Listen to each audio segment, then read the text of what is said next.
What brings us here? It's a common vision of the world that keep us together. It's knowledge and experience exchange that moves progress and life.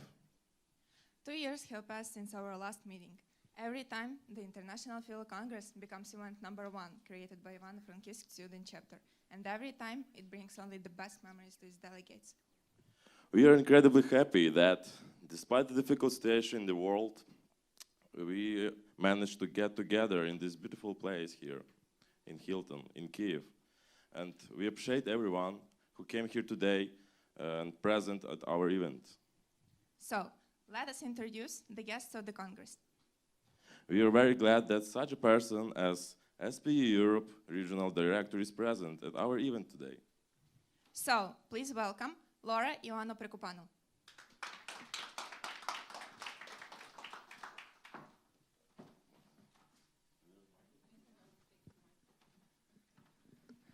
Good morning, everyone.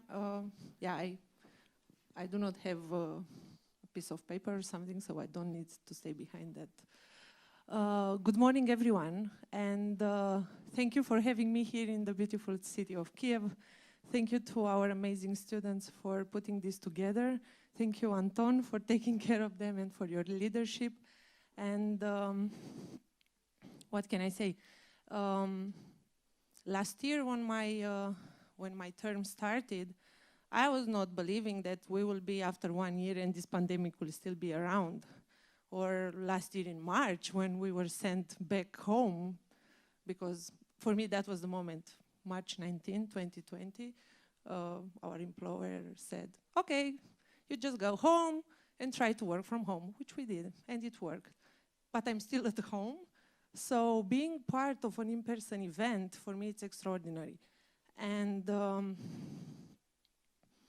what the students are doing, together with the professors and with the professionals from the industry, it's amazing. Because in the end, this Congress, it's the work of companies, academia, and the Society of Petroleum Engineers.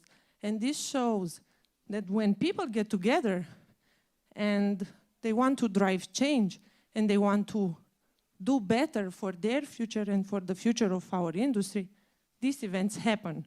And this event is what, how should I put it? These days we heard several buzzwords: togetherness, collaboration, sharing, being together. And this is what this reunion is about being together, about the one with experience sharing with the students, inspiring them, motivating them, telling them that there is a future for you guys out there. You just have to be proud that you are studying a petroleum engineering program or a program in energy, or maybe you are chemical engineers, but you can work in the energy industry. Another hot topic for us these days is the energy transition.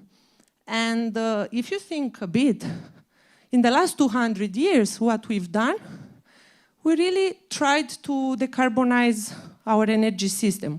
Year by year, decade by decade, passing from coal to oil, then to gas, we are trying to reduce our carbon footprint. And I know that today one of the panelists will touch the topic of hydrogen. So I'm really thinking that we are living an important moment. To have the future we want, we need to develop today, meaning in the near future, the technologies that will bring us to that future. And for that, we need you, the young generation, the students.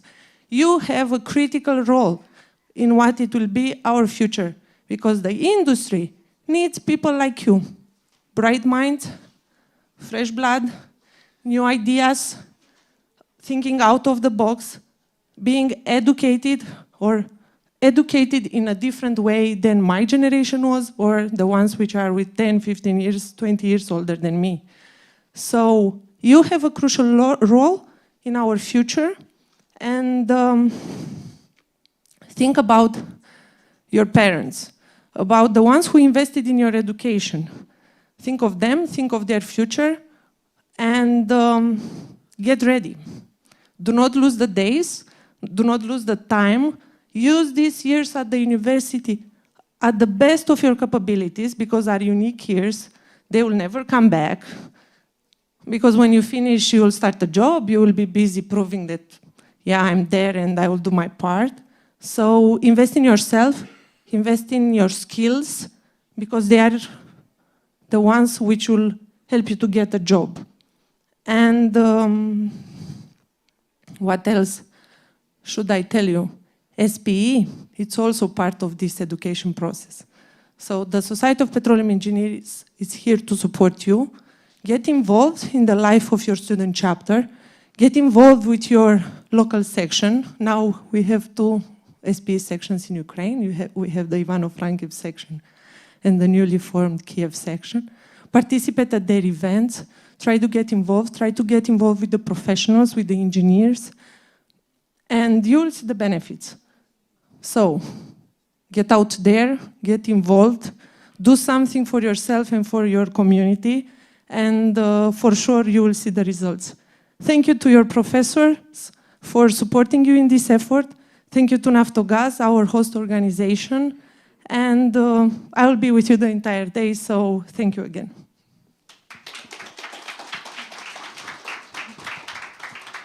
It was a wonderful speech. Let's give thanks to Mrs. Prekupano.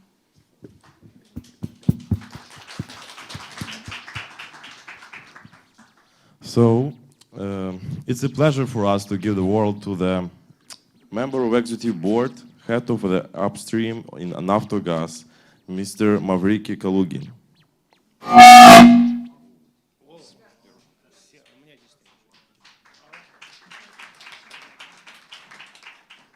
That's an entry, huh?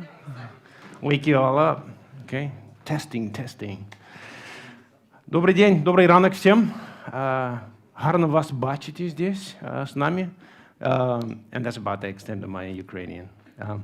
I understand Ukrainian very well, but to speak it, I still have a lot of difficulty because I mix it with Russian, and then the Russian has a lot of American or English words, and I mix that. I think it's called surgush. That's what I do.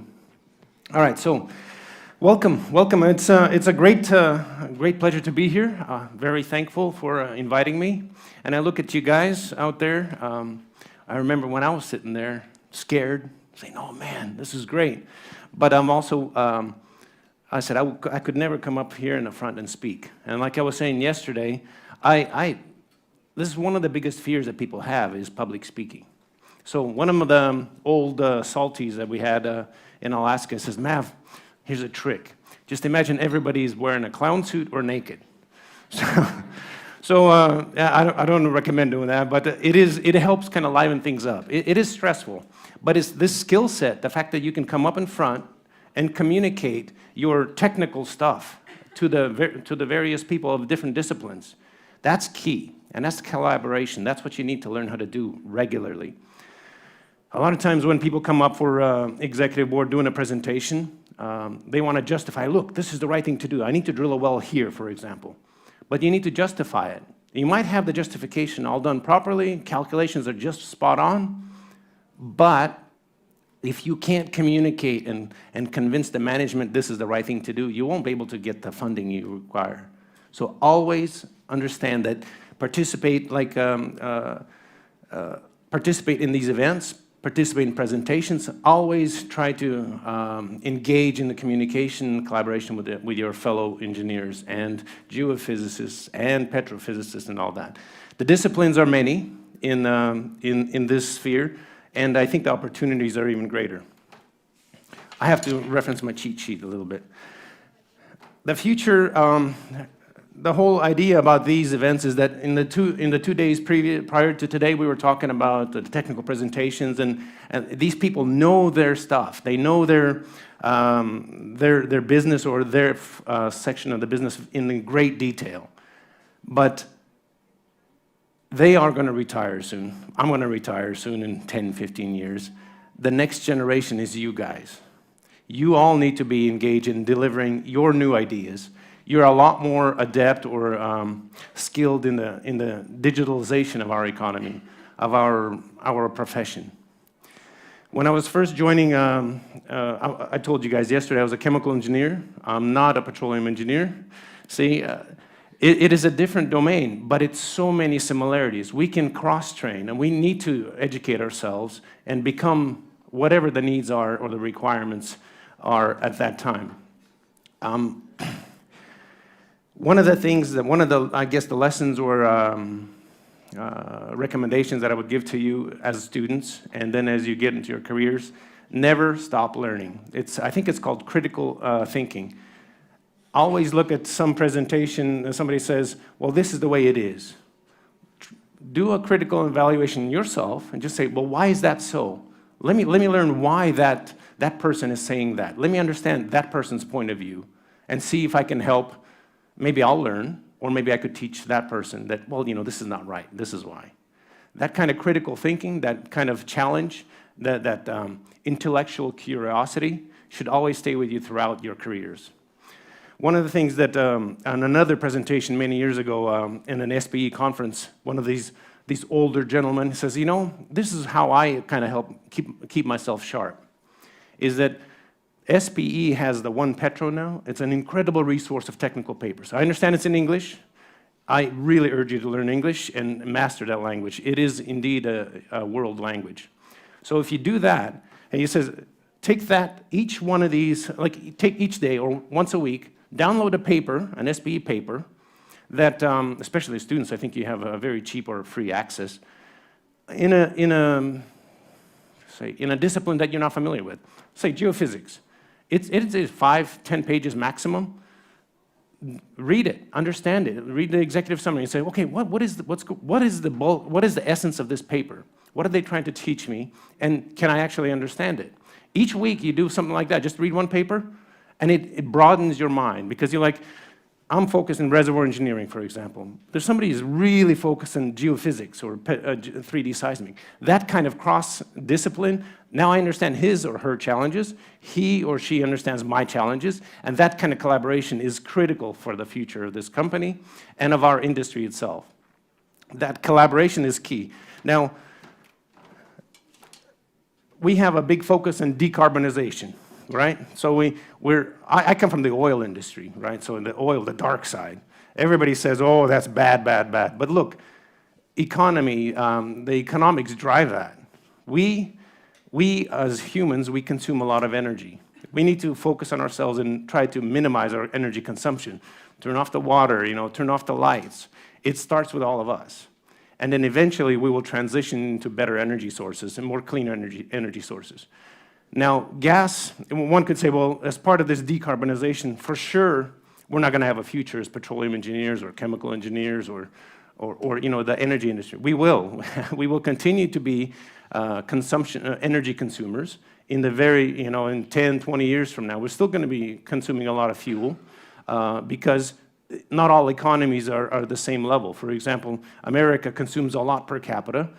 Africa consumes a lot less. But how fair is it for us to say, well, Africa, you stop using fuel, stop using oil for your energy needs, jump straight to transition, like into solar and wind energy. It's not fair. It's not fair to ask them of that.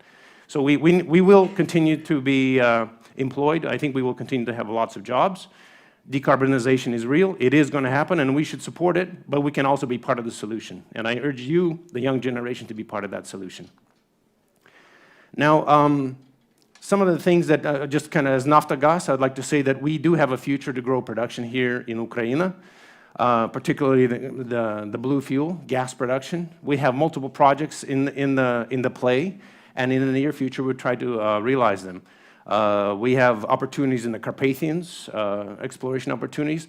Clearly, you heard about the Black Sea. It's the shallow water and transition to deep water.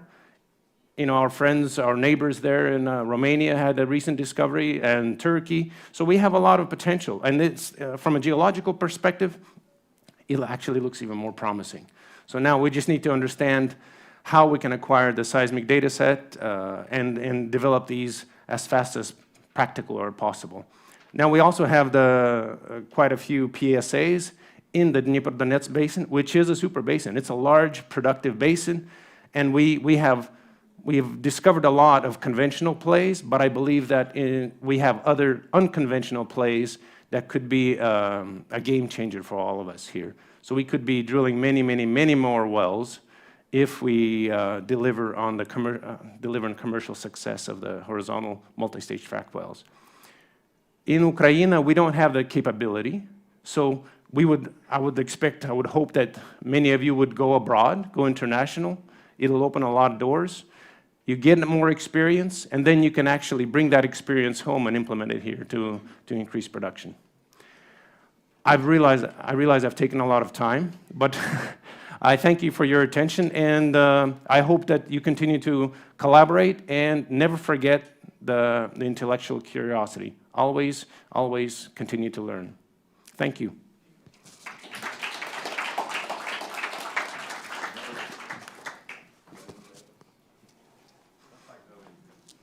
Many thanks to Mr. Psychologin for this beautiful speech. Yeah, we really believe in decarbonization. Soon. Now, we would like to pass the word to the HR and Social Policy Director, Naftogaz Group, Olena Boychenko. Colleagues, good morning, and Mavriky, thank you for a couple of tips on how to feel relaxed. I do not have such level of imagination as Mavriky, so I will feel myself a little bit tense, but I will try to present major idea. First of all, thank you organizers for such a great event, because for us, it's just a place when we can have a real dialogue between biggest employers in oil and gas industry, between academia, and what is the most important, between young and experienced talents on our market, about business priorities, about educational and developmental priorities, about challenges, about feedback that all of the sides have with respect to developments in oil and gas industry.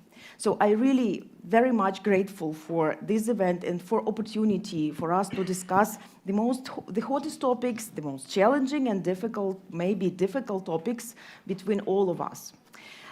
In Naftogaz calls sometimes itself as the guardian of energy independence in Ukraine. For me, actually, one of the connotations of the word independence is competence.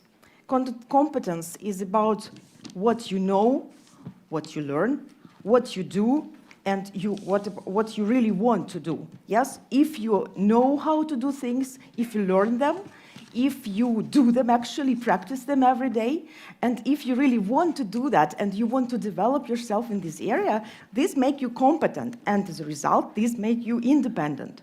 Thus, from human capital perspective, we believe that Naftogaz is and should remain one of the major drivers of human capital development in oil and gas industry.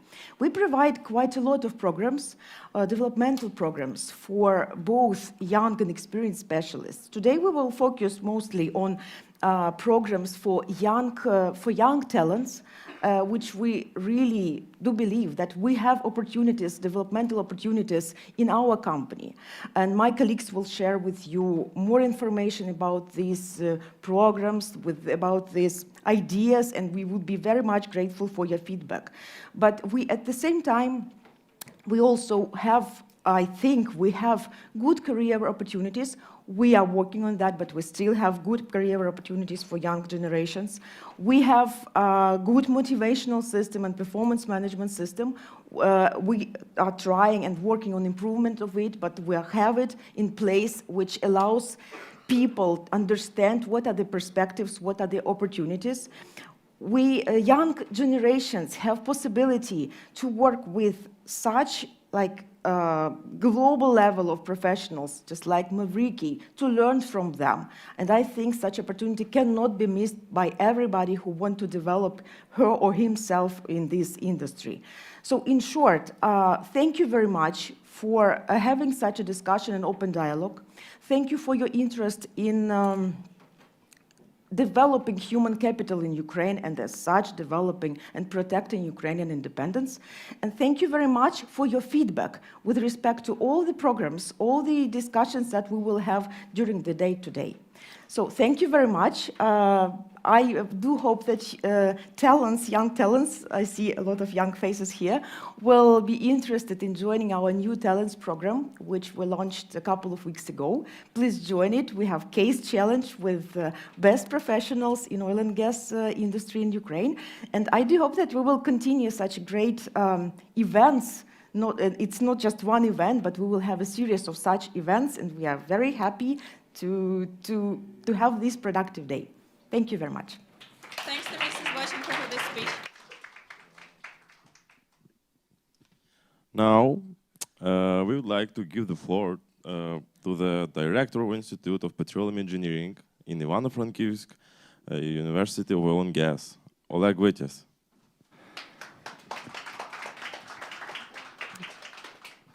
Добрий день, шановні присутні, шановне студентство, майбутнє нафтогазової галузі.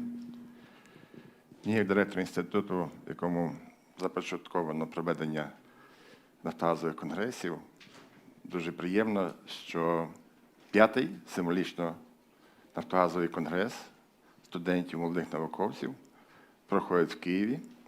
Ми починали з Івано-Франківська, зараз Київ. Я боюсь, вже 7-й чи 8-й конгрес буде десь за кордоном проходити. Насамперед хочу передати щирі вітання всім учасникам студентства від керівництва нашого університету, безпосередньо від директора університету, академіка Національної академії наук і професора Істахія Кишинівського. Ви наша гордість, ви наше майбутнє. Ми працюємо для того, щоб ми генерували і забезпечували галузь хорошими фахівцями. Щиро дякую СПІ, а також безпосередньо господарям, організаторам дозволити провести цей конгрес в рамках такої знакової події для всієї України, для Нафтогазового товариства України. Це Східноєвропейської конференції СПІ. Трішки історії, що буде цим цікаво, що Нафтогазовий конгрес після створення студентського відділення, він був започаткований безпосередньо студентством. Це ініціатива студента. І я хочу, щоб зараз піднявся студент колишній, зараз вже професіонал галузі, який має вже певний досвід, з ініціативи якого почався цей рух започаткування студентського конгресу. Це Юрій Мороз. Прошу йому подякувати, студенти, за те, що ця його ініціатива продовжується, живе і в нас буде далі жити. Дякую. Дорогі студенти, ви знаєте, хочу підкреслити, що студенти, які беруть участь у таких заходах, є активними членами студентських відділень, направду, це і кращі студенти. Сьогодні тішусь, що ви тут зібрались. У вас насичена програма, ряд цікавих заходів, є організаторами підготовлені цікаві призи і не тільки ці. Я вам бажаю плідної роботи, бажаю креативу, бажаю, щоб ви знайшли нові знайомства, цікаві спілкування. Користуйтесь нагодою, що сьогодні будете мати можливість спілкуватись з професіоналами галузі, з керівниками галузі. Будьте активними. І ще раз всіх вітаю з відкриттям такого неперевершеної події, як 5-го Нафтогазового конгресу студентів в місті Києві. Дякую. Warmest thanks to our director, and I hope we will go on the next congress somewhere to Paris, maybe.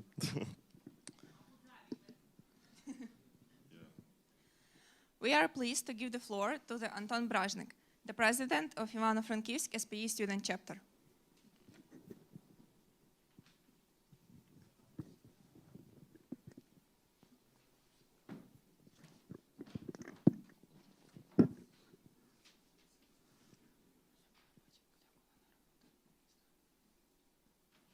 Dear ladies and gentlemen, before giving the presentation on the activities of the student chapter activities, I'd like to, first of all, thank you that despite this difficult situation, you found the opportunity to participate in the 5th International Fuel Congress.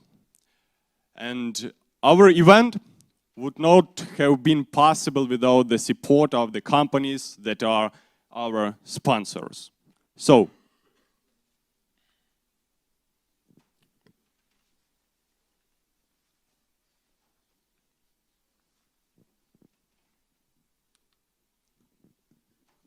we are sincerely grateful to our platinum sponsor, the largest group of fuel and energy companies in Ukraine, NGSC Naftogaz. And I'm glad that you support us, and I'm sure that our cooperation will last forever. And now, I want to invite the company's representative, Mrs. Olena Boychenko, to receive the gratefulness board from our director of our institute. Oleg Vites, please. Thank you for the cooperation. Your support is of particular importance for us.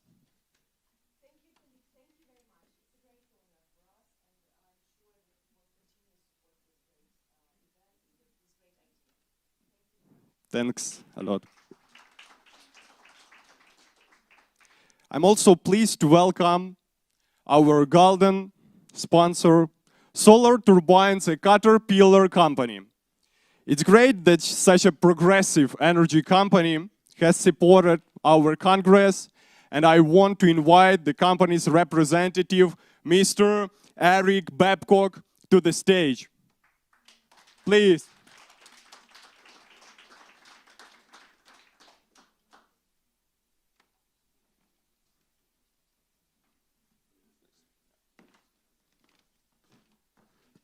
Yeah, good morning. I'm Eric Babcock. I'm the aftermarket sales and support manager for Solar Turbines in Eastern Europe and Central Asia.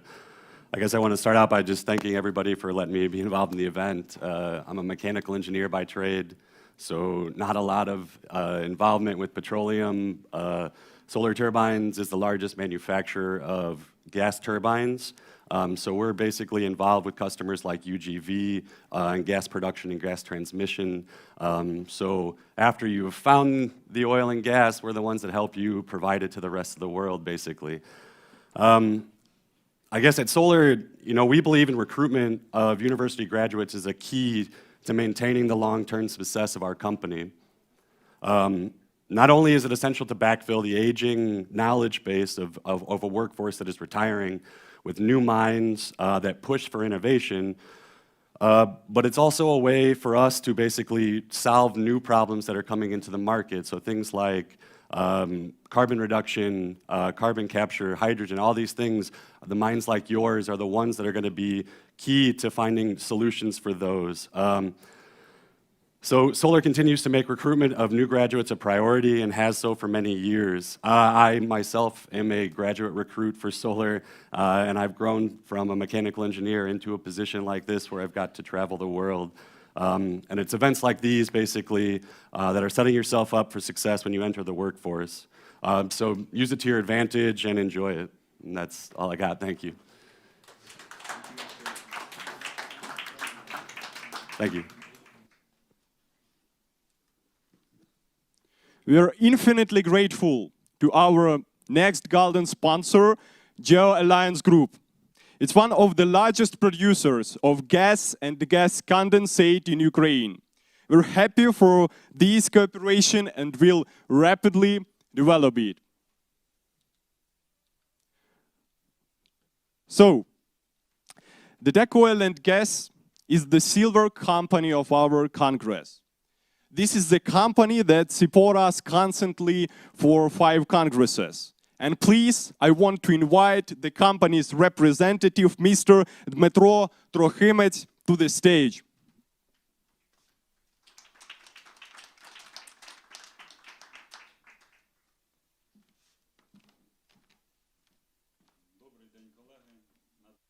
І бути присутній сьогодні тут разом з вами.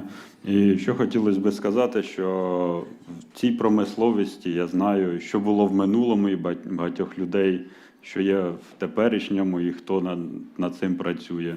Але надзвичайно мало знаємо, що буде в майбутньому. А саме ви є це майбутнє, яке починається сьогодні. Тож дякую за запрошення і з нетерпінням чекаю на ваші роботи. Дякую.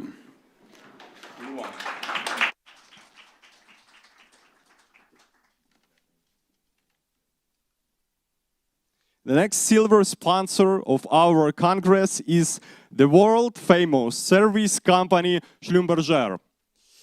It's a great honor for us to work with such a great company, and I want to invite the company's representative, Mr. Evgeny Ustenko, to the stage, please. Thank you, Anton. Good morning, everyone.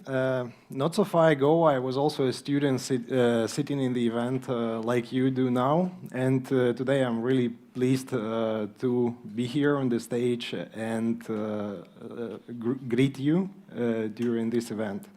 We are very thankful to SPE and organizers of this event. We know how hard it is, how difficult it is to arrange such a thing. And during this event, we do hope that you will learn something new. We do hope that you will engage with representatives of different companies, including myself. There are a lot of opportunities in the industry now in different domains. And you have seen DTEC, you have seen Geo-Alliance, you have seen Naftogaz, you see Schlumberger. And we do it for one reason, because we believe that this is important. We believe that you are important. And please engage in this event, engage with us, and all the best. Thank you.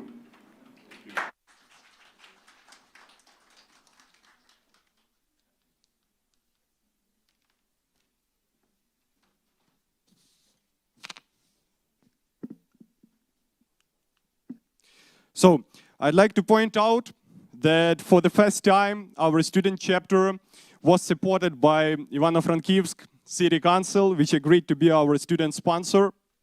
And special thanks to the mayor, Mr. Ruslan Marcinkiv, for his help. We appreciate your support and hope that our cooperation will last forever. And now, please, let me introduce my Ivano-Frankivsk SPE student chapter.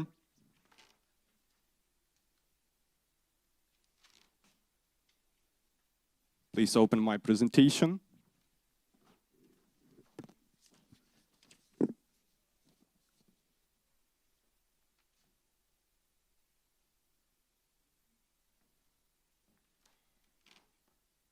The next presentation about our chapter.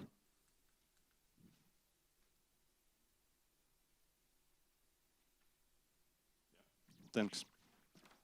So, success is a product of teamwork. Today we've gathered to talk about our challenges, achievements, new ideas, and future change. A happy person is the one who does what they love, in my own opinion, and I'm very glad that I have the opportunity to work for what I'm exactly passionate about and contribute to the development of the society. Ivano-Frankivsk SPE, National Technical University of Oil and Gas SPE student chapter, was established in 2010 by Mr. Oleg Vetes and Mr. Alexander Kondrad. It was a great honor for me to take the responsibility for the activities of the student chapter, and I'm glad that I carry on my duty. I'm pleased to begin with the fact that despite this difficult year for the world, we still managed to take our student chapter to a new level and reach a record number of participants. Nowadays, the total number of members of Ivano-Frankivsk SPE student chapter is about 150 people from various institutes of our university.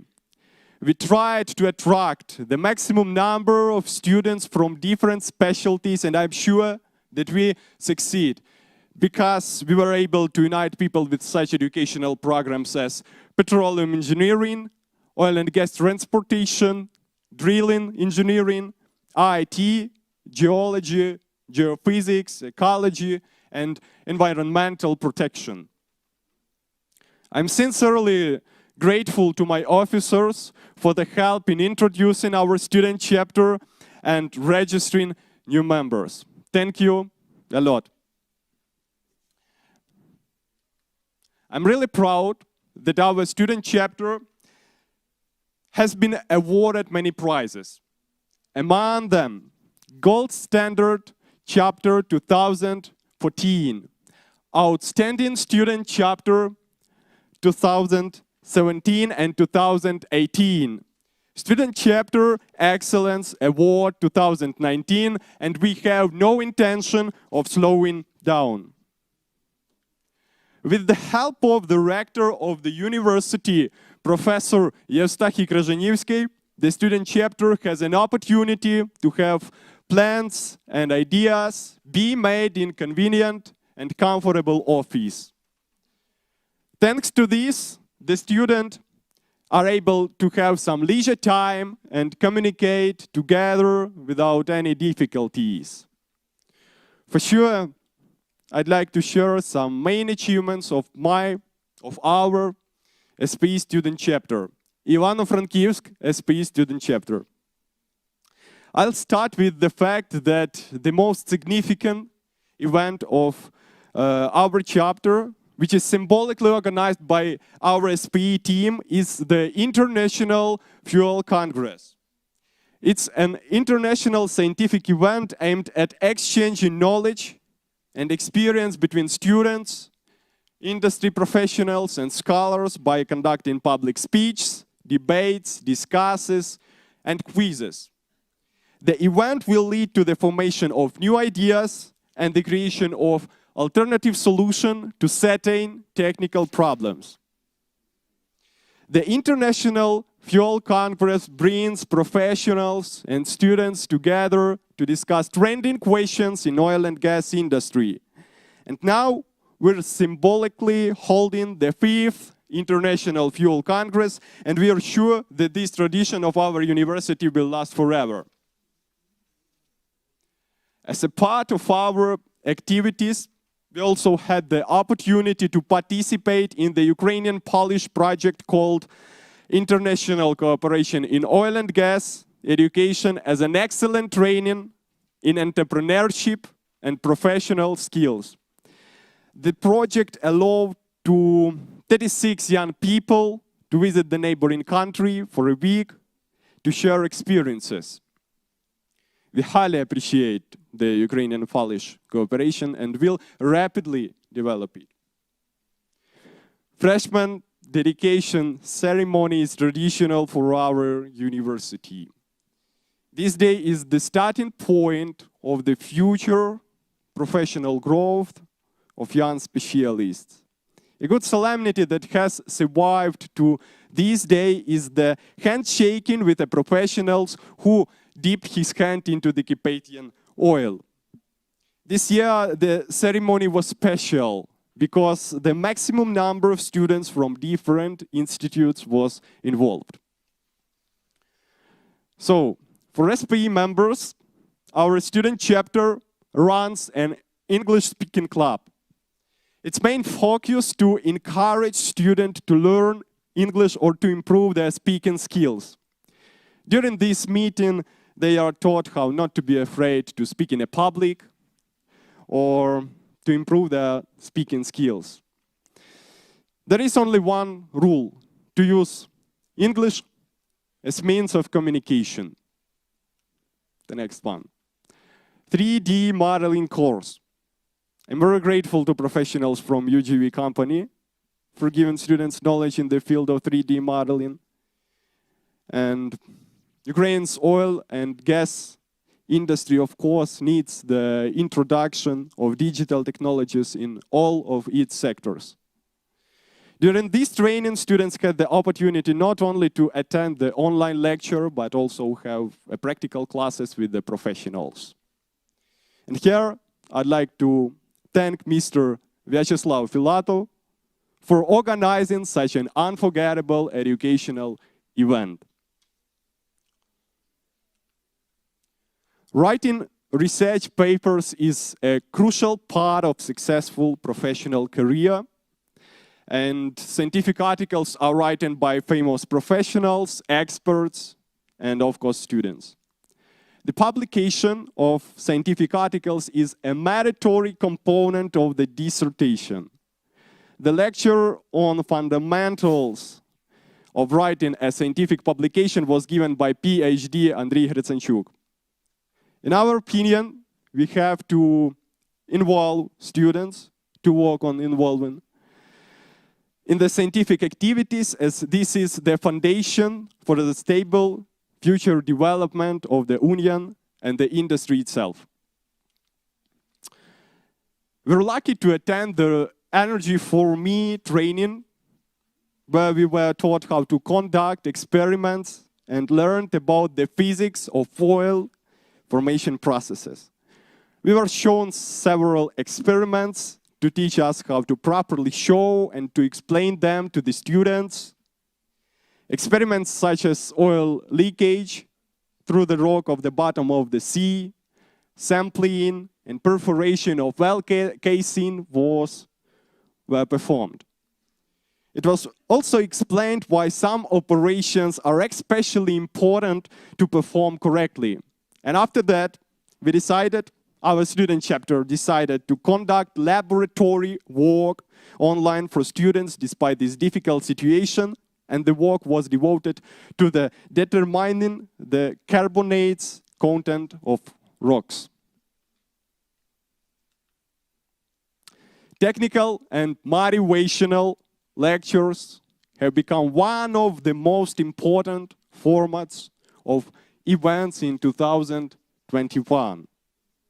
For example, the last lecture was devoted to finding yourself in the oil and gas industry and becoming a specialist, conducted by a reservoir engineering from Ukr-Nafta, Mr. Nazari Hedzik. Members had the opportunity to ask questions directly to a professional and learn many details about the employment in oil and gas industry. Another outstanding meeting took place with the representative of Texas A&M University, Mr. Sergei Krevenko. Students had the opportunity to learn about admission, work, and studies in foreign universities and activities of the student unions in the United States. Our officers of our chapter considered it's necessary to work on to improve the knowledge of students in the professional direction. So we decided to start a series of online lectures from representatives of our universities. The last meeting was dedicated to the development of the gas reservoir with groundwater. PhD Lilia Haidarova described how geological and technological factors affect the flow rate of wells. Students found out how to predict the moment of fluid accumulation and stabilization of flow in well using the nodal analysis method, and how to use the PipeSim program from Schlumberger to optimize the operation of production wells. We're very pleased to have the opportunity to join and attend many events organized by the SPE professional section. Those, Ivano-Frankivsk SPE student chapter is ready for great cooperation with all those who are ready to improve and develop in oil and gas industry. Thank you for your attention.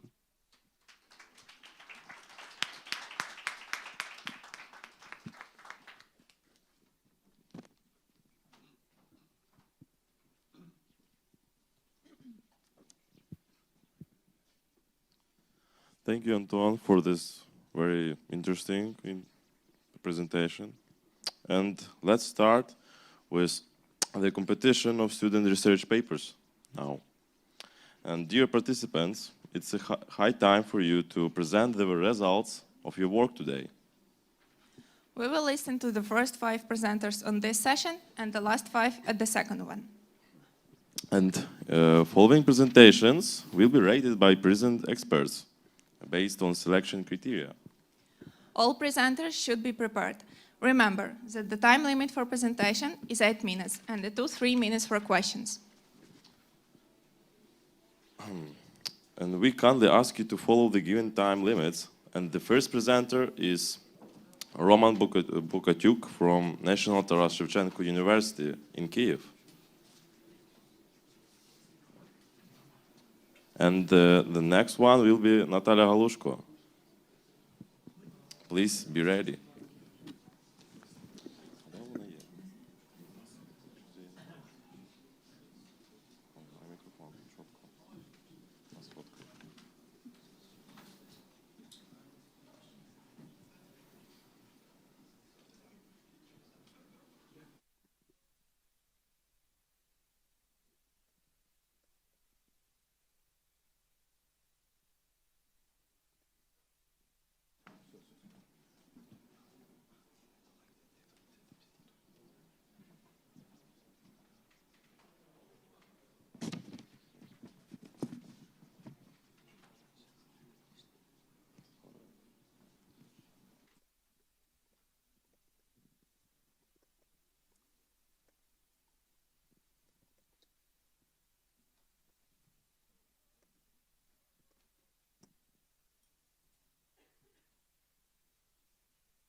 Can I start now?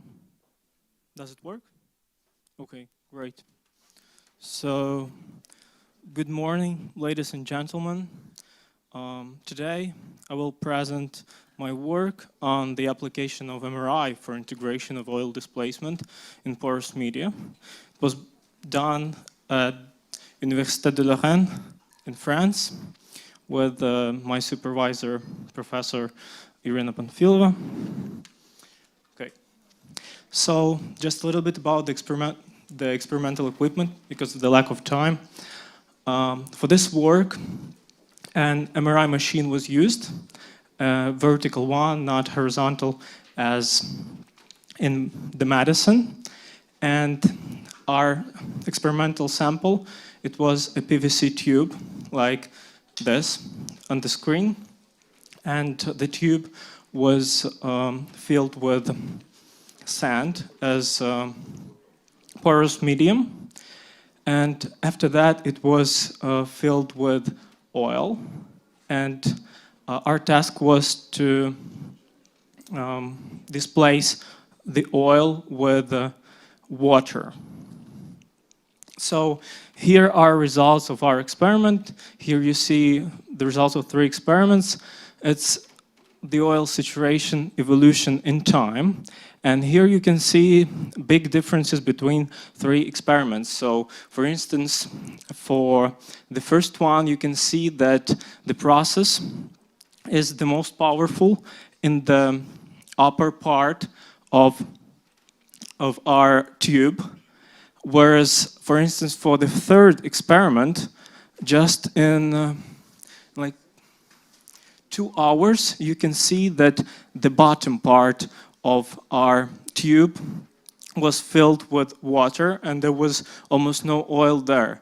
So the more our curve is to left, it means that there is almost no oil in that part, that vertical slice of our tube. Whereas the more our curve is to the right, there is more oil there. Okay, so you see that the results are very different. And let's go further. And here's the overall oil saturation versus time. And you can see that, for instance, for the first and the third experiment, the curves are quite similar. Like the first part, the process goes really slowly. Then the curve, it drops down really fast. And then in the third part, you see that the process is becoming really slower. And then we reach the residual oil saturation.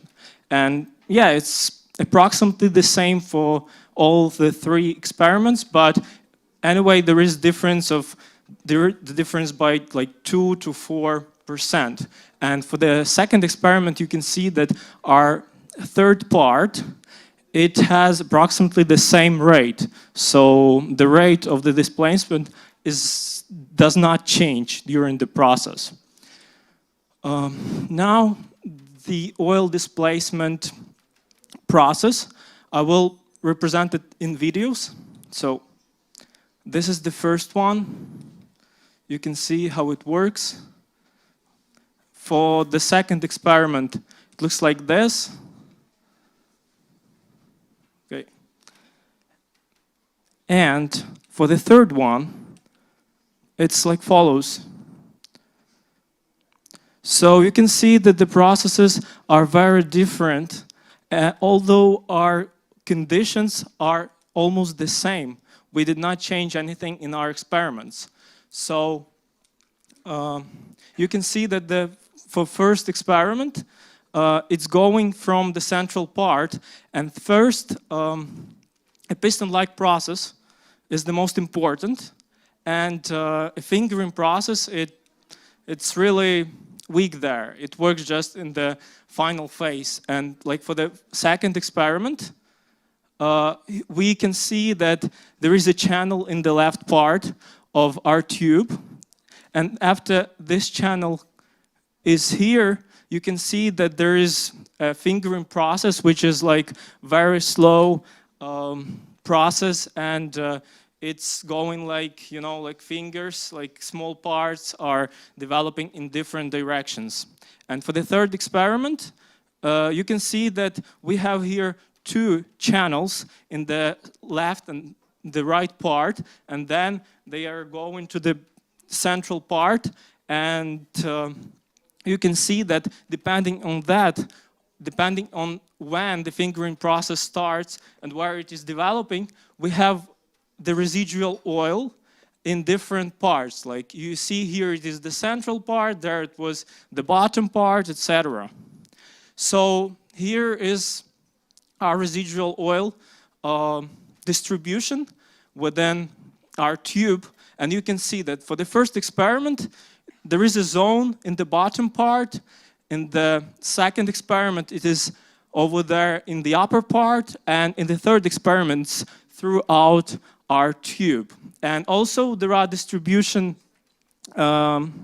histograms, and here you can see that for the third experiment, the tail is more vast, and it means that we have more places within our tube where the oil saturation is larger. And for the first and the second one, the average saturation is approximately the same, although the distribution is different. So what can we conclude from here? We can conclude that the oil saturation is a function of three coordinates it's the three-dimensional one, and it depends also on time. And we can say that it is a stochastic process because every time, although the conditions are the same, it works different way. Then we can talk about the development of our model and this experiment. So first, we can change the model. It can be the material of our tube. It can be different medium, like an artificial medium. For instance, like artificial glass or natural glass, not sand, like here. Also, we can change the type of oil. We can change the components. Like for this experiment, we used oil, but we can also do it like with gases or something like that. Also, we need to improve our our model because we don't need air bubbles here. If we have any air bubble inside, it means that the purity of our experiment is going down and it's becoming worse. Then the homogeneity of our environment, and also like the signal, because we use magnesium chloride for our experiment in order to improve our signal, but probably there are other different substances which we can use instead. And also the injection rate. So in our experiment, the model was connected to the syringe pump, and it was injecting the water inside. So we can change the rate and we can change our model. Also, we can change our code because we were working in math lab, and we can change, some visualization, like we can build different graphs, and also we can build like pseudo 3D models, or a 3D model, or even 4D model, because this process, it's a 4-dimensional process actually.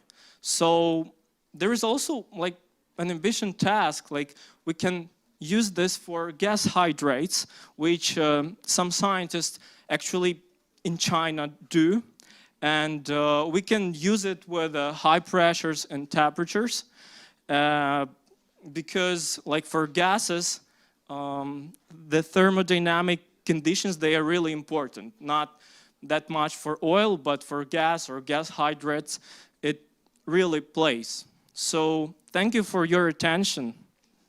That's it.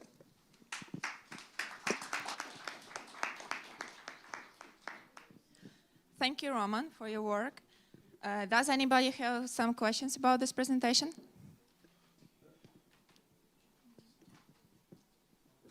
Hello, Mikhailo Bratych. Can you explain the practical value of your model? The practical value, where I can use your model and for what I can use your model? Okay, so this model can be used in order to learn how oil is being displaced by water. So everybody knows that in order to receive oil from the deep, we need to displace it with something and actually it can be water as well. So first it can be used for just like for science, for laboratories, and then second it can be good for also for practical use, And why we use MRI? Because MRI has it proves are the best results. So it has the best resolution. Any other method, it will not give us these results. And also we can use it in the future. Now it's not done, but we can use it in order to learn the velocity of the displacement.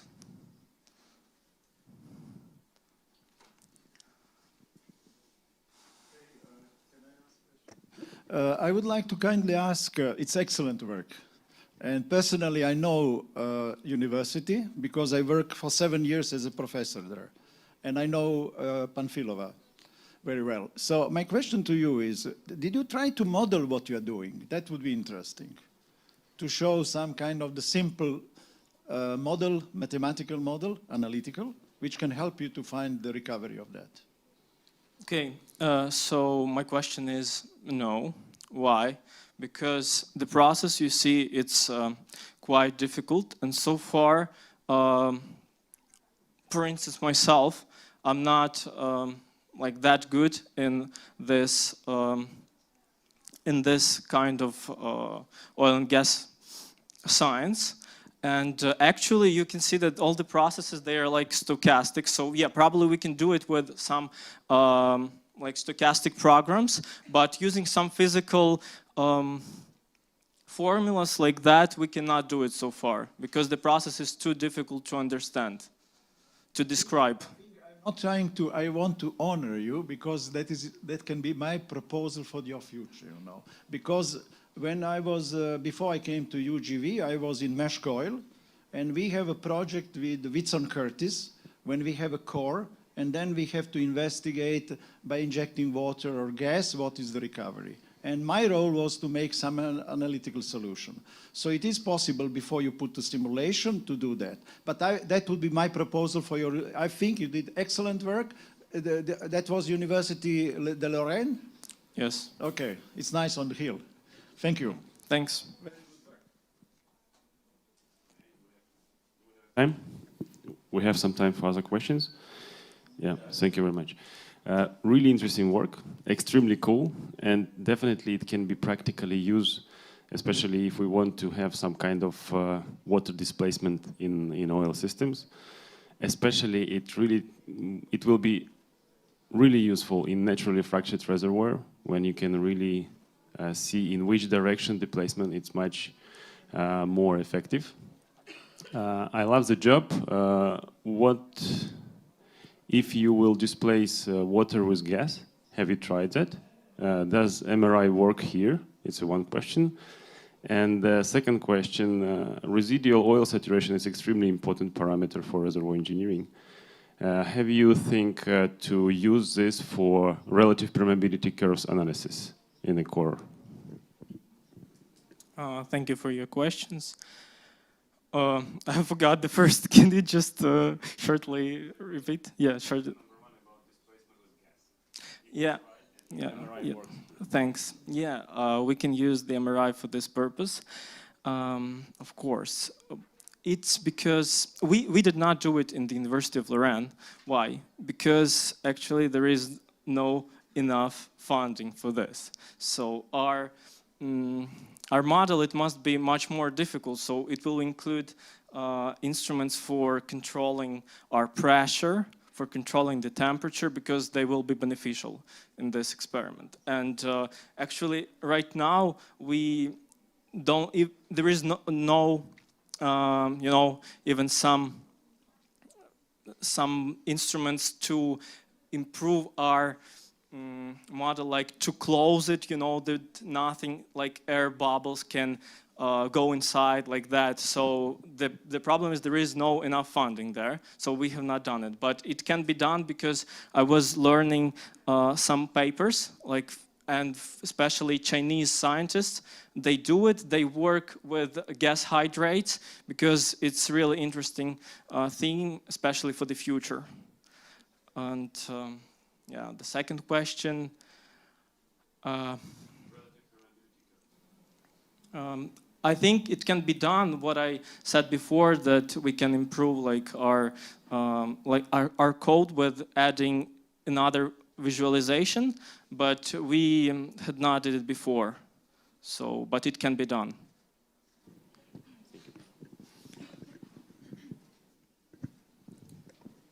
Thank you, Roman. Thank you for your attention. The next presenter.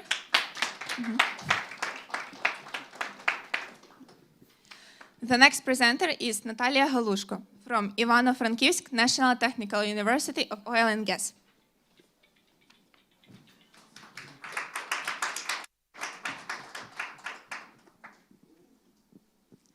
Okay, hi everyone. Greetings to the judge panel. So I'm honored to present my research on the topic of evaluation of geothermal potential of formation water from existing flooded wells as a source of residential heating. So, Ukraine is well known for its geothermal energy resources. The most promising for this reason is the Carpathian region, where the presence of geothermal anomaly with the temperatures around 60 degrees of Celsius at the depths of 1,200 meters represents a significant energy resource. The annual technical potential of geothermal power is estimated at 12 million tons of conventional fuel, which gives an opportunity for the development of the sustainable energy in the country. On figure 1, you can see the heat flow distribution map at 1,000 meters left and 3,000 meters right. So according to the study conducted in the late 1990s, 7 geothermal fields were identified with the total flow rate capacity of 100 cubic kilometers a day and energy potential around 180 megawatts, stored in the aquifers within from 400 meters to 1200 meters and temperatures around 90 degrees of Celsius. Fomina Orr performed a global estimate of the Ukrainian geothermal potential in 2005, which is presented in the table 1. So, water as a byproduct of oil and gas extraction from flooded reservoirs can also be used as a heat conductor and a source of low potential energy, furthermore, to supply citizens with the heating or other purposes. The technique of geothermal heat pump functions like a conventional heat pump and uses the high-pressure refrigerant to capture and move that between indoors and out. So in this paper, therefore, it was performed a numerical study on the synthetic models with the Q5 spot pattern with the different flooding patterns to evaluate the possibility of residential heating with a low potential geothermal power. For this purpose, firstly, we did a numerical study, numerical reservoir simulation model of a typical reservoir with various reservoir pressure maintenance systems. Secondly, the study of relevant processes was carried out using the Petrel and Eclipse simulator from the Schlumberger. Next step, to conduct the research simulation models of a typical reservoir with the Q5 spot wells, we consider such parameters as different well spacing, net formation thickness, vertical permeability, horizontal permeability, porosity, reservoir temperature, production and injection rates, and reinjected water temperature. So figure 3 represents a typical reservoir model with the following dimensions.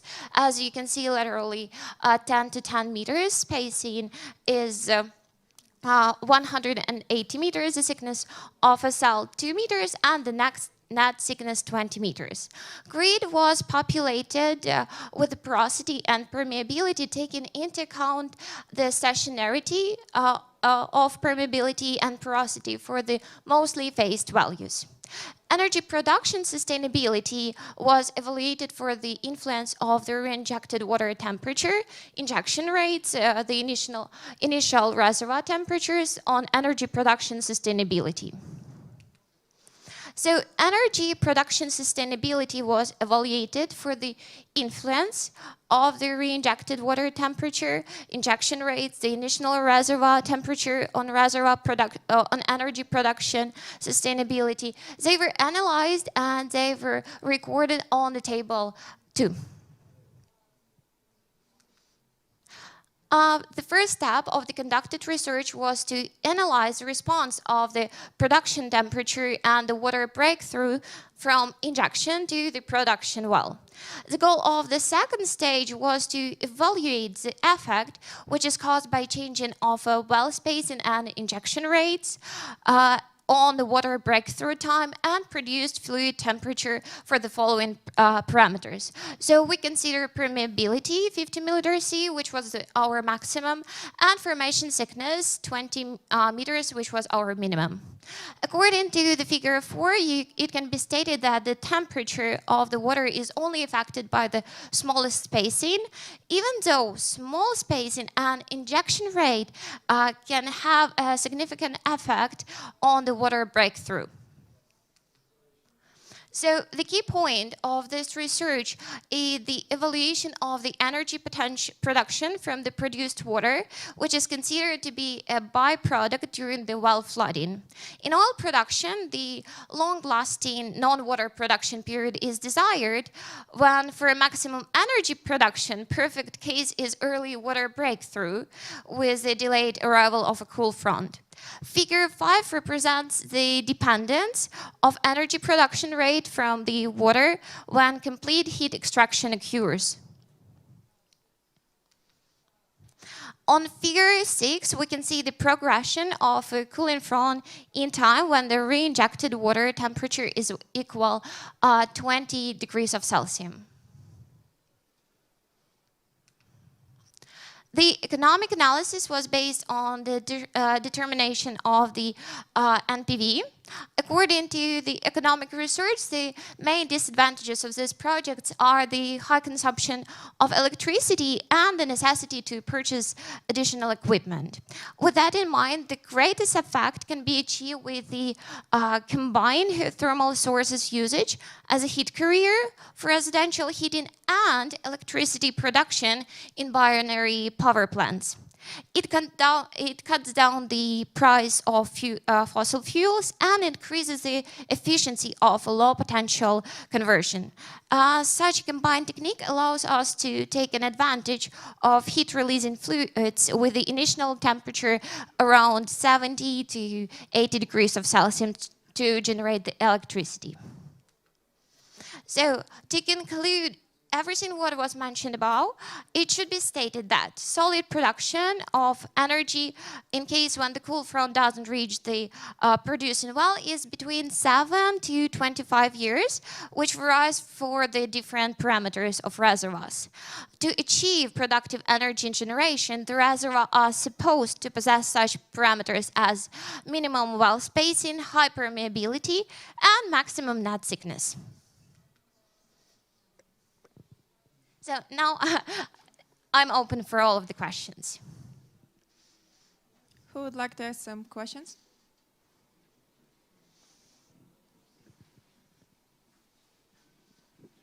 Thank you very much. Sorry, really interesting presentation. Especially, I really like that you use modeling as I don't know why Branimir is silent. Branimir, the model was here. You saw? It was modeled. Thank you very much for that. I just want to ask, it was a thermal model, Eclipse 500 we call it, or it was just compositional model and you displace... So it was a simple grid, so just the compositional. Compositional, excellent. So this is really, really nice. What I will be keen to see it to have some kind of more geological heterogeneity of your model, because if I understand, it was totally homogeneous.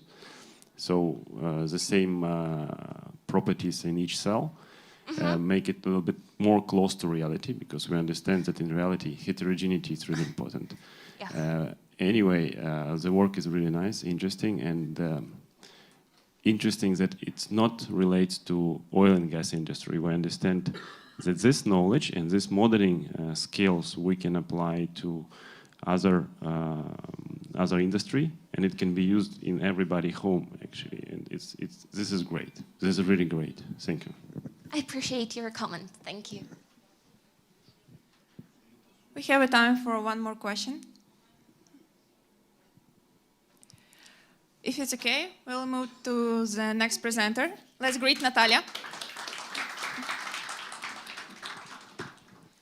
And the next presenter for this session is Darina Lois from Dnipro University of Technology.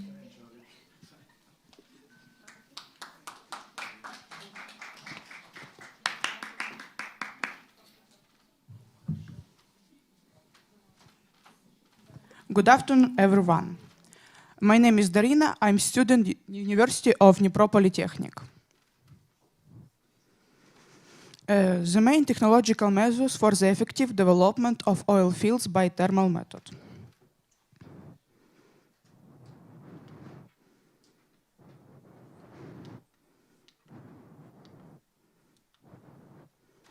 A global trend in the use of the certain method of increasing oil recovery shows that so-called thermal method of increasing oil recovery in addition to flooding methods are considered as the only alternative that is implemented at industrial level. Today, in general, there is a very vague idea about the nature of downhole thermal processes, as well as a widespread misunderstanding of the results of thermal action, thermophysical and physicochemical processes occurring during thermal action on oil saturate formation should be considered. There is The requirement for a detailed study of sources and methods of heating productive horizon, the technology of introduction or into the reservoir. In this regard, the development of thermal action technology on oil reservoirs and its practical implementation, which significantly change the technical and economic indicators of oil reservoir development. Thermal methods are used in the production of medium and heavy oil, as well as in the development of bituminous and deposits. The above division of oil is conditional, but in general to make a clear distinction on slide 2, where you can see a clear idea of the difference between groups of oils. The basis of thermal method to increasing oil recovery is the effect of temperature on the state of mobility of agent interesting in the reservoir and thus on the degree of oil displacement. There are two variants of this method. Heat is introduced into the formation from the surface and when heat generated directly in the formation due to the oxidant of hydrocarbons. In the first case, the areas are water and water steam slide free. And in the second, the ability of hydrocarbons, oil to reach which oxygen, which release of large amounts of heat slide 4. An increase in the temperature of oil, water, and rock cases, a decrease in the viscosity of the liquids, thermal expansion of solids and liquids change, of interfacial interaction at the oil-water boundary, and measures of the absorption of substance that settle under certain conditions on the reservoir walls. Change in the wettability is the physical property of oil viscosity. And that is the starting point for design, the technological scheme of oil displacement for reservoir. Slide 5 presents the result of research to study the effect of oil its density on the change in viscosity under the action of the temperature factor. From the above data, from it follows that there is correlation between the property of oil is viscosity. And even a slight increase in oil density entails a significant increase in viscosity. This can be interpreted as follows. The density of oil is an operational criterion for determining the temperature treatment of the reservoir, which allows you to select the optimal performance of the thermal agent pumped into the injection. Well, to obtain the fullest possible displacement of reservoir oil. The efficiency of reservoir oil displacement is also determined by physicochemical interaction at the phase boundary, the ratio of which depends entirely on surface phenomena, a conversion of the manifestation of surface tension of the contacting fluid and their mutual surface. Slide 6 present date on the study on the surface tension of oil, which its variable temperature, which is physical model of manifestation of injection of the FX injection of heated water to the reservoir. In laboratory study to determine the surface tension of oil of liquids used a widely used stalagmometric method. The data of slide 6 shows the natural dependence of the surface tension of oil on its temperature, which the increase of the latter surface tension undergoes significant change in the direction of its decrease. Therefore, the criterion of surface tension of oil can be taken as an indicator of the manufacturability of hydrocarbon deposits by thermal methods. A clear relationship, the temperature of the oil and value its surface tension was the basis for research into the possibility of using surfactant to intensify the flow of oil in the reservoir and increase the degree of extraction reservoir oil. And analysis of the given date was as follows. introduce of surfactants into the combustion of the extraction fluid has a positive effect on reducing on the surface tension of the system oil-water. The presence of surfactants on the example of the combustion of 10 allows to compensate within certain limits use surfactants. As at the same time, the increase in temperature in the system rock reservoir, oil and water. Causes a decrease in the efficiency of surfactants close to its complete leaving. The issue of determining the temperature range of surfactants efficiency is an important factor in the development of technology advanced methods for design thermal treatment regimens of oil reservoirs.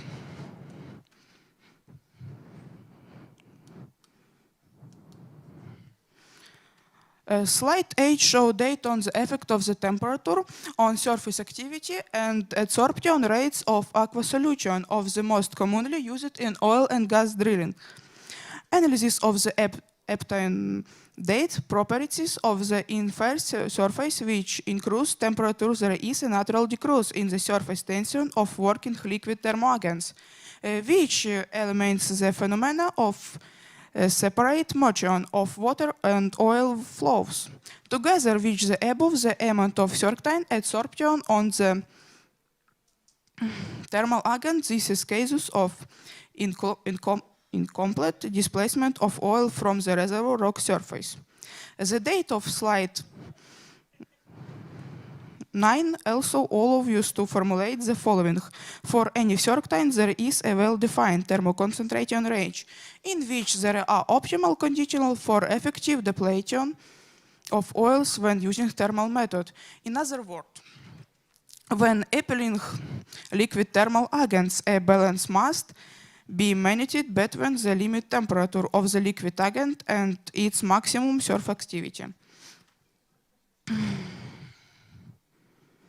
When considering the date of slide 9, we can see the extent of a clearly defined relationship between the temperature of surfactant solution and the ability to form emulsion, which increases rapidly, which increases temperature, and increase in the surfactant's concentration. It leads to a rapid decrease in the surface tension of the slave. The after stabilizer of the specialty indicator, future increase in concentration of surfactants is not expedient. When choosing his surfactant, it's not of the reservoir by the method of pumping heated water, steam, or in its city, it is combustion. It is necessary to be guided by the extent of a well-defined effective limit for increasing the temperature of the aquatic environment and allowable surfactants concentration indicator of this method to increase oil recovery. The report is completed. Thank you for attention. Thank you, Darina. Any questions?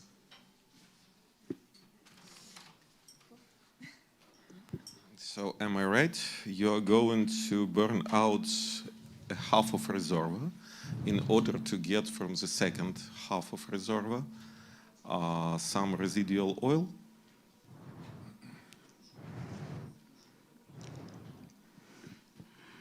Yes, thank you for questions. Можна я відповім на українській, ви не проти? Такі теплові методи, про які я щойно розказувала, завдяки їм можна добути не всю нафту, але більшу частину з пласта колектора. Також ту залишкову частину, і про яку ви тільки що запитали. Я сподіваюся. Всього який?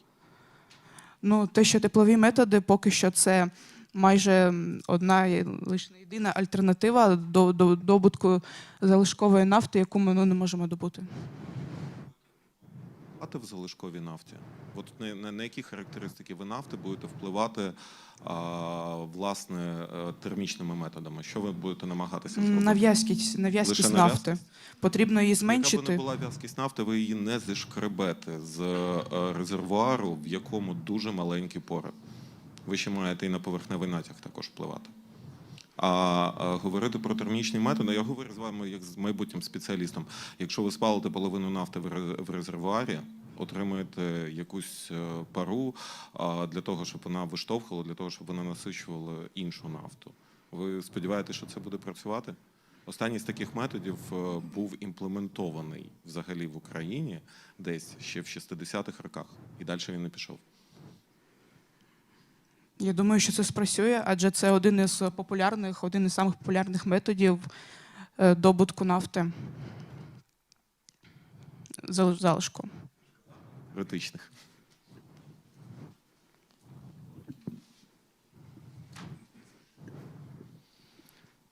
Congratulations for your presentation. I want to ask you about, so you presented us three surfactants, and one, it had a trend name, OP10. I would like to know which kind of surfactant is that one, because you also showed us in one of the slides the influence. It works better mixed with another one, so I'm just curious to know a bit about the chemistry of OP10. Thank you for questions. Можна я також на українській відповім?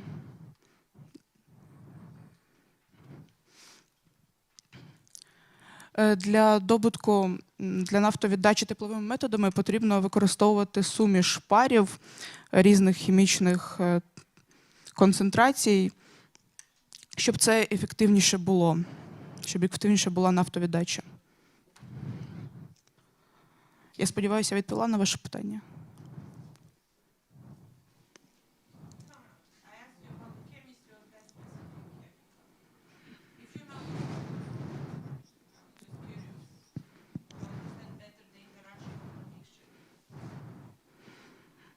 Unfortunately, I cannot answer your additional questions.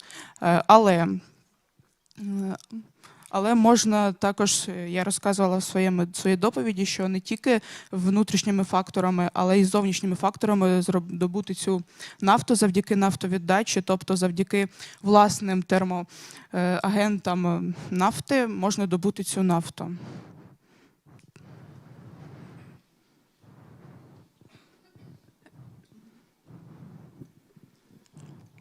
Дарина, давайте я українською мовою. Добре. Я не знаю, чи можна ми переходимо на українську мову?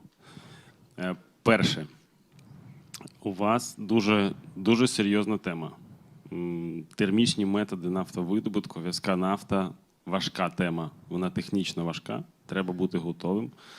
Саме краще, що можна, це почитати досвід, і от Михайло дуже правильне питання задав, а де, коли, що. Тобто подивіться, які були останні приклади в світі, щоб просто розуміти, як воно в світі робиться. І це методи дуже цікаві, дуже важкі, непрості.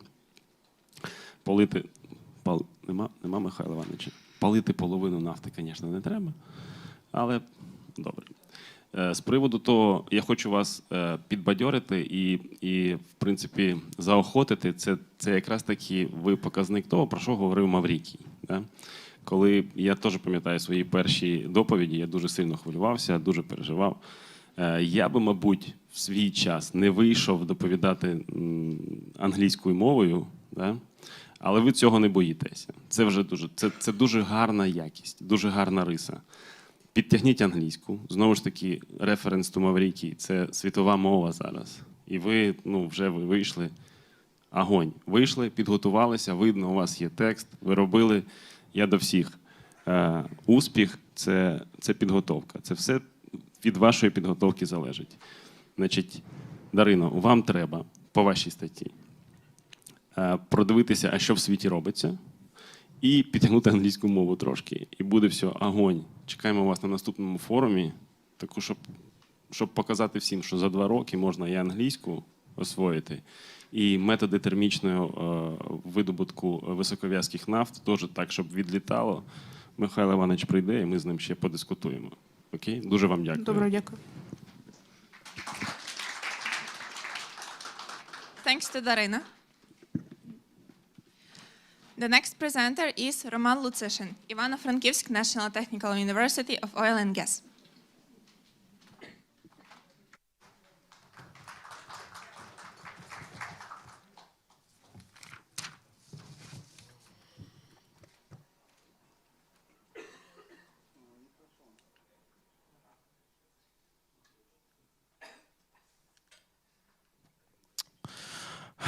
Good morning, everyone, ladies and gentlemen. Today, I'd like to draw your attention to the investigation properties of biopolymer drilling mud for drilling directional and horizontal wells, prepared by me and my supervisor, Volodymyr Boslavets, in University of Oil and Gas in Ivano-Frankivsk. And let's start with the aim of the work and the main objectives of the research, which you can see on the slide. And in the process of drilling wells, one of the main technical processes is flushing of the wellbore. And the Pro technique is used to solve a number of problems, such as reinforcing of the walls of the well in unstable rocks, cleaning downhole, sludge removing, cooling the rock breaking tools, and etc. and etc. And because of the increase in volume of directional drilling and horizontal drilling in the world, the effective flushing is an urgent problem today. And let's have a closer look at the hydromechanics of the flushing fluid flow at the local curve of the directional borehole. And the process of drilling the well, the drilling flow moves in the borehole between its walls and the casing string in the direction from the bottom of the well to the well mouth, reinforcing the walls in places of its local curves. And the next slide shows that the sludge transporting mechanism for different ranges of the inclination angles in the well. At intervals with inclination angle up to 30 degrees, such as zone 1 and zone 3, here, the sludge is efficiently carried out by the mud stream, and there's no sediment formed on the walls of the well. But with the increase of the inclination angle, sludge removal becomes more problematic, and we can see some sediments called dunes, as I remember, and the correct choice of the profile and rheology system allow us to provide high-quality wellbore flushing with lower circulation density. And next slide, slide 5, shows us the diagrams of various types of flushing fluids for directional drilling. And having analyzed the drilling mud systems, we conducted that directional drilling, as well as prevention of various complications, requires the use of biopolymer drilling fluids. And on the next slide, 6, we can see that in order to find the optimal silicate mud biopolymer composition, we used experimental design method. And to do this, we conducted the experiment that which is shown in the next slide, but I will come to it later. And the following ranges of the change of the concentrations of reagents are justified, and such as modified starch reagent is from 0.8 to 1.5. Xanthan biopolymer or DuoWiz is from 0.1 to 0.6. Carboxycellulose or CMCLV is from 0.25 to 0.35, and sodium silicate is from 0.25 to 0.5. And sodium chloride is from 10 to 15, and sodium hydroxide was stable. It was stable, and it's 0.2%. And according to the plan of our experiment, we conducted the study, and the results of the study is shown on this slide. And the rheological properties were determined by using FAN 800 rotary viscosimeter, and the rotational viscosimeter data processing was performed in the batch mode in the program developed by Professor Ms. Luke in well drilling department in our university. And slide 7 presents a study of rheological parameters of biopolymer silicate mud. And the results of the research show that Herschel-Balkley model was the best for our experiment, and the rheological curves which were constructed for experiment 15 and 16 are shown on this slide, those 15 and 16. And you can see the model of Herschel-Balkley model here. And next, let's move on. On this slide, slide 9, we can see the dependence on the effect of concentrations of carboxycellulose here, sodium silicate, and biopolymer DUIs here, both of them, on the rheological properties of biopolymer silicate mud. And next, we are going to the characteristics of biopolymer. And on this slide, we can see the characteristics of this biopolymer silicate mud, and the processing of these properties let us obtain that optimal biopolymer silicate mud was with modified starch on 0.98. Xanthan biopolymer DUIs is 0.45. CMCLV was 0.35. Sodium silicate was 0.275, and sodium chloride was 12, and still stable sodium hydroxide 0.2. And technological properties of the optimal composites are shown on slide 9. Slide 9 and 10. They include density, viscosity, Gauss rate, filter K coefficient, and filtration. And the most adequate model for this mud was, as I said, Herschel-Balkley one. And all of these properties you can see here: the yield point, concentration, and lining on this on the last sentence. So, thank you for your attention, and that's all from my side. And any questions? Thank you, Roman. So we have time for a couple of questions.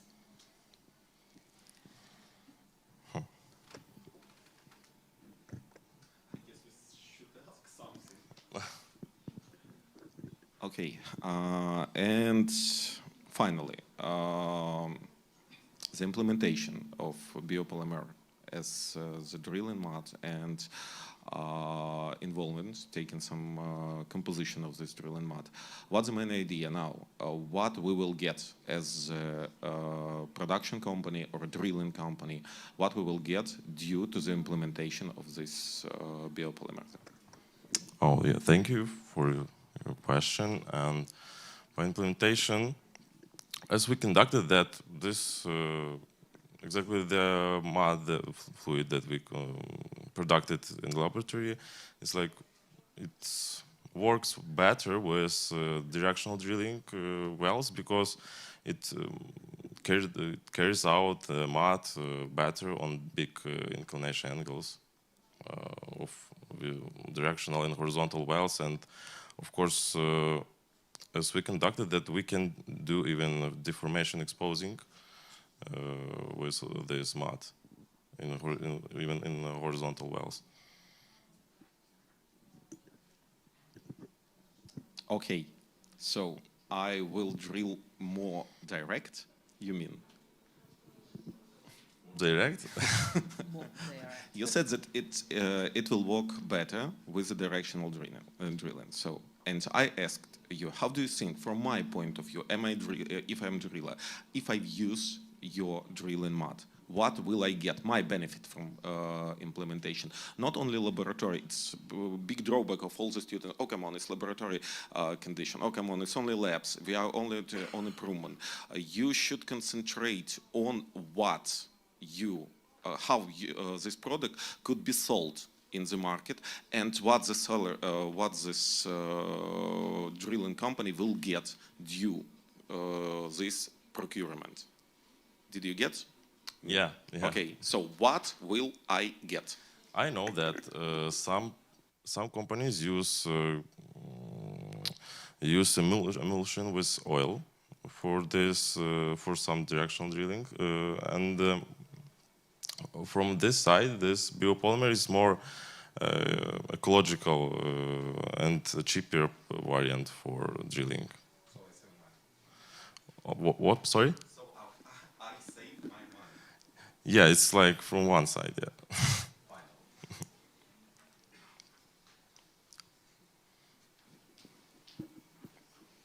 Thank you, Roman, for your presentation. First, two small observations from my side. So think of this kind of events as the preparation for the real life. So first, something that I noticed on your slides, and to be honest, I did not like to see, crops from whatever publication was that with the composition of the fluid. Take the time to type it by you and to give an original form to it.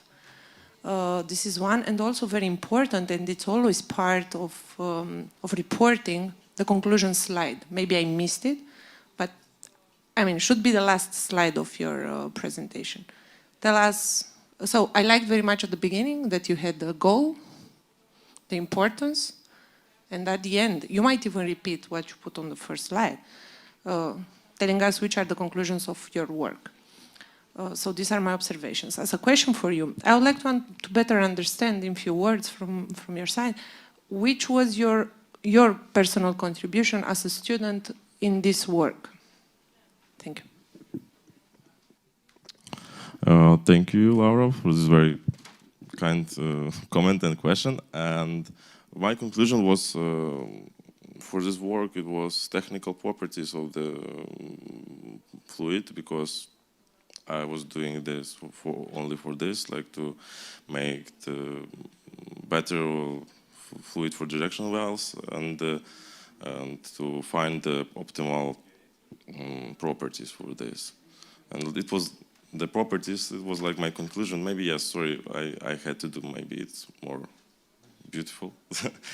and next question, what was the next question? Okay, thank you very much. Okay, let's greet Roman.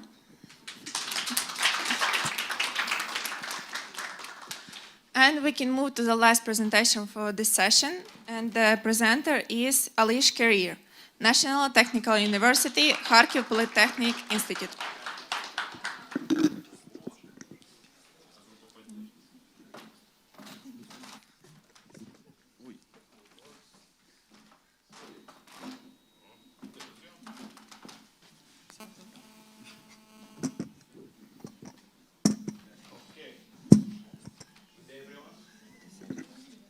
Hello.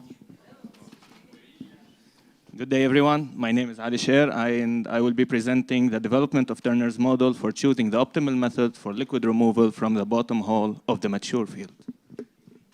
Since all of us are gathered here in the Fuel Congress, I'd like to start with a quote of the day. And only innocent intentions here: pump it hard until it squirts. By squirting, I mean drilling fluids. And also we can state that it's oil and gas also. So only intentions, good intentions. So let us start with our main slide for today. Why liquid unloading?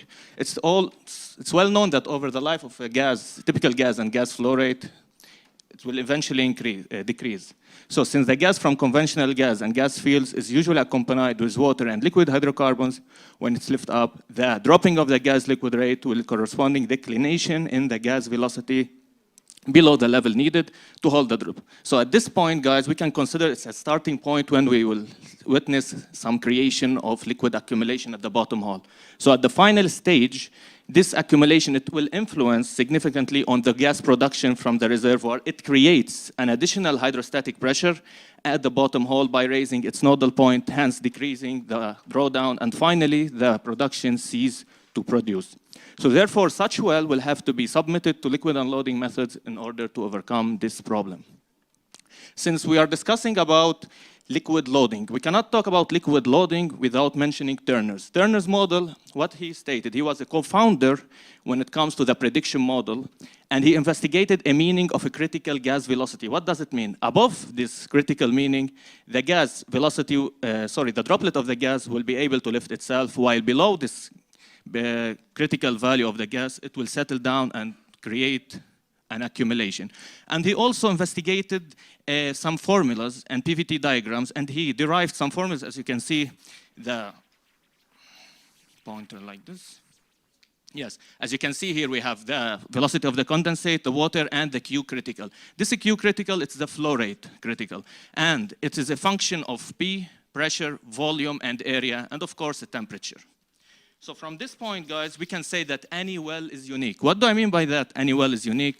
Well, depriving from the same critical flow rate, we can state that according to some coefficient, pressure, volume, and also well construction, temperature, and gas, and supercompressibility factor, we can state that any well is unique, so it has the different characteristics and parameters, as we can see here.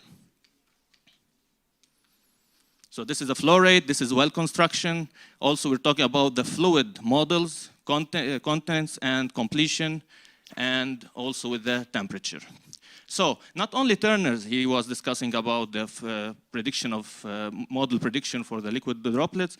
There's also, we have Coleman, Nossier, Lee, and so on. So all of them, guys, they choose the same approach. What do I mean by that? They derive the same, almost the same equations. But Coleman, he stated that in some wells there are some, the well had the pressure at some low pressure values. So he deducted some 20% from the coefficient here. And Nossier stated that not all the time the fluid, the movement of the fluid is laminar, sometimes it's turbulence. So also what he changed the CD, the drag forces, from 0.4 to 0.2. And Lee stated that there's some kind of deformation sometimes that happens in the liquid of droplets. So he also derived his own formation. So here, guys, according to our, let's say, gas condensate fields, we try to manipulate a little bit the drag forces with the laminar and turbulence flow, and we arrived our own equation improvement. And also it is what? It's according to the density, and also here we can say that this is interfacial tension, and of course the coefficient of the density for the liquid and the density of the gas, and we derived also the velocity for the condensate and the Q critical. We can move on here into the nodal and sensitivity analysis. Of course, in order to boost our production, here's we can say the current state, even the inflow and outflow performance curves, they don't even intersect. It means that we don't have even production. So we tried, we managed to decrease the pressure and the tube change, and we get our nodal point here. So to estimate the reaction of the well, we have the stable, we have the actual, and everything starts to decrease. What do I mean by everything? The gas-well ratio, bottom hole pressure, liquid hydrostatic pressure, liquid volume, all of them starts to decrease. And eventually, the only thing that we have to concentrate here on is the flow rate. It starts to increase, and the expected additional production, it will be 15,000 cubic meters per day, and per annually or per year, it will be 5.5 million.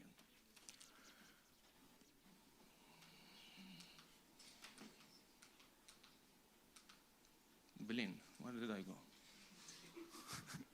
Okay, so after the nodal and the sensitivity analysis, we wanted to put our model in the pipe seam.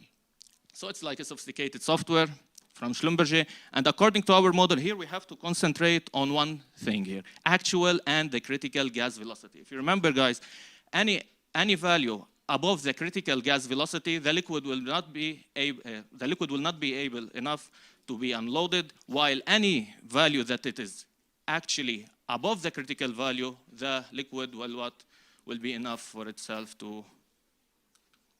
So here we have 2 point and 4.22. So in first case, for example, in the number one, the actual velocity is not enough for the liquid to be unloaded. Let us move further. And of course, if you're talking about liquid unloading, we have to derive some methods. I guess most of the methods, they got a lot of good results, but here we have continuous methods, periodic methods, ESP, plunger lift, tubing chain, gas lift continuous, capillary foaming, and so on, and also some periodic. So all of them, they got good results, but they have what to be very expensive, and due to large investment, we took into consideration liquid unloading through atmosphere and also high pressure gas. And we can see that the expected production will be up more than 30%. And also we can see how the number of the well, how they reacted in each figure. So since we stated that liquid unloading through the atmosphere, so basically there will be some volume of the gas that will be unavoidably lost. What do I mean by that? In order to estimate them first, we have to derive some equation. It's a Sen-Venant external equation for near critical and transcritical, some adiabatic index, also with the coefficient of the choke, operating temperature, choke diameter, and so on. We managed to estimate that the volume of the emitted natural gas in the liquid unloading for one typical, it's 12 meter cube per hour, and the total will be more than 13.236 annually. So we stated that these gases will be unavoidably lost, yes? So in order for our system to work, we have to embed something. And in our case, it's a knockout drum. So instead, the operator will send it to the atmosphere. Basically, this operator can send it to something called knockout drum. Knockout drum is a simple wellhead separator that is located near the wellhead, basically. And it can separate free water from gas. And in our case, it will be the longitudinal double pipeline knockout drum. So now, how our system will work. So it's proposed to use a double pipeline knockout drum that connects each flow line with gathering stations. For example, number 5 is our knockout drum. We have liquid-liquid separator E1, E2, E3. We have compressor station number 12, second compressor station number 13. Number 11, it will be dedicated to liquid dehydration and gas dehydration, sorry. And here also we have the injection wells, the headers, sorry. So how our system will work? Basically, our system will work starts with the compressor station number 12, when the startup gas will be received to this station, and we form some kind of, let's say, pressure P1, and also this pressure P1 will be pressure P2. So at this stage, the system will work. But let me start from the beginning, how it works from the beginning. We have like I told you guys, all these gas condensate wells are connected to this knockout drum in number 5, and due to some gravity segregation, the difference in the density, the liquid will occupy the lowest part while the gas will occupy the upper part. So the gas will go into the first stage of the separation, and here we will go to the booster compressor station, so here we will have the pressure 1. And after that, it will go to another booster compressor station, and some of it will be metered again and goes into the dehydration system, and the rest will go to the injection headers, and usually it will be injected into the annulus, and then again, so it will be like a closed system with a closed loop, and basically from the annulus, then into the knockout drum, and some of them will be to liquid-liquid separator. Like I told you guys, the liquid will go to number 6 and then to number 7. And the benefits, we started the conclusion, we started an analysis of an actual operating parameters of the existing wells. We did some nodal analysis and sensitivity analysis. We found out that the combination of 2 optimal artificial methods according to obtained results are liquid unloading through the atmosphere plus high pressure gases. And our system, it will be a cyclic system of gathering and injection. And also it's a combination.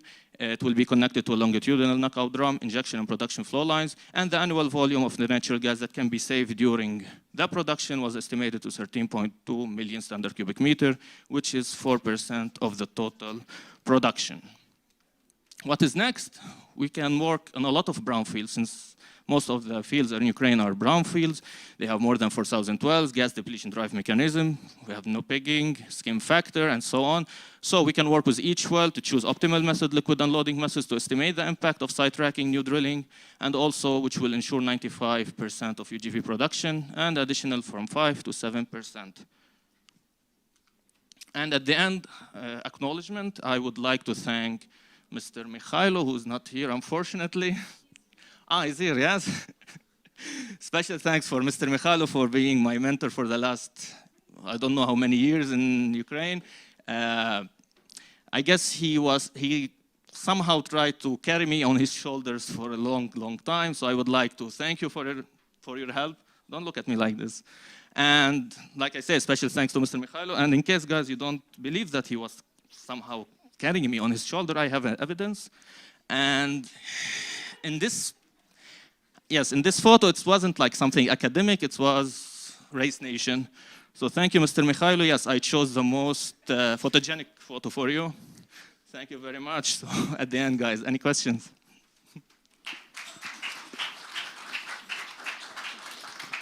Thank you, Ali. Yeah. Thank you, Ali, for a good presentation. I just have two questions. It would be a short one. How many wells did you use for your modeling? And as it's student work, in terms of using PipeSim, how days took you to collect all data, put in PipeSim, and do your research in terms of modeling? No, not science, but in terms of preparing model. Thank you. Okay, thank you for your question. I guess I missed this information. I didn't say that we took into consideration an actual well, actual field, sorry, that's located in the eastern Ukraine, Poltava, and it has more than 47 wells. And most of these wells, they didn't have the, let's say, the initial and the natural energy for the liquid droplet to lift itself up. And about the second question, it took more than 2-3 months because I'm someone who's very lazy and I cannot work like in a fast way. Thank you for that.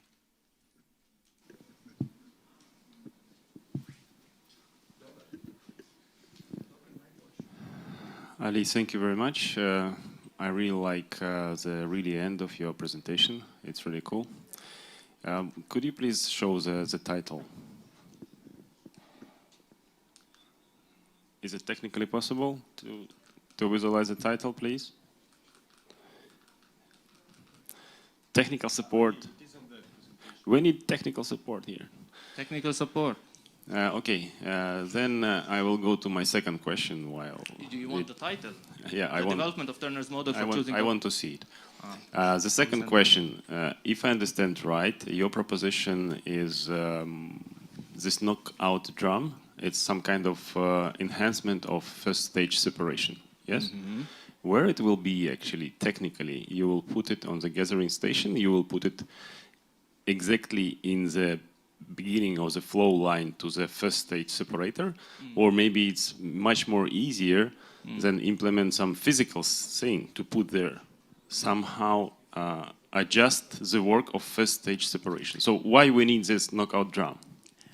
I guess here it depends on the field where it's located. Is it near the production facilities or not? Is it near with the first stage of separation or not? So it depends first on the position of the wells first and where's the production facilities.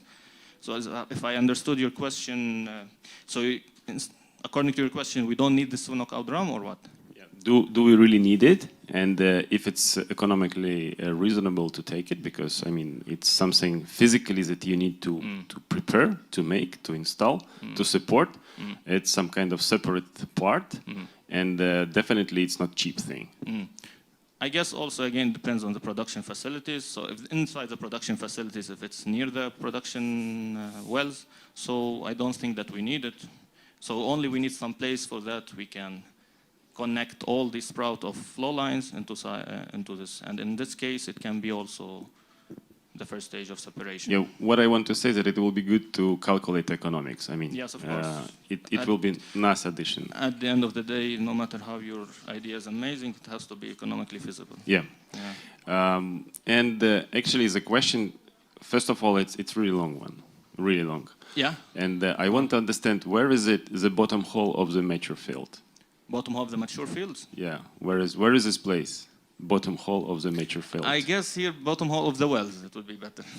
I just asking, it's written on here, like so. Liquid removed from the bottom hole of the mature fields, of the well in the mature fields. Okay, thank you very much.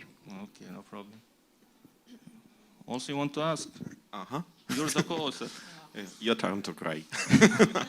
I'm already crying inside. It's okay. So you're a little bit old-fashioned guy, as I see, and you don't know now. We don't have mature field. We start to use brown field. They become young? Yes, they become brown. So use the brown then. Right. It's again to the well. And Ali, you have to develop yourself.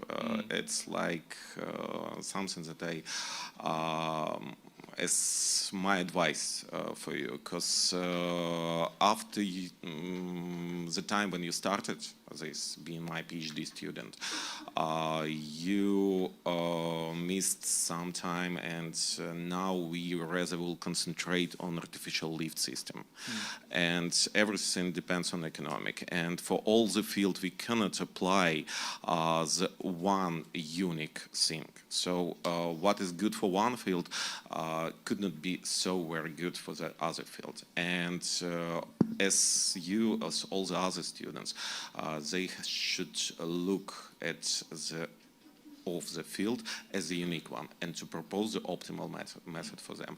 It was quite good on the last slide, and but it was the only one development that I saw during the last half a year. So yes, you have to move further, and don't stop and don't be lazy. Okay, thanks. Try my best. Let's thank Ali for this. Thank you, Ali, for this wonderful presentation. And that was the last presentation for this session. The second session of the Students' Work Competition will start at 12:15. Activity will be on Ukrainian language, so those who need translation, you can take your headphones near the registration table.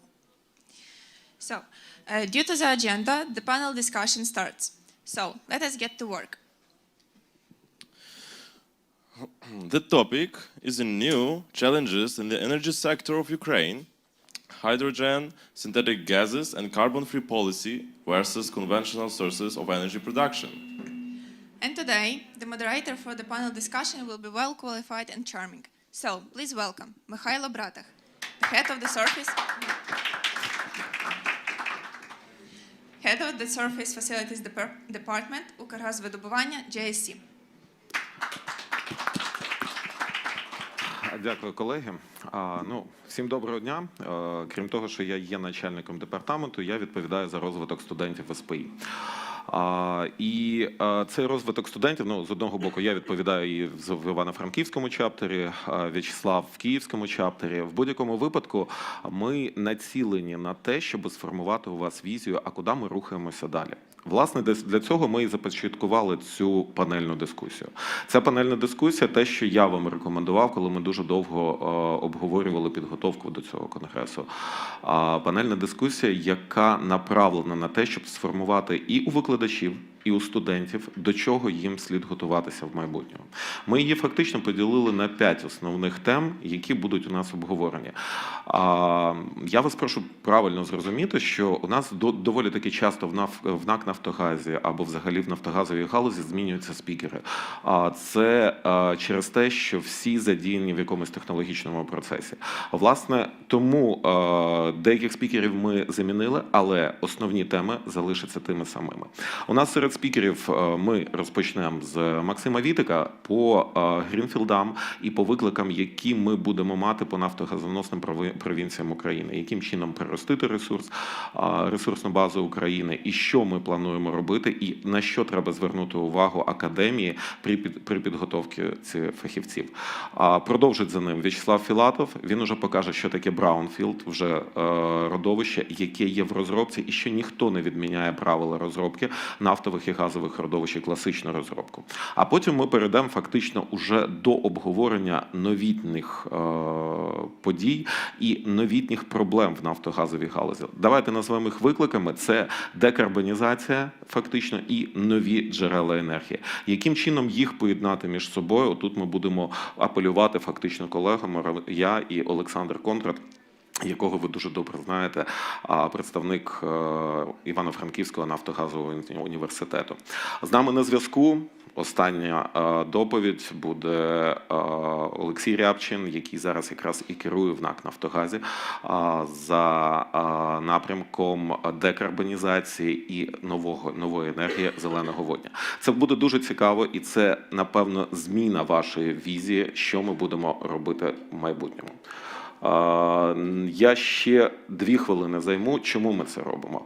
Знаєте, дуже багато, коли ви читаєте статті, ви бачите забезпечити енергетичну безпеку, зробити з України енергетичний хаб. Ми реально зараз працюємо над тим, щоб Україна розглядалася Європою як той енергетичний хаб безпеки для Європи. Для того, щоб постачання газу і постачання і споживання енергії було вдосталь. Для того, щоб ми могли забезпечити себе і взимку теплом, і були доволі такі атмосферно-френдлі, тобто скоротити виклики. На все це направлені 2 програми. Спершу це фактично програма використання нашої газотранспортної системи і наших підземних сховищ газу, об'єм в який ми можемо зберігати, буде порядка 30 мільярдів.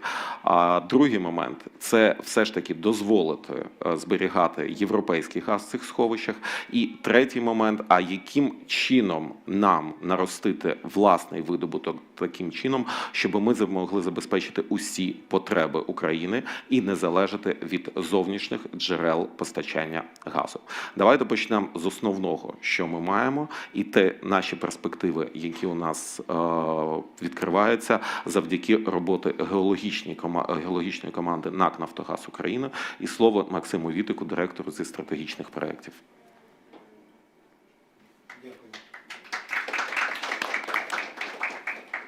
Мене чути добре? Добре, прекрасно. Мене звати Максим Вітик, я відповідаю за розвідку та стратегічні проекти в групі «Нафтогаз». За фахом я геолог, вчився в Львівському університеті, захистив дисертацію, потім продовжив навчання в Сполучених Штатах, де працював на компанії ExxonMobil, потім Shell, компанію Shell. Тобто 25 років досвіду в цих компаніях. 1,5 року тому назад я приєднався до команди «Укргазодобування» і хотів би в 2 словах розповісти, чим ми займаємося. Ми відповідаємо за напрямок так званих стратегічних проєктів, і задачею стратегічних проєктів є нарощення ресурсної бази та видобутку компаній. Що туди входить? Туди входить декілька, я б сказав, глобальних проєктів, які я зараз хочу перерахувати. Почнемо з моря. Очевидно, бачили ви в пресі, можливо, читали. Нафтогаз недавно отримав право на розробку морської акваторії. Це як і мілка вода, так і глибока вода. Це ділянки Дельфін та Скіфська. Це порядка 30 тисяч квадратних кілометрів в морі. Ми зараз проводимо сейсмічні роботи. Наш підрядник – це компанія PGS, норвезька компанія. І роботи проводяться зараз на мілкій воді, ми це називаємо внутрішній шельф, порядка 5 тисяч квадратних кілометрів, і робота закінчена десь на 90%. Тобто до кінця цього місяця ми будемо мати великий проєкт по мілкій воді. Перший раз за історію України, я б сказав би, проводяться такі широкомасштабні сейсмічні роботи. І, по суті, перша свердловина, яку ми плануємо бурити, очікується десь, можливо, на кінець 23-го, на початок 24-го року. Це що по морі. Море, як всі ми знаємо, мають свої виклики. Вони не тільки технічні, а вони також і політичні. На цьому я зараз зупинятися не буду. Можливо, в питаннях, коли будуть питання, ми поговоримо більш детально. На жаль, як ми знаємо, також, що по морю у нас Чорноморнафтогаз був чи не піонером пошукової розвідки в Чорному морі. Якщо говорити, порівняти з нашими сусідами, роботи почалися в 70-х роках. Але всі об'єкти, які були якби під контролем Чорноморнафтогазу, зараз контролюються Російською Федерацією. Це додає складностей в ці проекти, наші морські проекти. Це море. А наступний важливий проект, яким ми займаємося на Сході, це так звана Юзівська ділянка. Можливо, ви знаєте історію Юзівської ділянки. Спочатку Shell виграв конкурс на ОРП. Це ще було в 12-13 роки. Потім в 2014 році в зв'язку з обставинами, воєнними обставинами, війною Shell прийняв рішення про вихід. І ділянка проіснувала без контролю протягом декілька років. І тільки недавно було прийнято рішення урядом передати цю ділянку групі «Нафтогаз». Це 8 тисяч квадратних кілометрів на суші. Це найбільша ділянка на суші, яка є на Україні. А на цій ділянці є перспективи як і традиційного, так і нетрадиційного газу. По операційним речам ми плануємо першу свердловину десь, швидше всього, в першому кварталі наступного року. Ця свердловина буде горизонтальна, і ми проговоримо, можливо, детально про горизонтальне буріння, що я вважаю, є критичним для того, щоб наростити видобуток. Крім поза можливості, які існують на Юзівській, вони, як я вже сказав, це як традиційний, так і нетрадиційний газ. Ми закартували на існуючій сейсміці багато об'єктів, які можуть в кінцевому результаті дати цікавий результат. Третій регіон, який включається в сферу стратегічних проєктів, це регіон Карпат. Карпати якби складний регіон для роботи. Чому? Високогір'я, там також є екологічні питання. Ми зараз підписали договір по співпрацю з двома компаніями. Це австрійська, тобто дочка компанії ОМВ, румунська дочка компанії ОМВ, ОМВ Петром. І ми спільно вивчаємо декілька ділянок, які ближче до румунського кордону. В той же час подібні роботи ведуться з польським PG&G, ближче до польського кордону. Результатом цих вивчень буде спільні, можливо, знову ж таки, якщо дадуть позитивні результати, ми вже підемо до наступного етапу, до номінації регіону можливо, на ОРП, а можливо, інші механізми, і потім до сейсміки, до буріння. Це якби дуже коротко про наші стратегічні проекти. Поза тим всім, звичайно, є великий акцент ставиться на роботі на існуючих ділянках, які є, зокрема на грінфілдах, які є в укрзадобуванні. Це якби окрема тема, будуть питання, поспілкуємося на цю тему також. У мене все.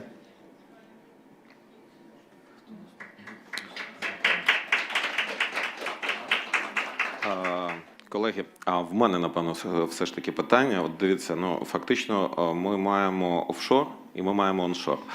Питання до студентів більше.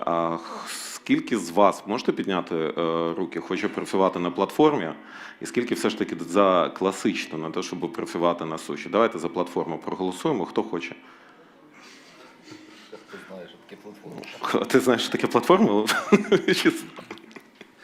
Окей, а всі інші, я так розумію, на суші, так? А можете підняти, хто на суші хоче працювати, руки?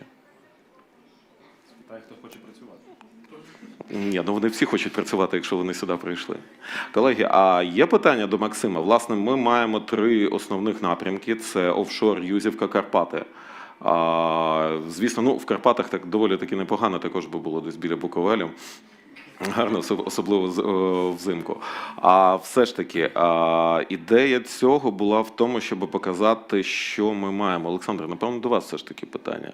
А що з кафедрою морською? Що з офшором? Ну, перш ніж перейти до кафедри морської, як сказав Михайло, я би хотів подякувати, і дуже мені приємно знаходитися серед одних з кращих фахівців галузі. Так? Бачити в цьому залі стільки мотивованих студентів, в яких горять очі, які почули нарешті вже не від викладачів, а від професіоналів галузі, що ви потрібні галузі. Ви потрібні, ви майбутнє цієї галузі. Так? Галузь чекає на вас. Чекає від вас нових звершень, нових результатів і нового тої енергії, яка влиється і все-таки дасть можливість здобути Україні енергетичну незалежність і підняти на новий рівень видобуток природних вуглеводнів і не тільки. Щодо перспектив, ну, звичайно, що ми дивимося в майбутнє. Так? Я, будучи ще аспірантом в далекому 1997 році, був на стажуванні в Канаді і в перший раз відвідав родовище високов'язкої нафти Вейборн. Це південь провінції Saskatchewan.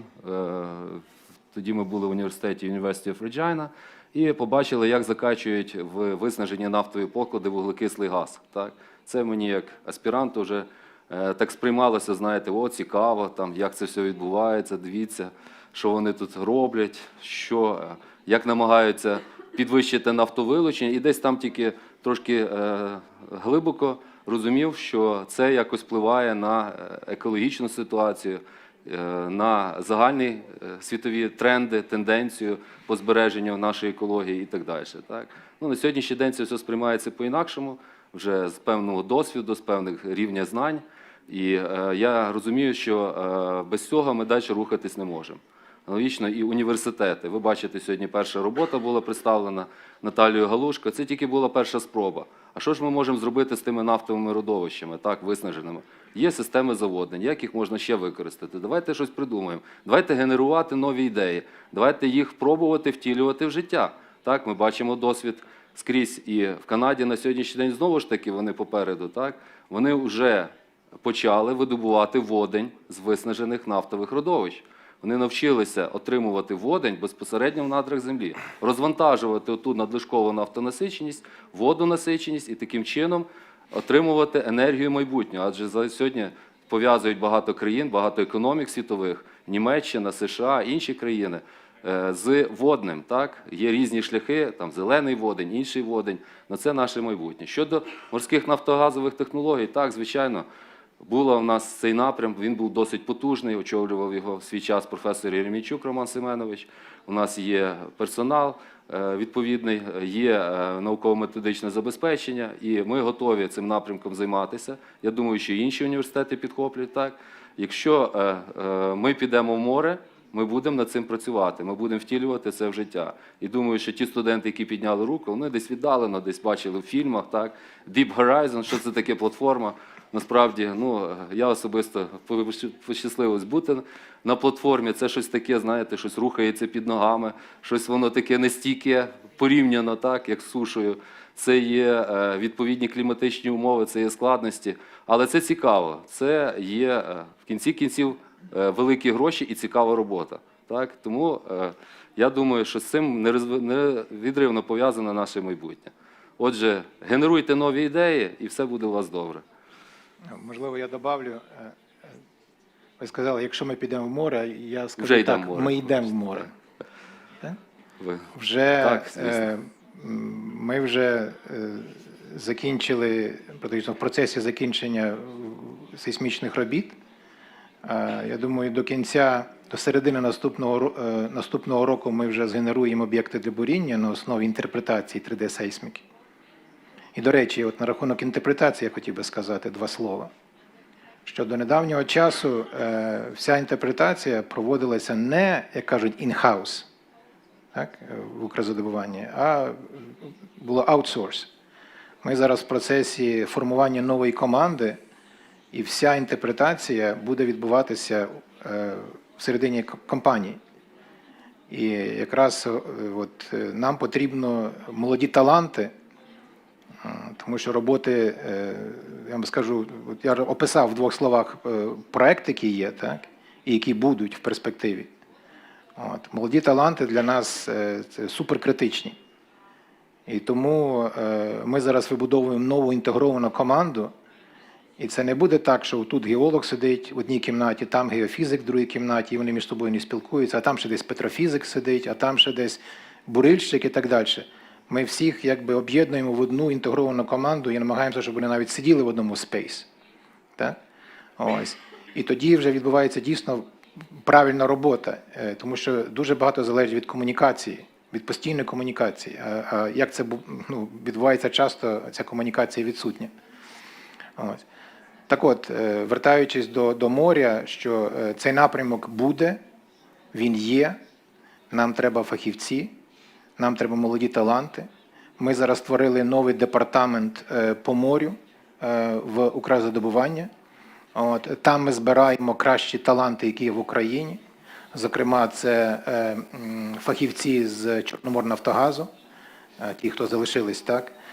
Це також фахівці з досвідом по морю з інших компаній, зарубіжних компаній. Зокрема, у нас працюють фахівці з ExxonMobil, з компанії Shell, Vermilion, сервісних компаній. Ну і це, звичайно, фахівці молоді, якби молоді люди, які тільки приєднались до компанії, які мають досвід і розуміння в Петрелі, наприклад, це дуже критичний такий тул, так? Так що я просто хочу наголосити на тому, що наше майбутнє в вас, так? І ми на вас надіємося, і тільки з вашою допомогою ми зможемо вибудувати нашу індустрію і все-таки забезпечити енергонезалежність. Я, напевно, добавлю від себе, знаєте, це дуже цікаво, коли ти підключаєш ще неіснуючі свердловини на морі до неіснуючих платформ, і потім тягнеш великий трубопровід, щоб його підключити в районі ГРС Березівка до системи оператора газотранспортної системи України. А знаєте, це таке відчуття, ніби ти граєш в велику гру комп'ютерну, і ти знаєш, що це буде потім втілено в життя. Тобто це те, що буде жити. І в принципі, та кооперація, яка зараз є, ви маєте розуміти, що це той виклик, який дає вам фактично ті робочі місця і в геології, і в обробці інтерпретації сейсміки, і в продакшені, і в тій самій наземній інфраструктурі, ті, хто будуть його експлуатувати. Я щиро вдячний Максиму. У нас ми, напевно, перейдемо до В'ячеслава з браунфілдами, що буде фактично логічно, а закінчимо вже новими видами енергії. Так? І єдине, перед тим, як перейдемо до тебе, відкрити в Одесі, будь ласка, площадку технологічну від нафти і газу, щоб студенти могли там практику проводити, а ми могли дослідження проводити одразу. Як кажуть, почули? Будемо спілкуватися на цю тему. Будемо рухатися. Дякую, Михайле. Мені випала дуже почесна роль такого приземлювача. Тобто зараз ми поговорили про космічні технології, про Bright Future, хто хоче працювати на платформі, хто хоче під'єднувати нову свердловину до нової платформи, здоровенною такою трубою до газотранспортної системи України. Я хочу спитати, а хто хоче працювати, вже ми чули з доповіді Алі, що це вже не mature fields, це brownfields, зараз це так називається. А хто хоче працювати на родовищі, якому 50 років, де фонд свердловин вже десь біля 20-30, ми не знаємо чітко, коли вони були зроблені, ким і в якому стані зараз технічному знаходиться колона, проміжні колони, перетоки, фонтанна арматура травить, де ті шлейфи закопані, ніхто не знає. Хто хоче працювати на такому родовищі? А я бачу, знаєш, там два є студенти, які постійно піднімають руку. Може, вони не розуміють. Хто хоче просто працювати, ми двоє. Ні, може наші колеги з Румунії і нема перекладу на румунський, то вони просто тягнуть руку на все. Отже, дякую за слово. Я тоді собі теж дозволю такий маленький спіч буквально на 5 хвилин. Ну, перш за все, багато хто з вас знає мене і ми спілкуємося.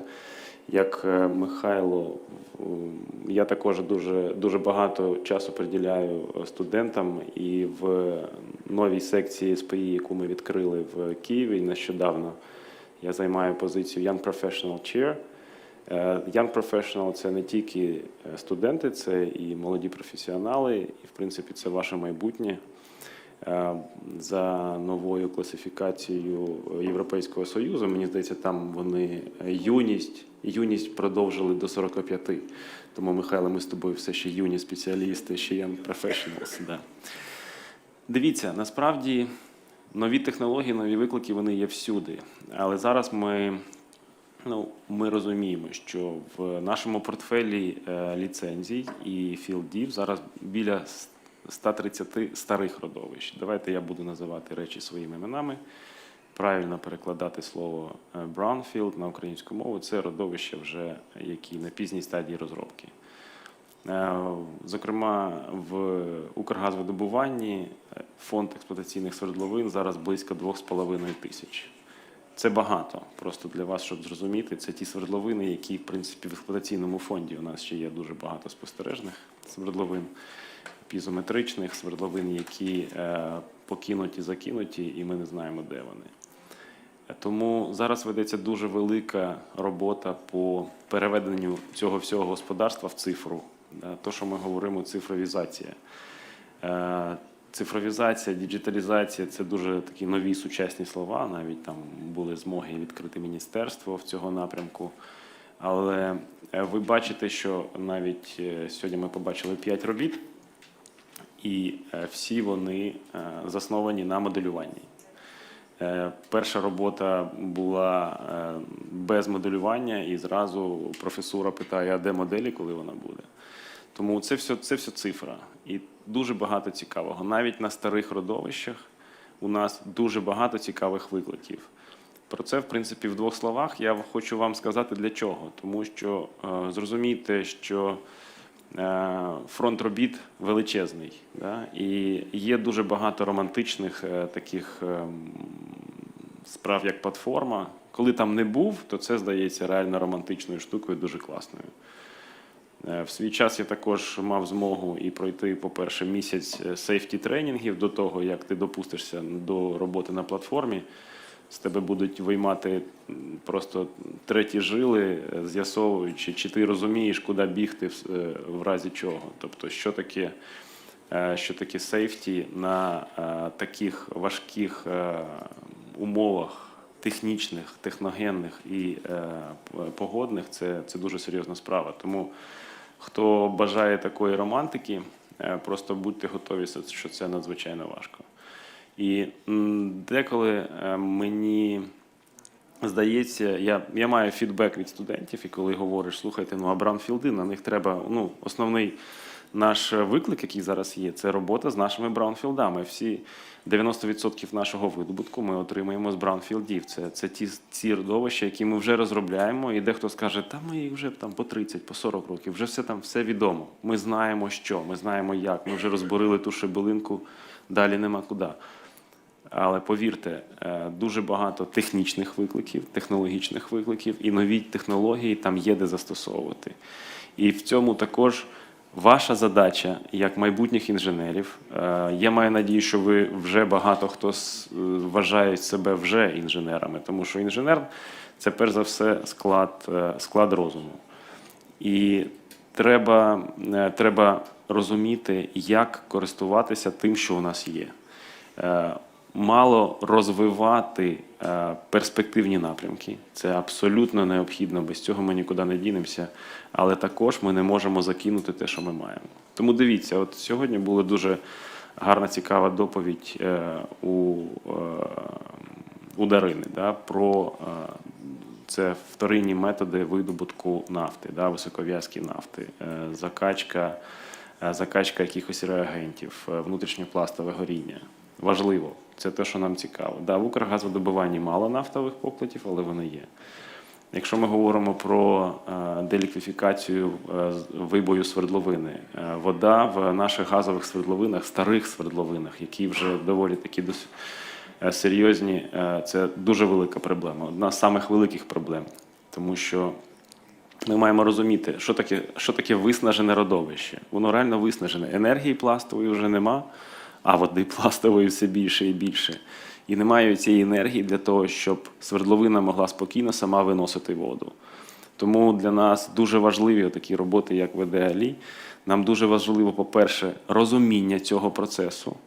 Для цього ми використовуємо сучасні технологічні програмні засоби, а також нам необхідно розуміння нових методик, як з цим можна боротися. Прості приклади. Зараз, за останні роки, в УГВ було запроваджено декілька методів інтенсифікації. Плунжерний ліфт, наприклад. Да?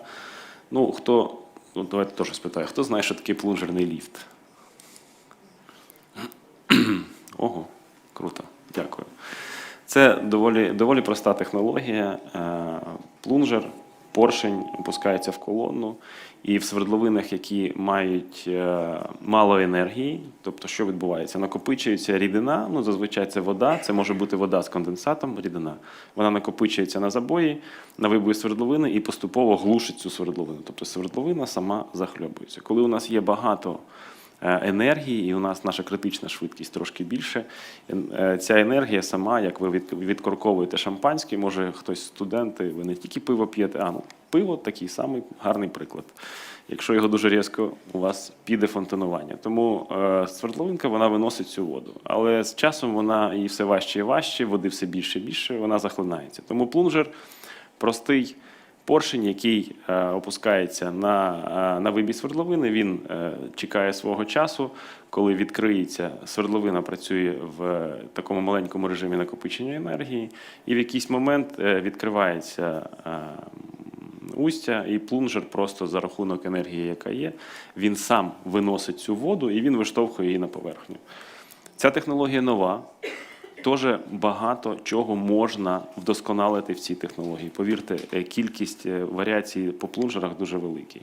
Це було запроваджено буквально ось недавно. У нас є пілотні проекти, дуже успішні, які ми запроваджуємо.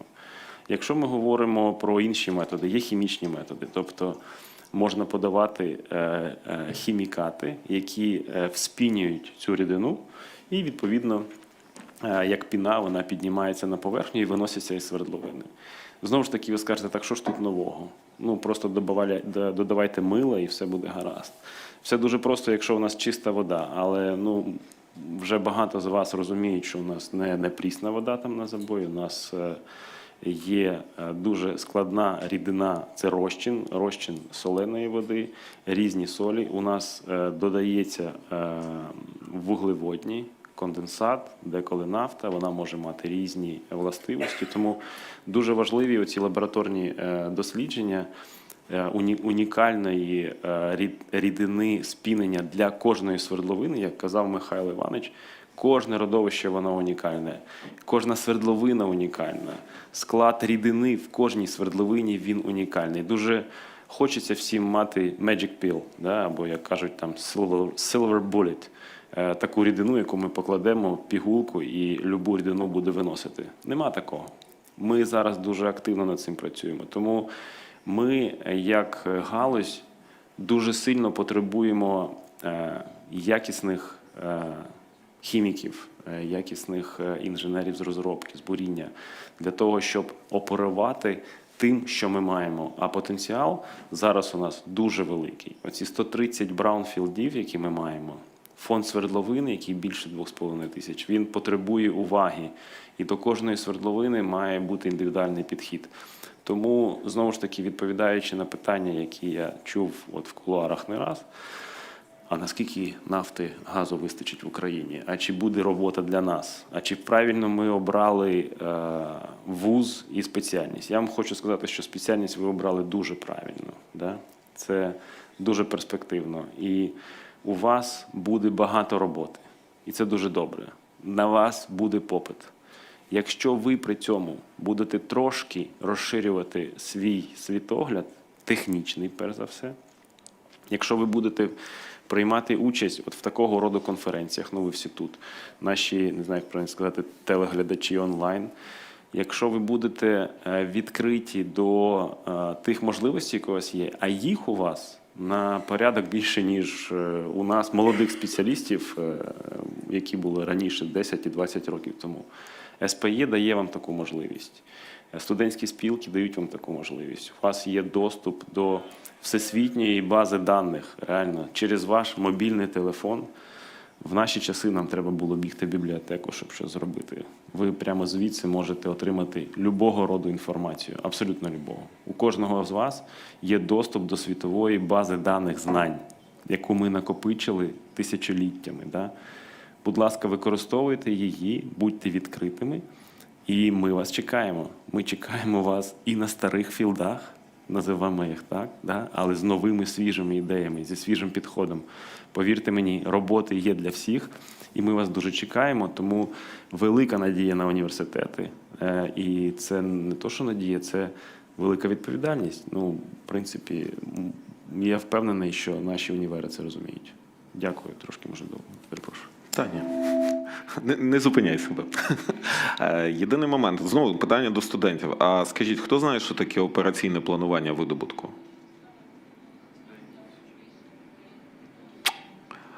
І це не дуже добре, в принципі. Тобто і наповнювач видобутку. Ну, як ви думаєте, за рахунок чого, В'ячеслав, ну, от він зараз представляє Браунфілд, за рахунок чого він в першу чергу зможе виконати планові показники по видобутку? От сказали нам, треба добути 13 мільярдів на наступного року. У нас є, скажімо, базового видобутку 10 мільярдів. 3 мільярди треба далі надати. Тобто 3 мільярди, ну, фактично кожен день ми маємо давати, ділимо 3 мільярди на 365. Якщо в мене все хорошо з математикою, це порядка там 6-7 мільйонів в день додаткового видобутку. Як ви думаєте, за рахунок чого він буде наповнювати цей кошик? Ну, кажіть. Тобто капітальні ремонти, ну, це чудово, так. Да. Калтюбінг, КРС, ще щось. Що ви знаєте ще? Окей, давайте без обмежень. КРС, окей, калтюбінг, дуже гуд. Що ще? Заборка, ну, це супер, далі. ГРП, чудово. Ви майже скоро всі перерахуєте наповнювачі види. Ви саме головний забули. Ні, це я не про себе, ні. Ми говоримо про газ. Давайте поговоримо про газ. Колеги, ви забули буріння. Чи ви не думаєте, що ми взагалі не буримо? А ви думаєте, що ми на старих родовищах не буримо? Чи ви думаєте, одна свердловина розкриває повністю весь резервуар?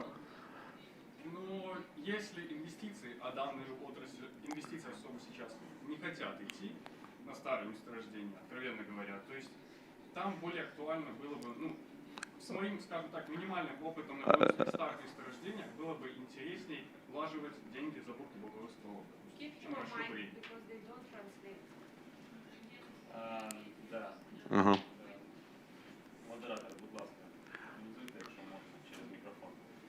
Я можу задавати питання через мікрофон, тому що наші колеги мають отримувати переклад від перекладачів. Вони не чують. Казалось бы, что просто на старых месторождениях было бы намного выгоднее задействовать забурку боковых стволов. Но, скажем так, то есть вот мы видели вчера, позавчера выступление коллег из Беларуси, которые, ну, речицкое месторождение, оно было на вершине своей славы в 80-х годах. Но при этом они показывают, что при определенных покерах, при забурке боковых стволов, при их технологиях ГРП результат наращивается. То есть Беларусьнефть показывает сейчас каждый год повышение добычи на старых месторождениях. То есть просто интересно, будут ли эти деньги заходить в эту отрасль. Потому что, ну, я 3 дня подряд слышу, что это никому не нужно, что есть новые проекты. Они интересны с финансовой стороны, с зеленой стороны. а есть мы. То есть есть старое бурение, болото, грубо говоря, не особо чистая работа и очень высаженное месторождение. Актуально ли это будет? И, грубо говоря, ну, просто будут ли деньги на это? Як ти думаєш, скільки стоїть, Максим, давайте ви. Це набагато краще вам відповісти, ніж мені. Два слова, чи будуть гроші. Ну, зараз один з напрямків, який ми розвиваємо, це проекти так званий PEC, це Production Enhancement Contracts, якщо це комусь про щось говорить. Ось, то на існуючих родовищах ми працюємо для того, щоб підняти видобуток, і ми працюємо дуже тісно з нашими міжнародними партнерами. І я вам скажу одне, дуже багато бажаючих. Дуже багато бажаючих. Тобто, не знаю, ці легенди, то, що ви чуєте, що там грошей нікуди туди ніхто не вкладає, це легенди, розумієте? Це не відповідає дійсності. От. Є зацікавленість, ось, і я думаю, в нас вже є такі проекти, вже які діють, так, і будуть діяти в майбутньому, найближчий час. Я також додам, якщо можна, з абсолютно практичної точки зору, есенція дуже правильна. Чи будуть на це гроші? Тому чого ми кожного з вас ми питали і просили, а чи є економічна, яка економічна вигода? Розрахуйте економіку. Зараз без цього нікуди. Вже пішли ті часи, коли ми просто бурили заради газу. Зараз кожна свердловина, кожен ЗБС, кожен капремонт проходить економічну оцінку. Дуже прискіпливу, дуже детальну. І є у нас операційні задачі, які ми маємо виконувати.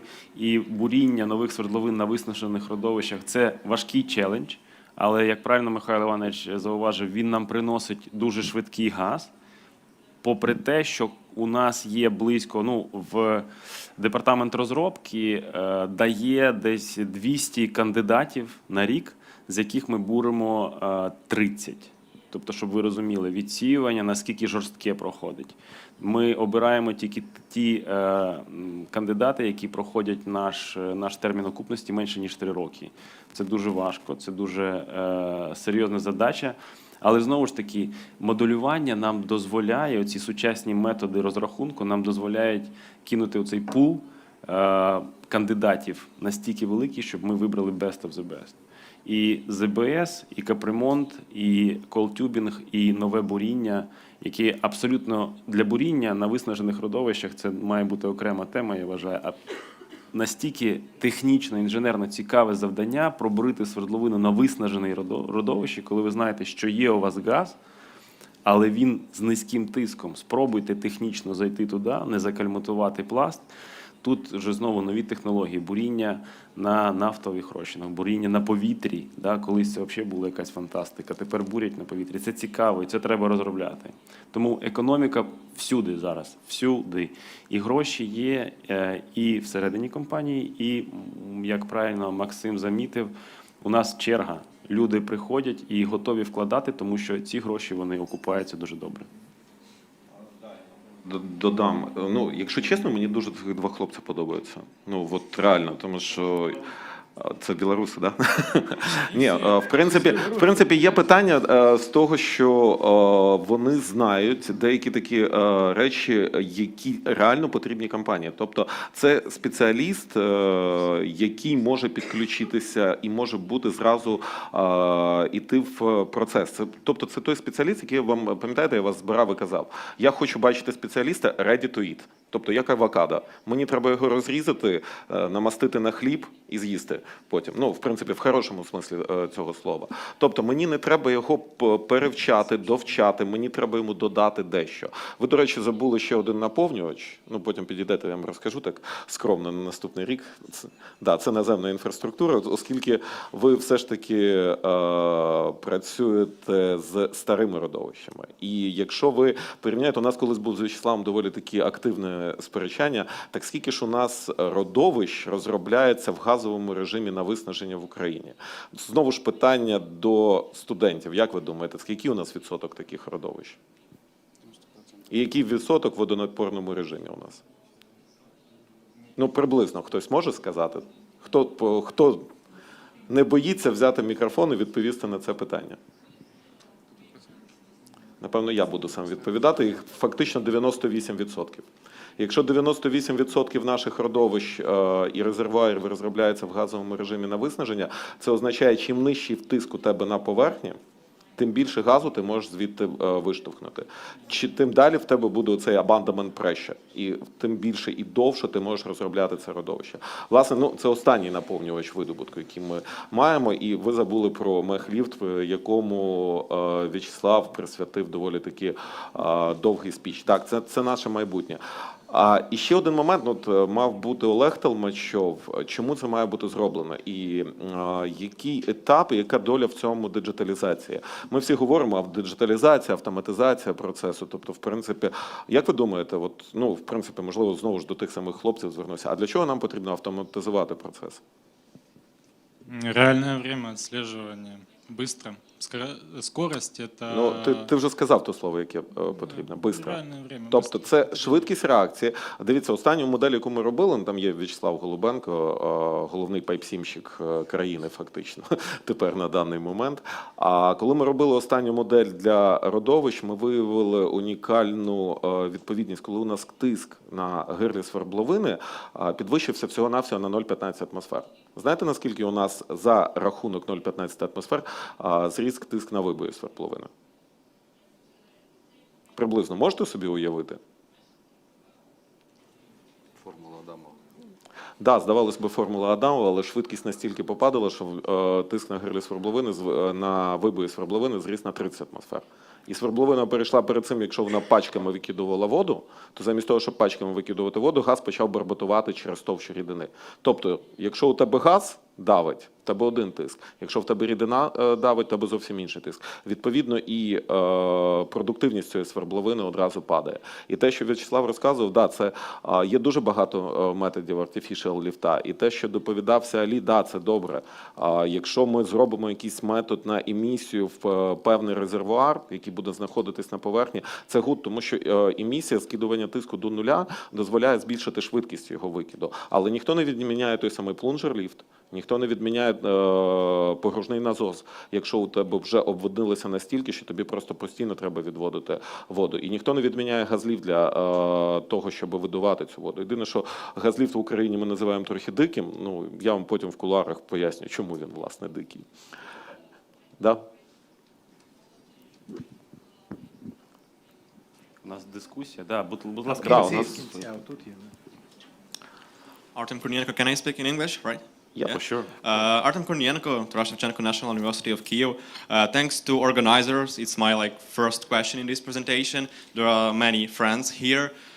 My question will be more on unconventional because all of this presentation, majority of talks was regarding conventional resources. And currently, my supervisor, Mr. Ivan Vershilo, sends his regards. We are currently working in a geothermal project. I previously talked with Ms. Laura, GeoHackathon, and I would like to ask maybe representatives from Naftogaz, is there any projects, strategies, and plans regarding implementation of geothermal direction in Ukraine or not? На український, на англійський? На український, може. На український, давайте по-українськи. Я, можливо, про геотермальну енергію не буду говорити, а я вам щось інше розповім, цікаве. Коли я говорив про стратегічні проекти, я не згадав один з напрямків, який є дійсно нетрадиційним, і цей напрямок стосується водню. Питання, при чому тут водень і що геологи роблять з водним, правда? У мене питання до аудиторії. Хто знає, що таке золотий водень або golden hydrogen? Знає хтось в аудиторії? Чесно, Максиме, халепа. Я знав зелений, синій, а тут ще золотий. Саме цікаве, Михайло, що до недавнього часу я також цього не знав. Да? Да. Оказується, є золотий водень. І це водень, по суті, який знаходиться в надрах землі, так? По суті, в формі родовищ. В Малі, в світі, взагалі, здається, є одне таке родовище, яке вже людство знайшло, в Малі, яке зараз, там водень видобувається, так, економічно, вигідно і все нормально. Так от, Ми зараз спільно з одним із міжнародних партнерів, я не буду говорити, просто раз не можу розповідати вам все, так, в майбутньому, можливо, ви побачите в пресі, ми займаємося цим питанням. Ми шукаємо родовища водню на Україні. І в нас вже були польові роботи, ми проводили, так? Дуже цікавими результатами. Просто до чого я веду? Я веду, що не тільки газ, не тільки нафта, але є інші дуже цікаві напрямки, де, ну, зокрема, геологи, інженери можуть бути дуже корисними, так? І це може бути в кінцевому результаті майбутнє. Так? Все це на самому початку, як би сказав би, у нас, очевидно, набагато більше питань, ніж відповідей на даний момент. Але ми такими проектами також займаємося. Ми також думали і про геотермальні речі, у нас є пара задумок. Я зараз, ну, якби не оперую всіми фактами, так, ну, зокрема, от по заходу країни, так, у нас є там регіон, який ми зараз вивчаємо про можливість тестувати пару ідей по геотермальній енергії. Так що такий напрямок також ми розвиваємо. Це в двох словах.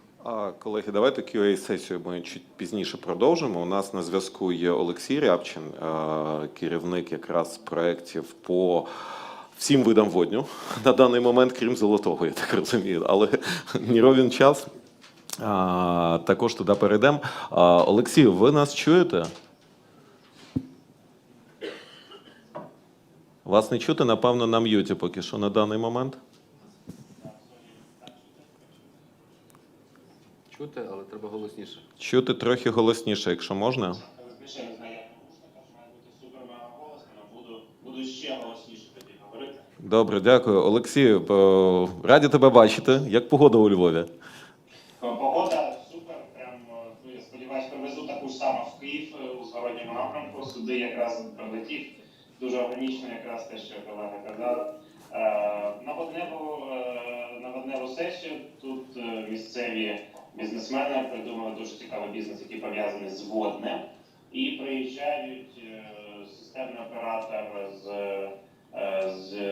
зі Словаччини, сховища, РАП, компанія така австрійська, німці з Баварії приїжджають, які готові цієї води купувати. Тобто буде цікава дискусія і потенційні такі перші водневі проекти в Україні. Тому я, поки зараз просто їхав, слухав про, скажімо, традиційні нафтогазові бізнеси, а тут готовий з вами поділитися майбутніми речами, які зараз тільки готуються, однак, сподіваюся, за 5-10 років це вже буде і Нафтогазу традиційним бізнесом.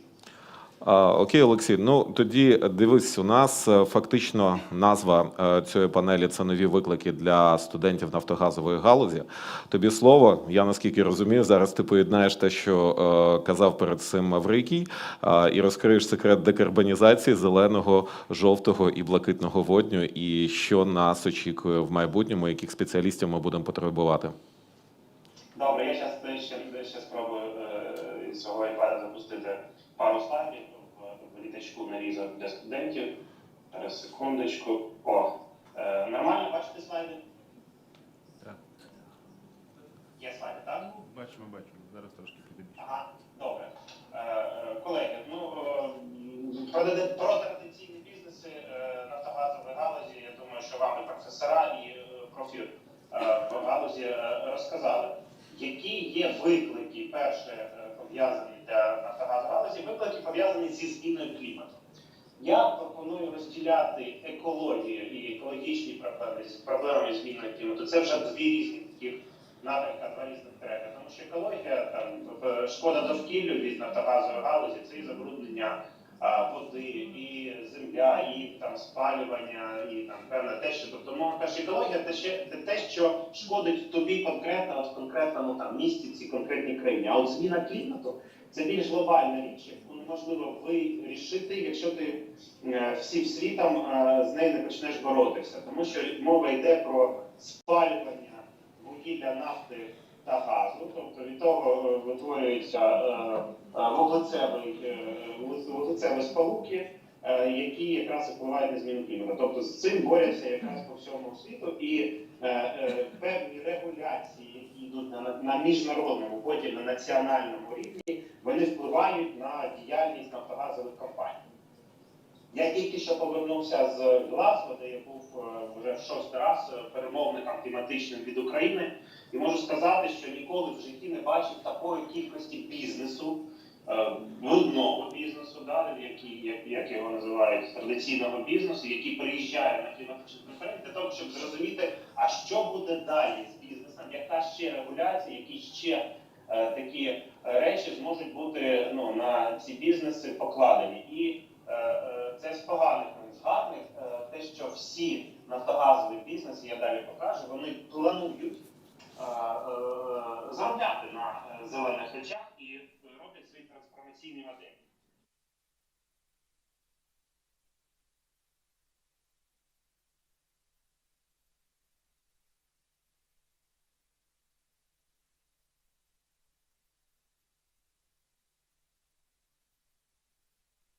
Роках буде система торгівлі викидами парникових газів. Річ, яка буде впливати точно на діяльність всіх або нафтогазових компаній, або компаній, які спалюють цей газ та нафту. До 2030 року Україна зобов'язалася скоротити викиди парникових газів на 65%. Це амбіційна мета. Вперше вона дійсно амбіційна і говорить про реальне скорочення. Яким чином це впливає на нашу галузь? Тим, що, наприклад, в галузі енергетики передбачається скорочення викидів, в сільському господарстві скорочення, в промисловості збільшення, в транспорті збільшення. Да? Ми євробляхи за 10 років не переможемо. І промисловість, сподіваємося, із кризи вийде, буде більше наращувати обсяги. А от що з енергетикою? В енергетиці, наприклад, розглядається, буде відмова від вугілля, від вугільних ТЕЦ, які вугілля є найбільш брудним паливом, і перевод їх на газ. Що, наприклад, сьогодні це економічно просто і супер-мега невигідно, однак і з точки зору екології от держава сказала, так, ми відмовляємося від вугілля і переходимо на газ. І от одну з ключових таких річ, про яку буду казати, це про нашу мету зменшення викидів парникових газів до нуля, кліматична нейтральність, так звана, до 2040 року по двом скопам. Скоп 1, скоп 2, прямі, непрямі викиди, я про них ще далі скажу. І от у 2060 рік Україна встановила мету досягнення кліматичної нейтральності. Тобто в 2060 році країна сказала, що ми не будемо використовувати вугілля, газ та нафту, а якщо і використовується десь, то вона має бути поглинатися екосистемою чи захоронюватися СО2 в пласти, тобто яким чином компенсувати ці речі. Я думаю, що ви вже прочитали, що є в Євросоюзі, на відміну від нас, вони прийняли дуже таку амбітну ціль, Green Deal в них така є програма політична, і вони сказали, в них кліматична нейтральність 2050 рік. І таку ж саму ціль, 2050 рік, по 3 скопам, у нас 2 скопи, тут 3 скопи, встановлюються до виконання європейськими нафтогазовими мейджорами. Переходжу далі. Значить, для Нафтогазу, енергетичний перехід Нафтогазу, як ми це бачимо? Ми бачимо, що зараз Нафтогаз, у нас є компанія, яка розбудовує нові напрямки діяльності. У 2030 році ми бачимо Нафтогаз як компанію, яка забезпечує енергетичну незалежність через збільшення видобутку, диверсифікований попит на транзит газу та частку зелених бізнесів у портфелі. Зелені бізнеси для нас – це ключове словосполучення. Ми бачимо можливості, в тому числі там, де є виклики. І в 2050 році ми бачимо себе як компанію-постачальник сталої енергії з мінімальним впливом на довкілля та клімат. Що ми розглядаємо і що ми намагаємося розбудувати в компанії нові напрямки, це водень, біогаз. Ми газова компанія, водень і біогаз – це також гази, які зелені, умовно кажучи. Тобто для нас це природня, їм займатися. Нам дуже цікава електроенергія з відновлюваних джерел енергії. До 2030 року ми плануємо побудувати не менше, ніж 1 гігават встановленої потужності сонця та вітру. І ми бачимо, що для нас вже вигідніше побудувати для себе сонце і вітер і споживати цю енергію не за зеленим тарифом, не за якимись там стимулюючими речами, а просто, що дешевше навіть не з ринка купувати, а себе побудувати і цю енергію споживати для власних процесів. Тобто в нас газовидобуток буде живитися власною зеленою енергією. Таким чином ми зменшуємо наш вуглецевий слід. Також цю енергію ми можемо торгувати, тому що ми є постачальником газу, ми є також постачальником енергії, електроенергії, і будемо допомагати домогосподарствам і індустріям декарбонізуватися, а також водень. Водня буде вважатися зелено-водний тільки той водень, який буде вироблений з нових джерел енергії, тому що є декарбонізація електроенергетики, тобто заміна вугілля, газової генерації саме зеленої, а це буде декарбонізація газів. Якраз для того, тобто треба побудувати нове, щоб воно виробити з нього водень. Вкрай цікава тематика, яка пов'язана з енергоефективністю, тому що це внутрішні процеси в компанії, яка працює там зачасту на радянському обладнанні, яке вже не актуальне, і воно енергозатратне, тобто ці проекти, вони будуть окупними і зменшують окупність бізнесу. Ну і для людей енергоефективність, менше цього газу спалиться, більше залишиться тут. Супер-мега важлива річ, яка пов'язана зі скороченням викидів метану та спалювання попутнім газом. Я був на конференції, де показували знімки супутникові, де воно в нас, яким чином метановий слід іде в Росії. І зараз за 2 роки буде запускатися новий спутник, який буде бачити, ну не знаю, в 100 разів краще. Тобто, ну от будь-яка виток метану, його буде бачити з космосу, і у України будуть проблеми, якщо вона з цим не буде боротися. Зловлювання, зберігання, використання вуглецю – дуже цікавий бізнес, який ще не є. Технологія ще недоскональна, однак скоро буде. І в нас є величезні можливості і на наших свердловинах, які вже не використовуються, і в наших сховищах цим займатися. Це приблизно такий бізнес майбутнього, над яким ми думаємо і розбудовуємо. Ми не єдина компанія, яка встановила кліматичну нейтральність. Якщо подивитися на інші компанії в секторі, ДТЕК кліматично нейтральний, 2040 рік, перший, другий скоп, мають звітуватися ESG, запам'ятайте ці слова, Environmental Social Governance, це дуже важливі річі, яка звітність буде збиратися.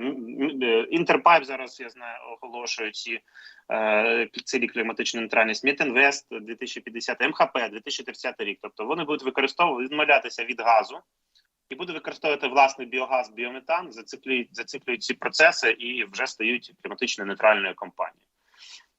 Ми подивимося на інші нафтогазові мейджори. Орстед – це датська компанія, яка була нафтогазова, яка сказала, у 2025 році вона взагалі виходить з цього бізнесу, будує собі вітряки і сонця по всьому світу і заробляє на цьому. ExxonMobil, BP, Shell, якщо ви бачите, вони ставлять хто по 2, хто по 3 скопам вже змушений ставити, і показують, коли вони залишають цей бізнес де-факто, або якщо вони в ньому залишаються і будуть щось видобувати, то вони мають це компенсувати чи закачувати в пласти. Дуже цікавий кейс з Shell. Це британсько-датська компанія, яка була засуджена цього року чи минулого року одним зі своїх співвласників, співінвесторів, за недостатню кліматичну амбіцію. Тобто за недостатню кількість грошей, які вони планували виділяти на озеленення у 2050 році.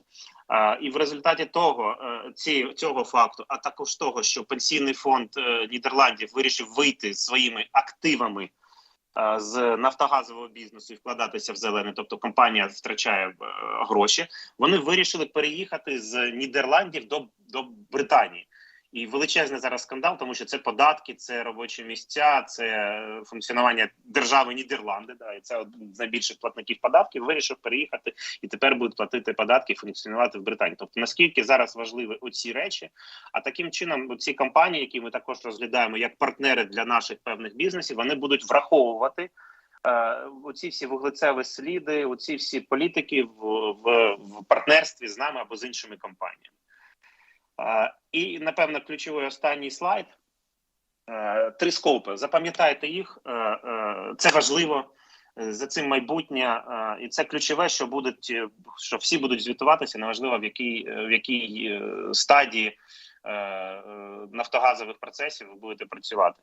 Є прямі викиди, є непрямі викиди. Scope 1 – це прямі викиди від джерел, яким володіє компанія. Наприклад, бурові установки, нафтові платформи, компресорні станції, факельне спалювання, витоки метану, транспорт. або в Нафтогазі є ТЕЦ, тобто ТЕЦ спалює газ і ці викиди. Ми маємо викиди від першого скопу до 2040 року знизити до майже нуля. І є заходи, в які будуть інвестуватися. Мінімізація витоків метану, відмова від практики прямого випуску та факельного спалювання, зниження викидів газових компресорів, перехід на електромобілі, біопалива тощо.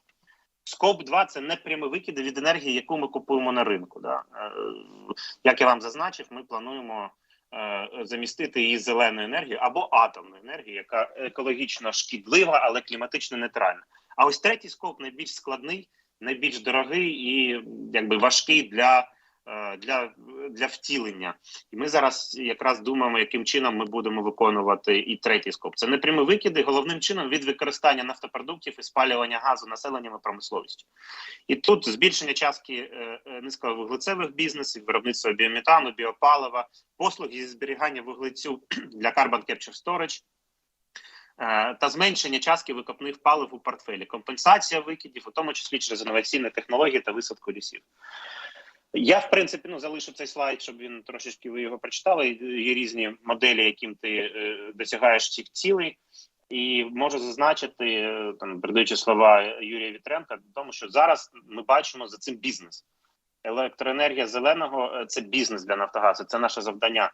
Заробляти для держави, платити податки, тому що ми найбільша корпорація в державі. І якщо ми не побачимо цей ризик і не визначимо їх, і не будемо нівелювати ризики і використовувати можливості щодо водню заробляти для компаній і давати нові робочі місця, щодо попустимо тренд по біоенергетики. Я люблю, моя улюблена такий вираз – це ти або за столом або в меню. Нас зіжруть як країну, як компанію, якщо ми не зможемо змінити себе, якщо ми не подивимося, як роблять інші, і не будемо кращими. Потенціал в нас є і як в газовидобутку, збільшення його і правильними екологічними шляхами, так і диверсифікація в зелені бізнеси, і нам точно потрібні професіонали, які це будуть робити.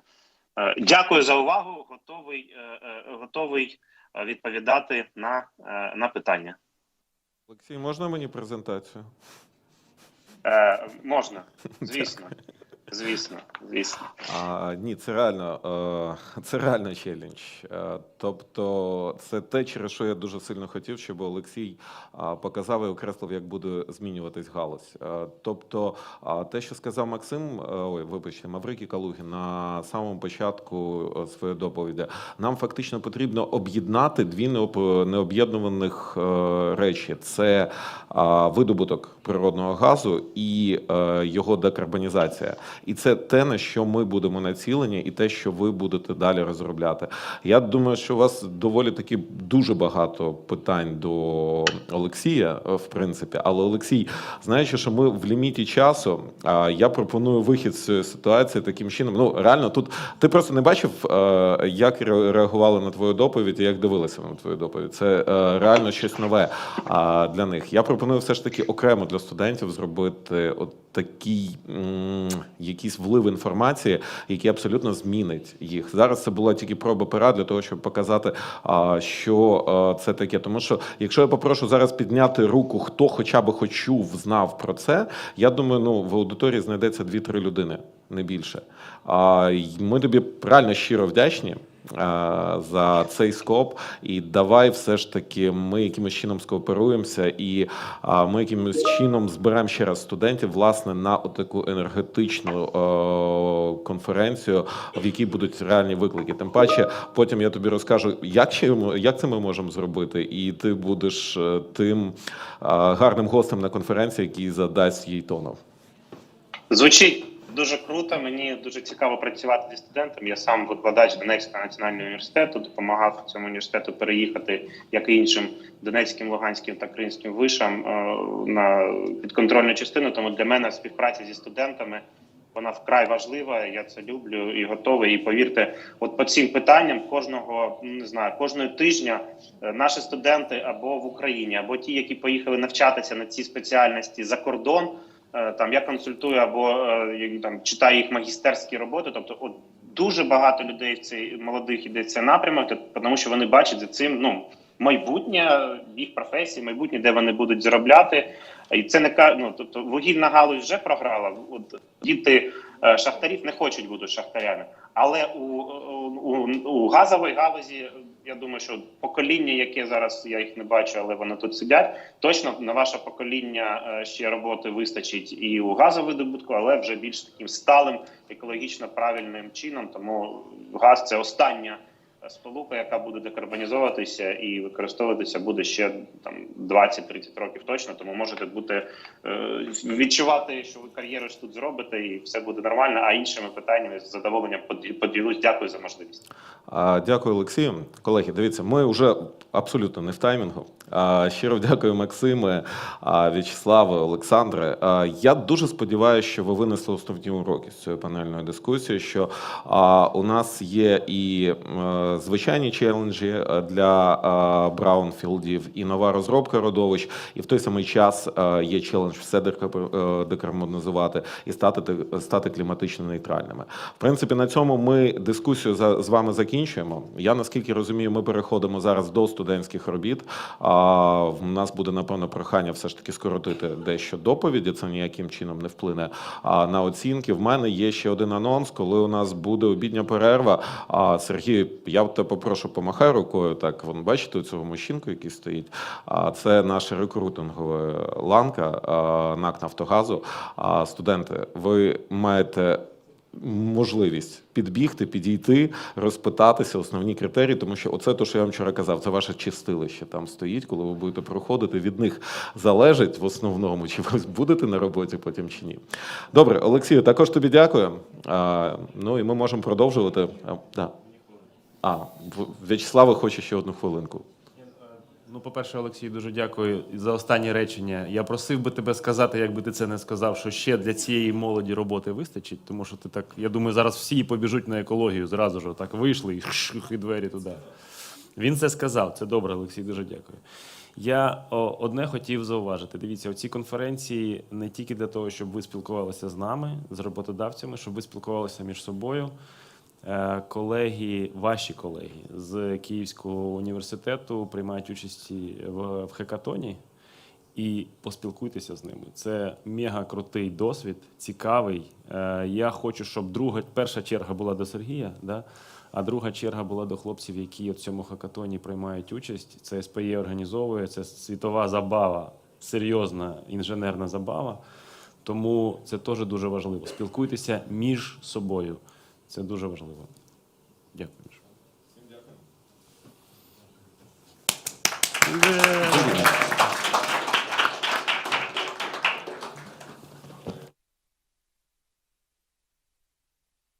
About all of these topics. Yeah, so let's get to the last session for today. And we are continuing with competition of student research papers. And it's going to be the last one session. We remind you that the time limit for presentation is 8 minutes, and for questions 2-3 minutes. Please follow the time frame. The first presenter for the session is Sabotage Karina.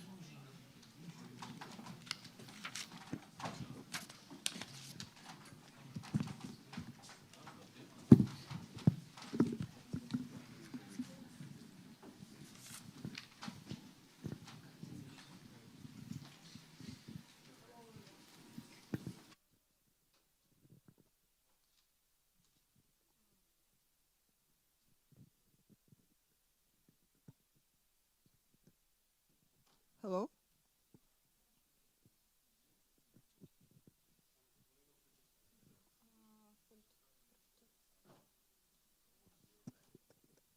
Hello.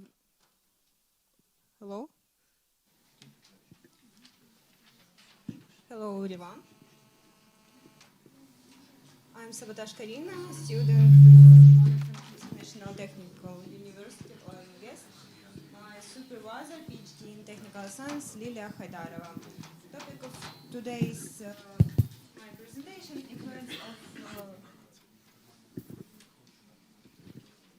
influence of the parameters of sandblasting perforation on the productivity of gas well. The main complication at the final stage of gas field development are the deterioration of the bottom hole formation zone. As a result is pollution and possible deformation as the productivity of the well is reduced. To increase the productivity of the gas well, it is required to restore to hydrodynamic connection between the reservoir and the well. From all technologies of secondary opening up productive reservoir that are used in oil gas fields, that is gun perforation, torpedo perforation, jet perforation, and sand-blast perforation. The most common type of perforation in Ukraine is sand-blast perforation. It has number advantages over that types, namely that length and diameter of the perforation channels is greater, connection to the development of reservoirs with a large culmination. The research methodology consists in investigation in the influence of the sand-blast perforation parameters on the productivity of the well, depending on the pressure drop across the perforation nozzle and different values of the nozzle diameter, namely perforation fluid gravity, perforation time, perforation density, and perforation length. As can be seen from the dependence, the flow of fluid decreases with increasing sand concentration and with increase in the pressure drop across the nozzle by average of 23%, more with a nozzle diameter of 6 millimeters. The flow rate increases by another 78%. The efficiency of sand-blast perforation increases at the velocity of perforation, the flow rate, which is possible when nitrogen is added to gas-liquid mixture. The velocity of flow in fluid, as can be seen in the dependence with the addition of nitrogen.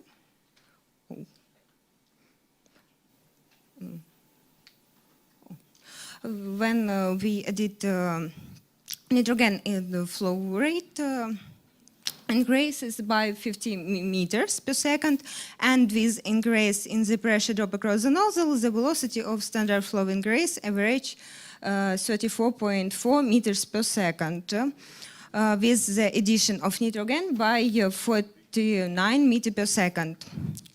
The formation of perforation channels is significantly influenced by the diameter of the perforation nozzles, the pressure drop across the nozzles, the time of perforation, and the gravity of perforation flow. So with a sand liquid flow, the maximum channel's length is activated with a nozzle diameter of 6 millimeters and the pressure drop of nozzles 30 megapascal, and with the addition of nitrogen, the length increases by 15%. Yes, this length. The formation of a perforation chalice is significantly influenced by the diameter of perforation nozzles, the pressure drop across the nozzles, the time of perforation, and the gravity of the perforation flow. So with this sand liquid flow, the maximum channel length is achieved with a nozzle diameter of 6 millimeters and a pressure drop of 30 megapascal, and with addition of nitrogen by length by 15%. As can be seen in the graph dependence, the gas flow rate increases with increase the number of perforation channels by 1 meter of the formation reservoir, as well by length of the perforation channels.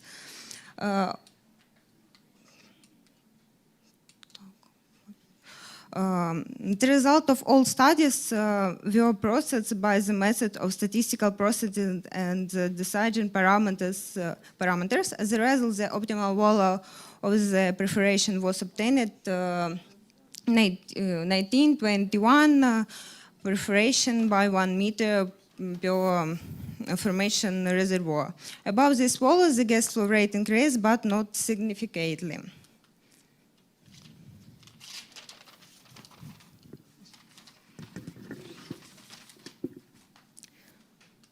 Analyzing the result of studies of gas flow rate from different values of the diameter of the perforation channels obtained the optimal value of the diameter of the perforation channel, which varies in the range of 0.045 to 0.055.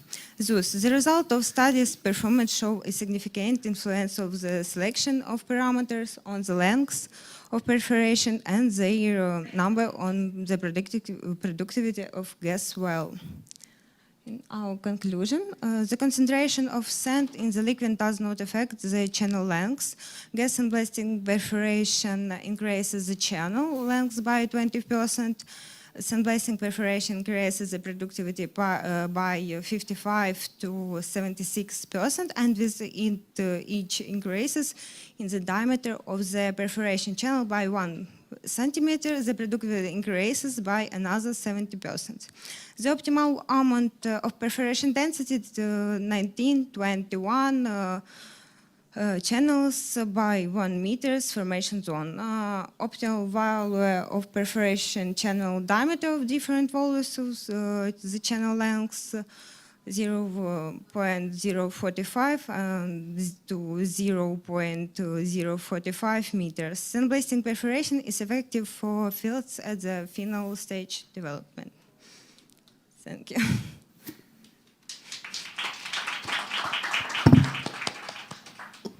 Thank you. Thank you, Karina. Does anyone has any questions?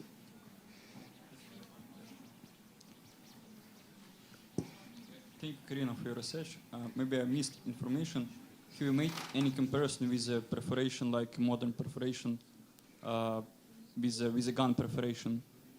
And what is the practical value in comparison? As for now, I think we have like modern gun perforation systems that have like much more penetration to the formations than sandblast perforation, and it's much easier, like with the help of wireline, to like perform a gun perforation.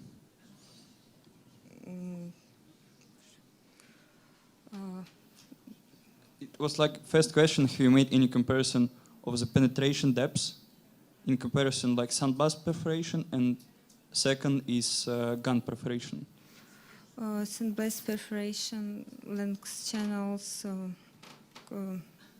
formation channels maximum 325 millimeters length. Gun perforation, this length of channels decrease in to And what depths of the research? Like, what was the depths of the wells that you were making this research? I'm making this research only for sandblast perforation, but without gun perforation. We basic in our way research in this way, because this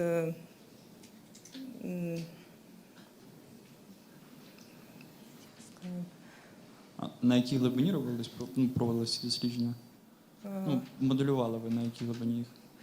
We have 3,400 meters. Да, і на кінці було б добре, що додати економіку, наприклад. Економіка це буде наступна. ГГПП умовно порівняти з перфорацією сучасних систем. Тому що там Wireline спустили, тут умовно, що потрібно якби класти станок капітального ремонту. Або відповідно робити це на снабінгу. Так, це економіка, це дуже цікава частина. До всіх робіт потрібно давати економіку. Дуже багато варіантів. Хоча б приблизно такого, щоб порозуміти. Yeah, thank you, but because of time limits, I'd ask you to answer shortly, and only one question is left. Добрий день. Якщо можна ще запитання, дякую за можливість задати. Запитання наступне. Ну, підхід, дивлюсь, досить базовий, відповідно, ну, у відповідності до підручника виконаний. Хотілося б побачити розрахунок чутливості даної перфорації у відповідності до прив'язки до конкретної свердловини.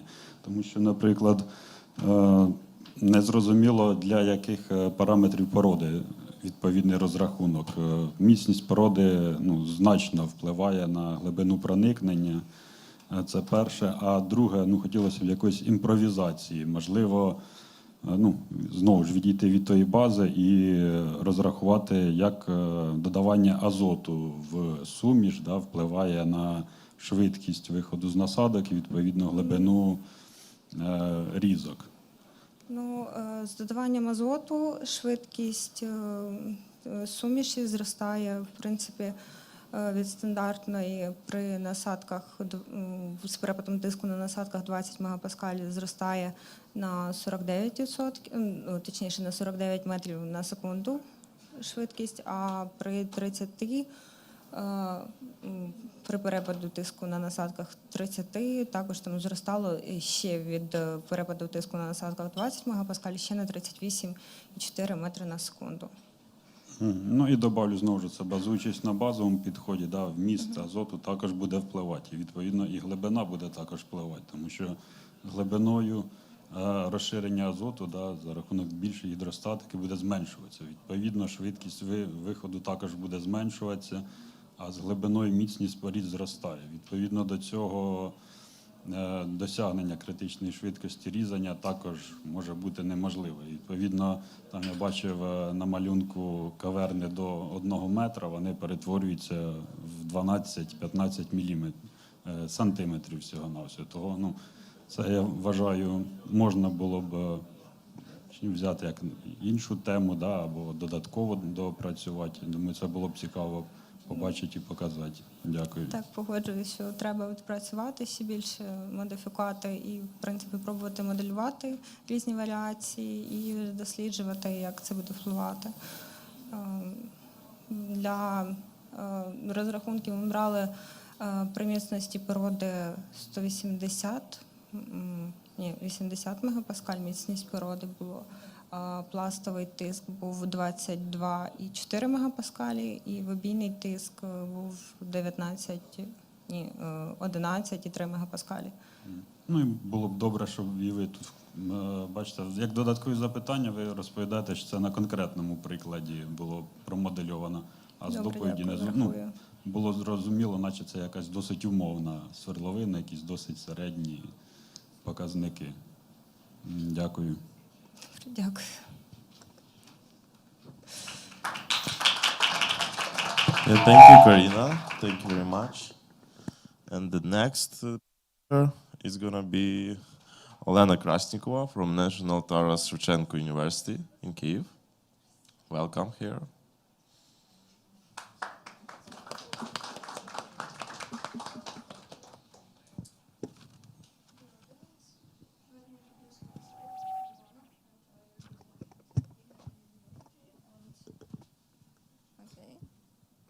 Sorry for the technical difficulties. Let me begin again. My name is Olena and I represent National University of Kyiv, and the topic of my presentation will be prospects of hydraulic fracturing laboratory studies in Ukraine. Let me begin with a brief presentation plan. I will cover such topics as the historical background of hydraulic fracturing in our country, the worldwide experience of laboratory studies, and the current development in my university. So in Ukraine, the application of this technology has begun in 50s, and during the next decade, the hydraulic fracturing was developed actively, and the new wave of popularity of this technology has begun in 10 years ago, and it is connected to the shale gas development prospects, and nowadays in the context of the Ukrainian security and independence in energetic way, our government also mentions the importance of this technology. Like, for instance, our cabinet of ministers has published such document as The Concept of Gas Industry Development, where it was mentioned. In Ukraine, the laboratory studies of hydraulic fracturing are not widely covered in literature, in articles, but nevertheless it is an important stage, as at the preparational stage, for instance, the elastic modulus should be measured as, you know, Poisson's ratio and Young's modulus are important as they define the ability of rock to be deformed. And brittleness and plasticity are directly connected to the ability of the rock to be fractured, of cracks to be created, and such parameters, brittleness index, can be also calculated according to the web measurements, as it is directly helps us to choose the exact rocks that are the best to be involved in this technology. Also in web, all the fracture parameters like fracture interactions can be studied. The other important parameter is permeability, as you know, after fracturing it increases significantly, and so measuring it in laboratory conditions can be very useful. Also, one of the most crucial thing is acoustic emission. As you know, it can be called to some extent the laboratory variant of microseismic monitoring. So that is why performing such studies can help us to understand the propagation of fractures. All in all, the full hydraulic fracturing process monitoring and modeling can be performed in laboratory conditions. Let me also mention that some apparatus characteristics that are different from the usual used in labs are important for hydraulic fracturing studies. At first, not only cylindrical usual samples are used, but also rectangular, and their size is significantly bigger than the usual one. As we know, we usually use like 30mm samples, but in terms of hydraulic fracturing studies, it can reach like 10 centimeters, 15 centimeters in length and in diameter. And so you see the scheme of the hydraulic fracturing modeling tool that has also a well model inside it. So it is drilled, and also the casing from the metal is put inside and fixed by the epoxy, and also the acoustic sensors are put on the side of the sample to help us in measuring the acoustic emission. And of course, we need a pumping tool that will be pumping the fracturing fluid inside the well model. On all, my laboratory, which I represent, which is the Petrophysical Laboratory of Kyiv National University of Kyiv, Taras Shevchenko University of Kyiv, has a wide range of tools that can be useful in such a laboratory studies, and we are currently trying to modernize our equipment to fit this purpose.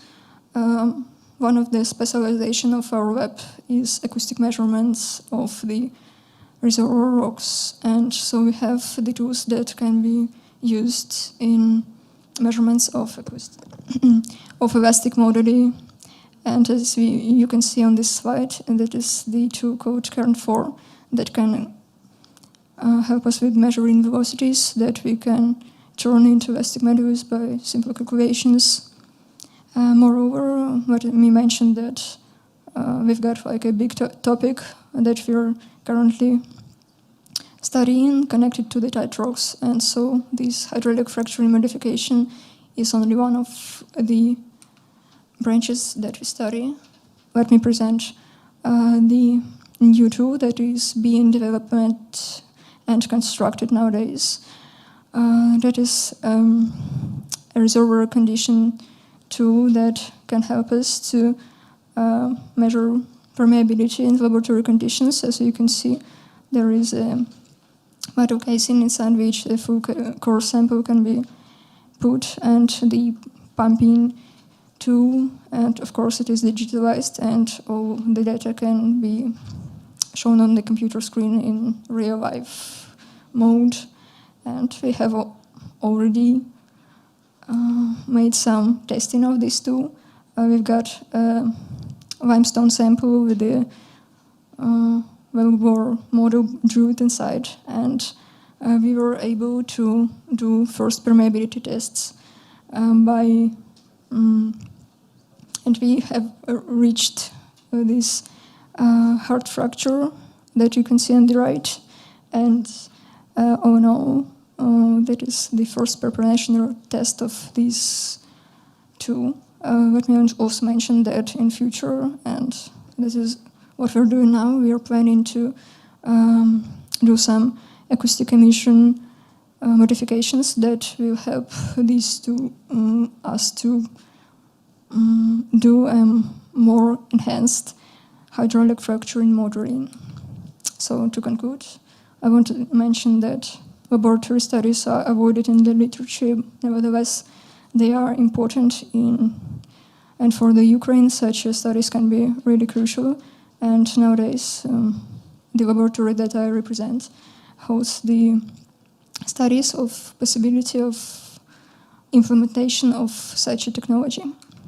Let me also acknowledge all the people that I work with, my advisor, Professor Vizhva, our consultant, Dr. Rusny, and all the laboratory members like Dr. Nishuk, Mr. Tsuman, and Dr. Popov. So also, these are the list of the referred work I used. And thank you for your attention, and look forward to your questions.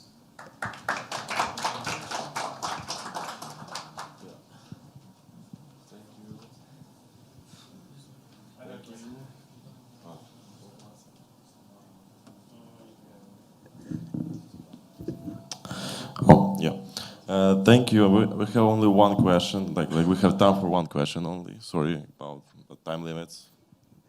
Okay, so the question is really simple. You show some laboratory experiments. How do you think your laboratory base is sufficient enough to perform such kind of experiment, or maybe not? Why I'm asking? So if you sufficient and it's okay, so we can, let's say, believe in your results. If not, how do you think what you will change in your laboratory, or maybe in experiments what you want to perform? Okay, thank you for your question. I want to mention that we are looking forward to collaborating with any professionals that might be interested in our topic, but also if you're talking about the reliability of our results, we every year have a metrological expertise of all of our tools, and I don't see any reasons for which we will not pass it the next year. And I can say that we are just digging the information about all the kinds of experiments that are done in the world nowadays, and we are looking for the right algorithms, for the right mechanisms that can help us with coding our software and so on. And so, of course, something needs to be improved, but for now, I can say that to the model extent, as no model can fully cover the real geological material situation, our results can be reliable. Thank you, Lena, and let's greet her for this. Yeah. It was very interesting presentation, and the next presentation will be from Vladislav Herevich from Dnipro University of Technology. Welcome on the stage.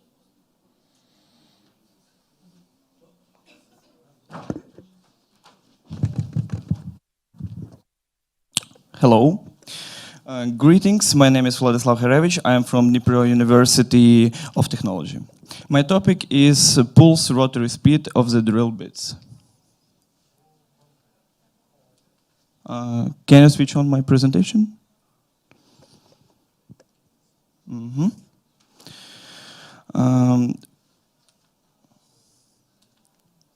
Purpose of work is investigation of the influence of pulse speed on technical and economic indicators of well drilling.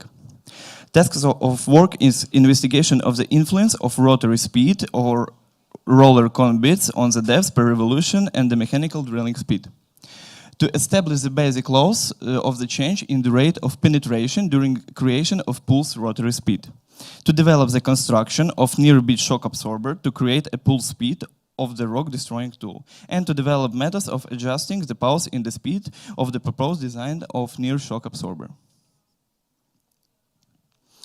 The importance and necessity of studying the fracture of materials under the action of dynamic loads has been confirmed by numerous researchers. For example, we present the result of some studies of the behavior of materials under their dynamic load. Davis conducted experiments on the dynamic compression of a hot ball falling on a plate.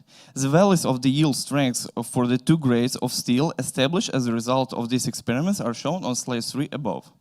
Experimental data confirms the conclusion that with increasing strength of steel, there is a decrease in the coefficient of dynamism. The Leningrad Mining Institute conducted the research on the process of destruction of coal and some rocks under conditions of static and dynamic indentation of punches of various shapes and sizes. During the research, the forces used in the rock under dynamic loading were measured and the energy consumption for destruction was studied. The result of these studies are shown on slide 3 below.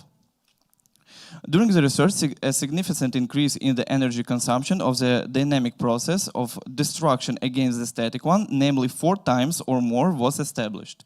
The results of all these studies convincingly prove that the dynamic action is less effective than static in terms of destruction efficiency.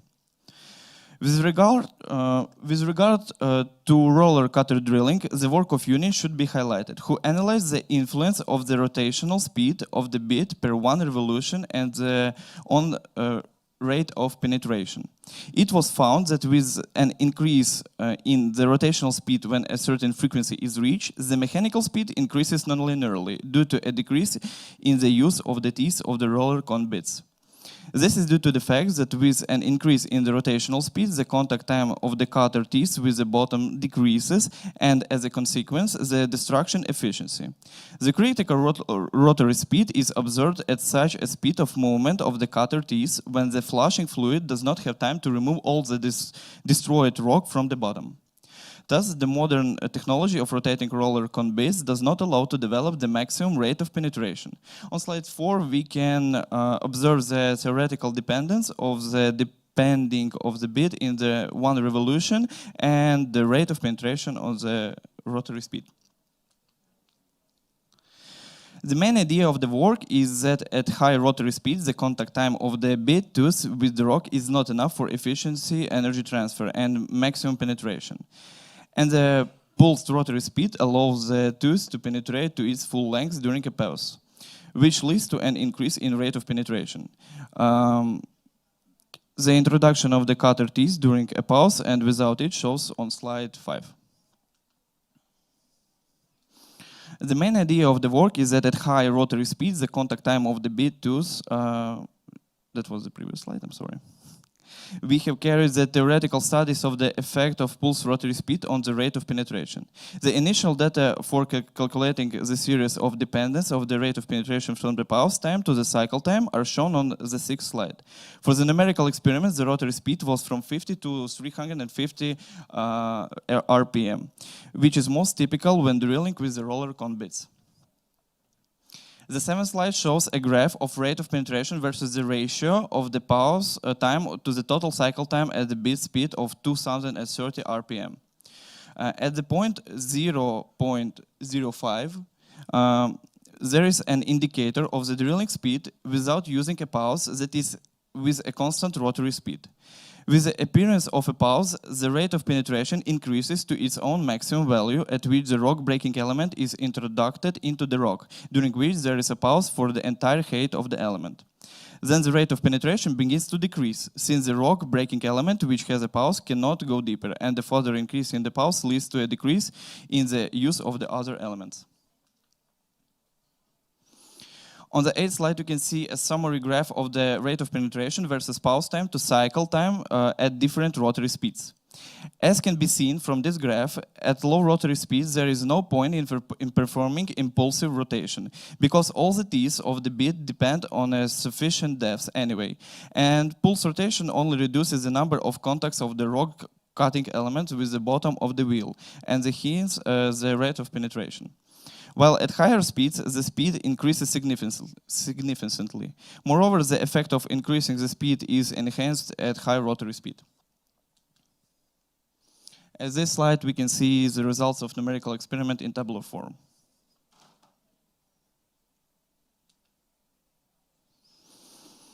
This graph shows the dependence of the rate of penetration without a pulse on the rotation of the bit and the maximum rate of penetration achieved when using the pulse on the speed of the bit. The point O, the maximum frequency of rotation which all teeth of all cone introduced to full height and it's reached. The graph shows that after passing point O, rate of penetration begins to increase non-linearly because the contact time of the teeth with the face decreases and hence their introduction into the rock. While the use of pulse rotationary speed gives us at least one tooth to deep at full height, which leads to a significant increase in rate of penetration. Using pulse to point O does not make any sense. We have developed a design of near-bit shock absorber which allows you to create a pulse rotary speed. The upper part of near-bit shock absorber works on a principle of hydraulic hammer. The piston performs reciprocating motion. Transmission of rotation from the housing of the handpiece to the shaft to which the bit connected by means of a coupling. At the moment when the piston is at its upper point, it disconnects at the coupling by means of adjusting nut, which causes a pause in the rotation of the bit. The point is shown at figure A.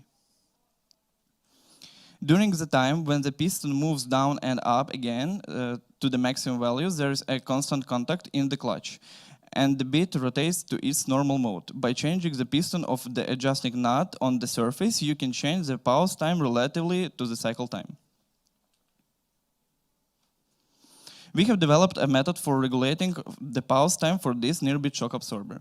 The calculation results for specific conditions using the technique are shown on slide 12 in the graphical form. You can also observe the dependence of the impact rotary speed and the proportional pause duration on the piston stroke. At the Department of Oil and Gas Engineering and Drilling, experimental studies of the effect of pulse rotary speed on the rate of penetration or drilling and energy consumption of the rock destruction process were conducted. To perform experimental research, an installation consisting of a drilling machine, a frequency converter, and a pulse rotation setter was made.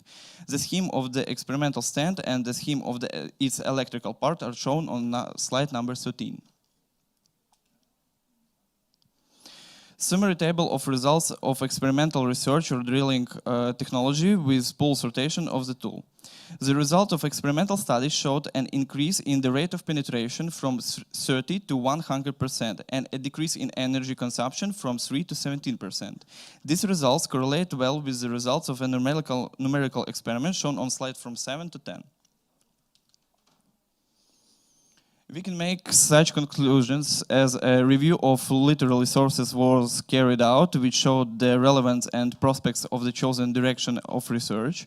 Theoretical research of influence of pulse rotary speed on rate of penetration are carried out. They have shown that a pulse in rotation can increase the rate of penetration up to twice. The design of near-bit shock absorber has been developed to create a pulse rotary speed. A method for regulating the pulse time has been developed for the proposed design of near-bit shock absorber, and experiments have been carried out which have shown good coincidence with theoretical studies. Thank you for your attention. I would be glad to answer your questions.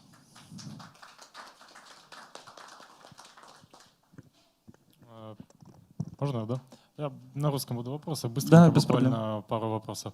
Как современная технология, мы все стремимся к горизонтальным скважинам. Я бы хотел такой вопрос задать. Эта технология ваша, она применима как-то в горизонтальных скважинах? Потому что при бурении горизонтальных скважин мы используем МВД или ЛВД-системы, которые, канал связи — это пульсирующий, и вы тоже хотите использовать, я так понимаю, пульсацию, паузы. Будет ли это как-то влиять на показания телеметрии, и как мы будем сохранять траекторию скважины при этом, при всем можно ли использовать вообще вот эту вашу систему вот именно в таких условиях? Спасибо за ваш вопрос. Да, суть вопроса понятна. Ответ – да. Это можно использовать. На данный момент, как вы видели из слайдов и из презентации, проводились теоретические исследования на кафедре бурения, как минимум, и также была разработана конструкция наддолотника. На данный момент на самой практике, то есть как показывают исследования, это применимо. Ну и, соответственно, оно может быть применено в горизонтальном бурении. То есть у вас есть какой-то практический опыт этого применения в реальности? Нет. То есть был подан патент на конструкцию наддолотника, но сам наддолотник разработан не был. Была разработана схема и также ее электрическая часть, она была наведена на слайде номер 13, и, соответственно, проводились исследования на кафедре. Хорошо, спасибо, я понял. Thank you, Vladislav. It's all for you today. Before I leave, I'd like to express my gratefulness to this event. It was a pleasure and the honor for me to be here. I hope that I will visit this event in near future, and I'm glad that you invited me in here. Thank you. Yeah, we're glad that you took part here today. Thank you very much. And the next presenter is Yulia Dachenko from National University of Yulia Kondratyuk, Poltava Polytechnic. Let's welcome her here. And to remind, we can accept only one question because of time limits, and I think everyone is hungry, really hungry, yeah.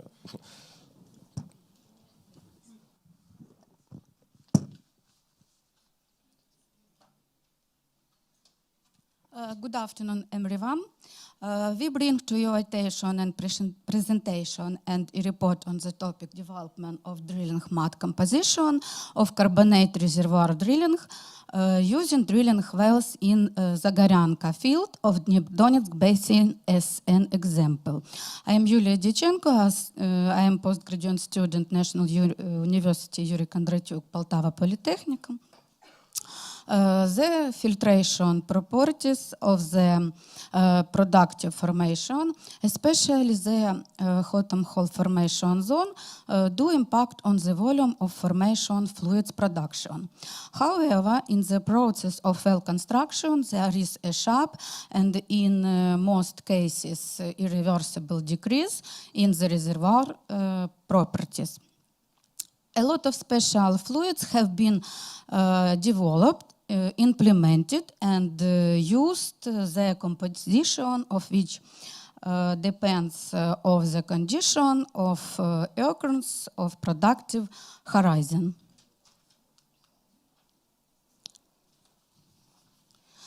It is now that polymer and hydrogel magnesium fluids are an effective drilling fluids for opening up carbonate type formation.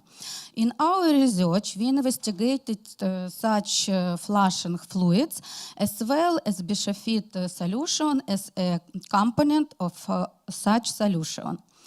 The aim of the work is to research the influence of drilling fluids on the reservoir filtration characteristics of carbonate rocks and to improve the method of preparing bisulfite solution for use in the composition of drilling fluids during drilling wells. Depending on the goals, various analysis options and research methods are provided. The impact of the flushing fluid on the properties of carbonate rocks was assessed using the standards method using the UDPK-1M unit. The studies were carried out of carbonate core materials sampled from the drilling interval 4,935, 5,090 meters of well number 1 of the Zaryanka area, corresponding to the interval of well number 3, which must be opened. For this purpose, we investigated liquids of the polymer potassium low clay type, liquids of the non-clay polymer magnesium type on a polyacrylamide base, and liquids of the hydrogel magnesium type. From the study carried out, it can be concluded that solution of clay-free polymer magnesium type on polyacrylamides have the great depth of penetration into the formation. At the same time, they are characterized by a low reservoir renewal rate. In addition, after the treatment of the core with an acidic solution, the formation of insoluble polymer structures occurs almost completely coming the formation. Also, solution of the polymer potassium type have an insignificant depth of penetration. This effect is achieved by coming the pores with a solid insoluble clay phase. That is part of these solutions. Due to this, coefficient of formation renewal after the application of such a solution is also low.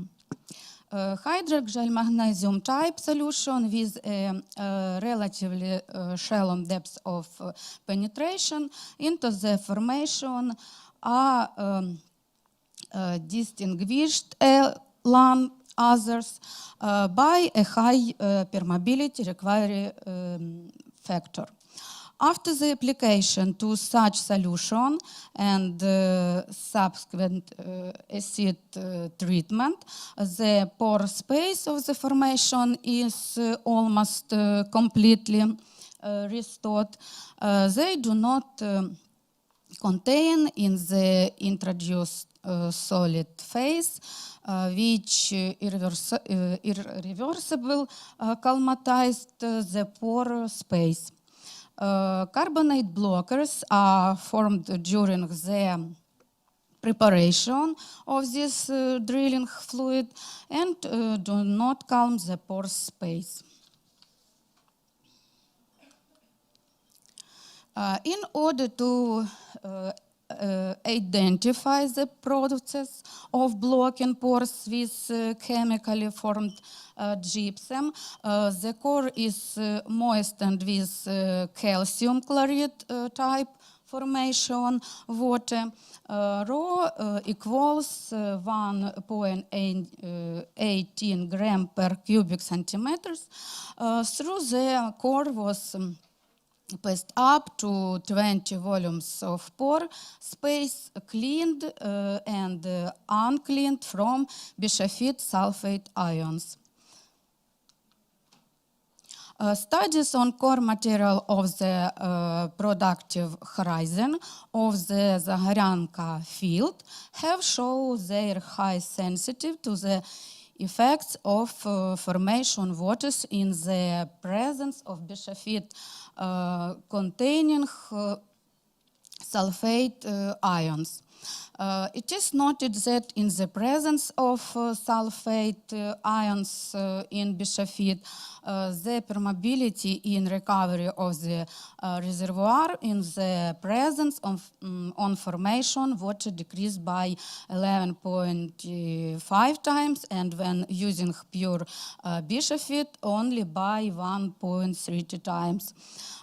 This is shown by the research results for the polymer magnesium solution preparation. It is necessary to use the sulfated bisulfite.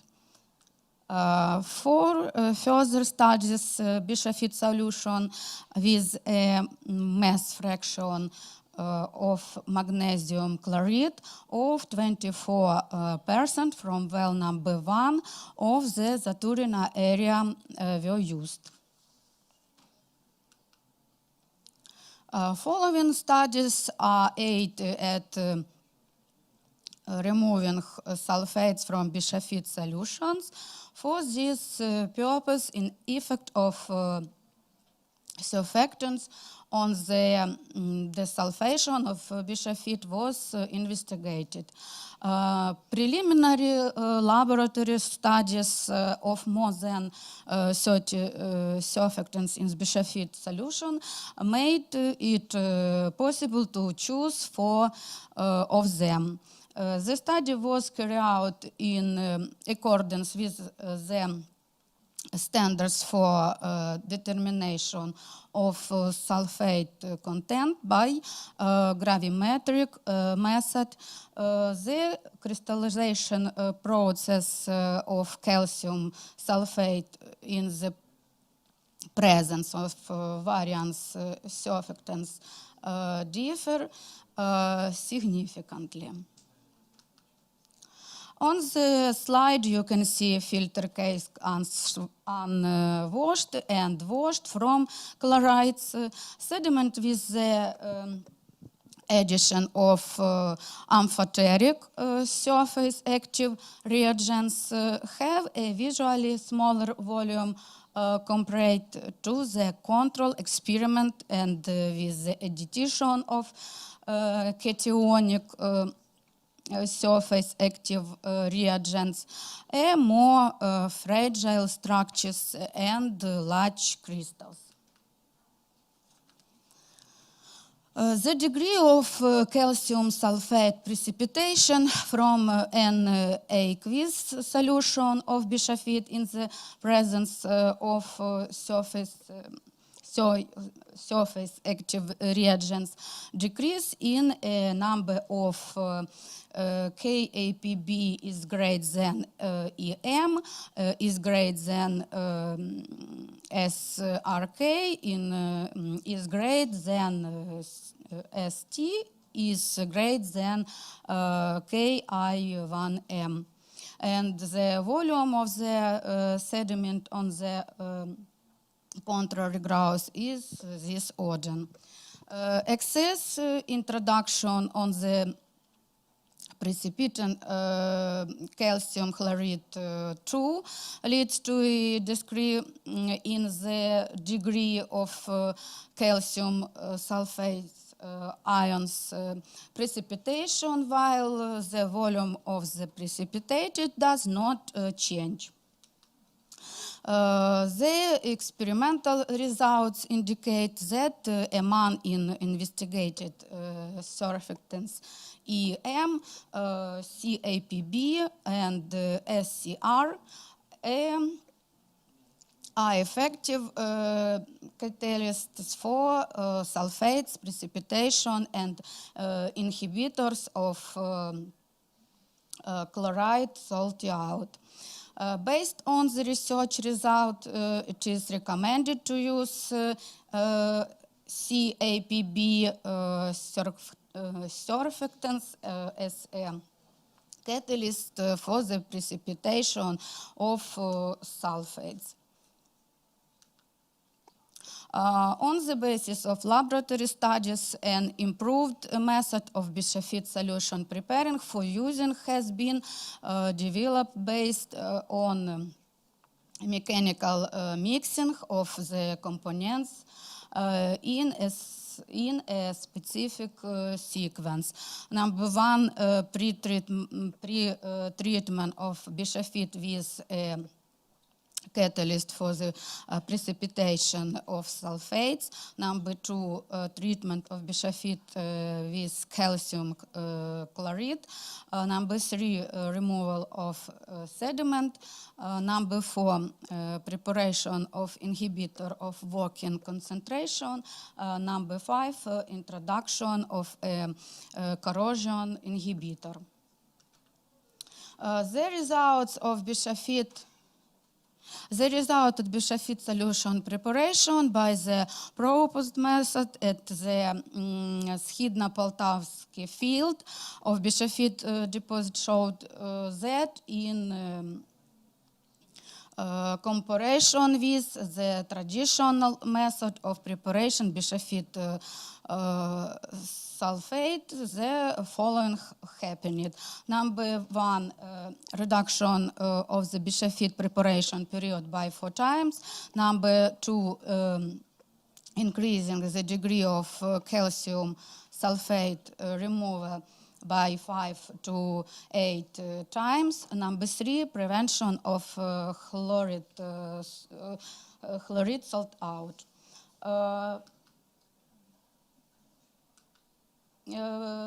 Based on the above, the following conclusions can be drawn. Number one, hydrogel magnesium fluid with BiSHAFIT without sulfates are the optimal drilling mud for opening of carbonate type reservoirs. Number two, solution of hydrogel magnesium type with a relatively shallow depths of permeability into the reserve distinguished among others by a high permeability recovery indicator. After application of such solution and subsequent acid treatment, pore space of reservoir is almost completely restored. Number three, BiSHAFIT solution without sulfates of Zaturina field are recommended to be used as a component of drilling muds of hydrogel magnesium type in the presence of sulfate ions in BiSHAFIT.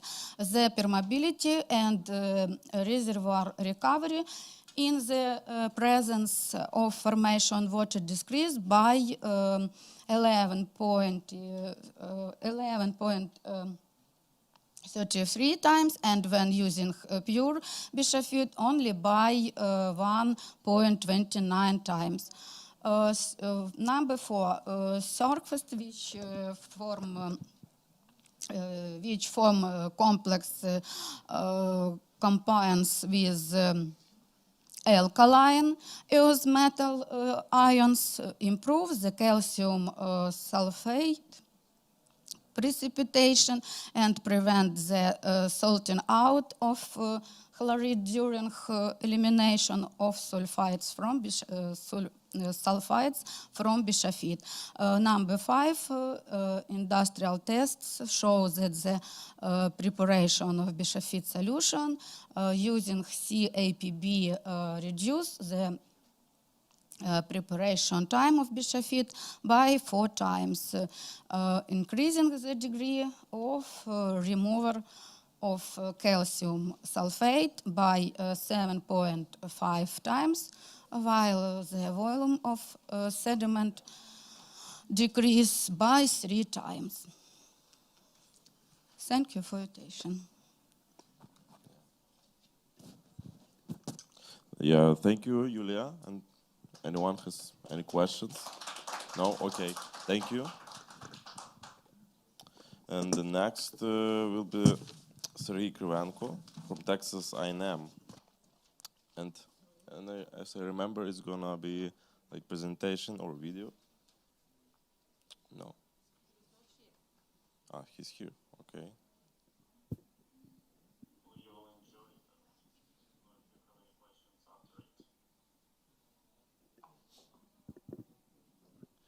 Yeah, Sergey, we can hear you and can see you. Did you hear me? Sorry. Yeah, we can hear you and we can see you. You didn't hear me before, probably. Okay. So, hi everyone. My name is Sergey Krivenko, and I actually pre-recorded my presentation for the sake of better quality. Hopefully, you will enjoy it, and let me know if you have any questions after my presentation.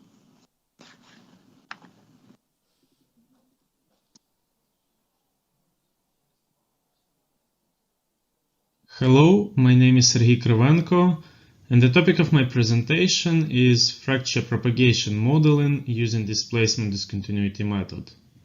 Before I proceed, I would like to thank my research advisors, Dr. Maridis and Dr. Blasingame, for their assistance and contribution to this work. The primary objectives of the conducted research studies are to develop a robust and efficient hydraulic fracturing simulator based on displacement discontinuity.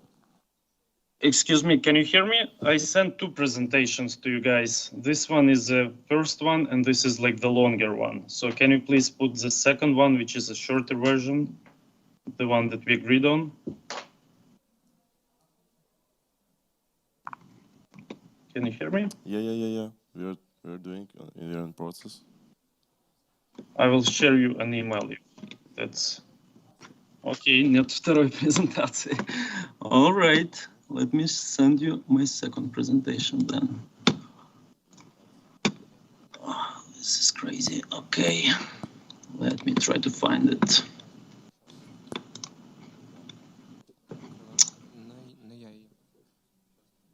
I sent it to студентське відділення SPE email, but okay. So I should forward it to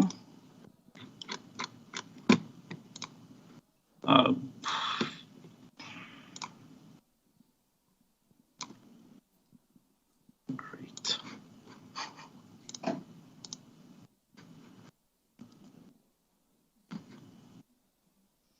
Okay.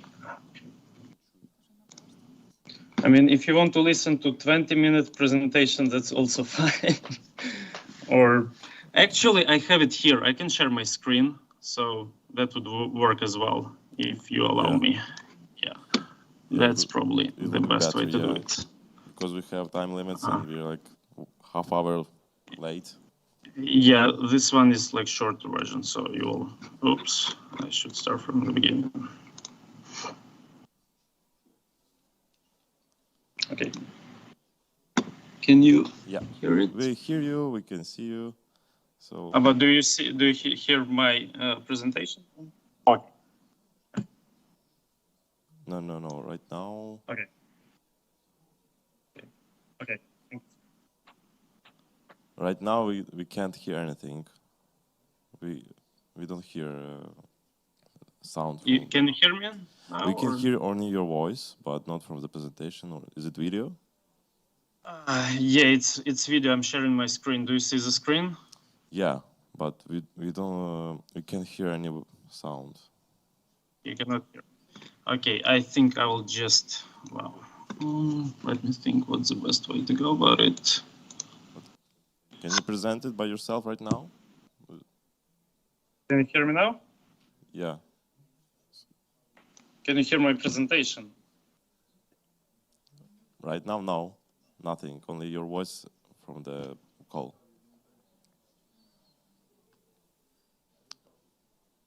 Maybe you can present it by yourself right now? Sergey? Yes. Okay, I will then just put it from the beginning. Okay. Can you give me 1 minute then?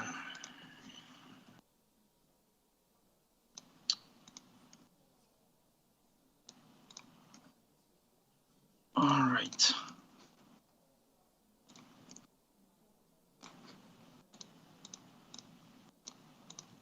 One minute and I will start then. Okay.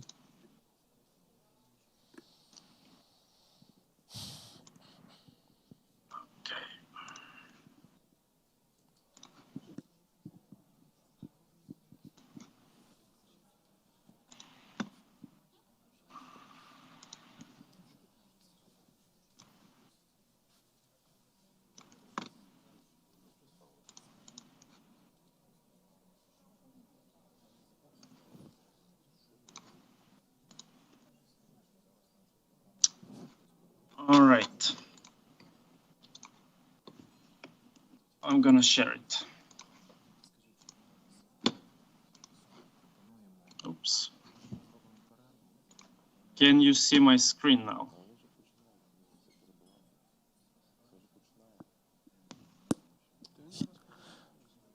so, right? Yeah. Should be fine now. Yes. Okay, Received. finally. Yeah. Yeah, things didn't go as planned, but anyways, let's try to do it from scratch. So my name is Serhiy Krivanko, and I'm currently doing my PhD studies at Texas A&M University. Before I proceed, I would like to thank my research advisors, Dr. Maridis and Dr. Blasingame, for their contribution to this work. And so what I'm going to talk about is fracture propagation modeling using displacement discontinuity method. So some of the, okay, I have to click slide. Yeah, I think it's fine. So displacement discontinuity method is an indirect boundary element method, and it's used for crack evolution and propagation. So this is one of the most popular method right now being used in the industry for fracture modeling. Another popular method is finite element method, and the advantages of displacement discontinuity method over the finite element method are essentially the lower computational cost and no remeshing issues, because you discretize your fracture based on the, you discretize only the boundaries of your fracture, not the entire domain. However, this methodology has its own primary constraints, and first of all, it's the inability to handle heterogeneity. And sometimes you can also have problems with inaccuracies of the widths at the fracture tip. So the formulation of this method was developed by Crouch and Starfield in like 1983. So it's been a while for quite some years. And it actually gained some popularity recently. So basically you have those displacements functions, you have your stress field, you discretize your fracture into n small elements, and you solve this system of equation that I'm showing here on the slide. Then another popular, like the method of constant displacement discontinuity is actually limited because it has some issues in regards to the fact that it's not very accurate when you have your fractures very closely spaced to each other. So there are several ways how you can solve it. You can introduce quadratic variation of your displacement discontinuity as proposed by Shaw and Crouch, as well as you can add a square root tip element to improve the accuracy of the fracture tip.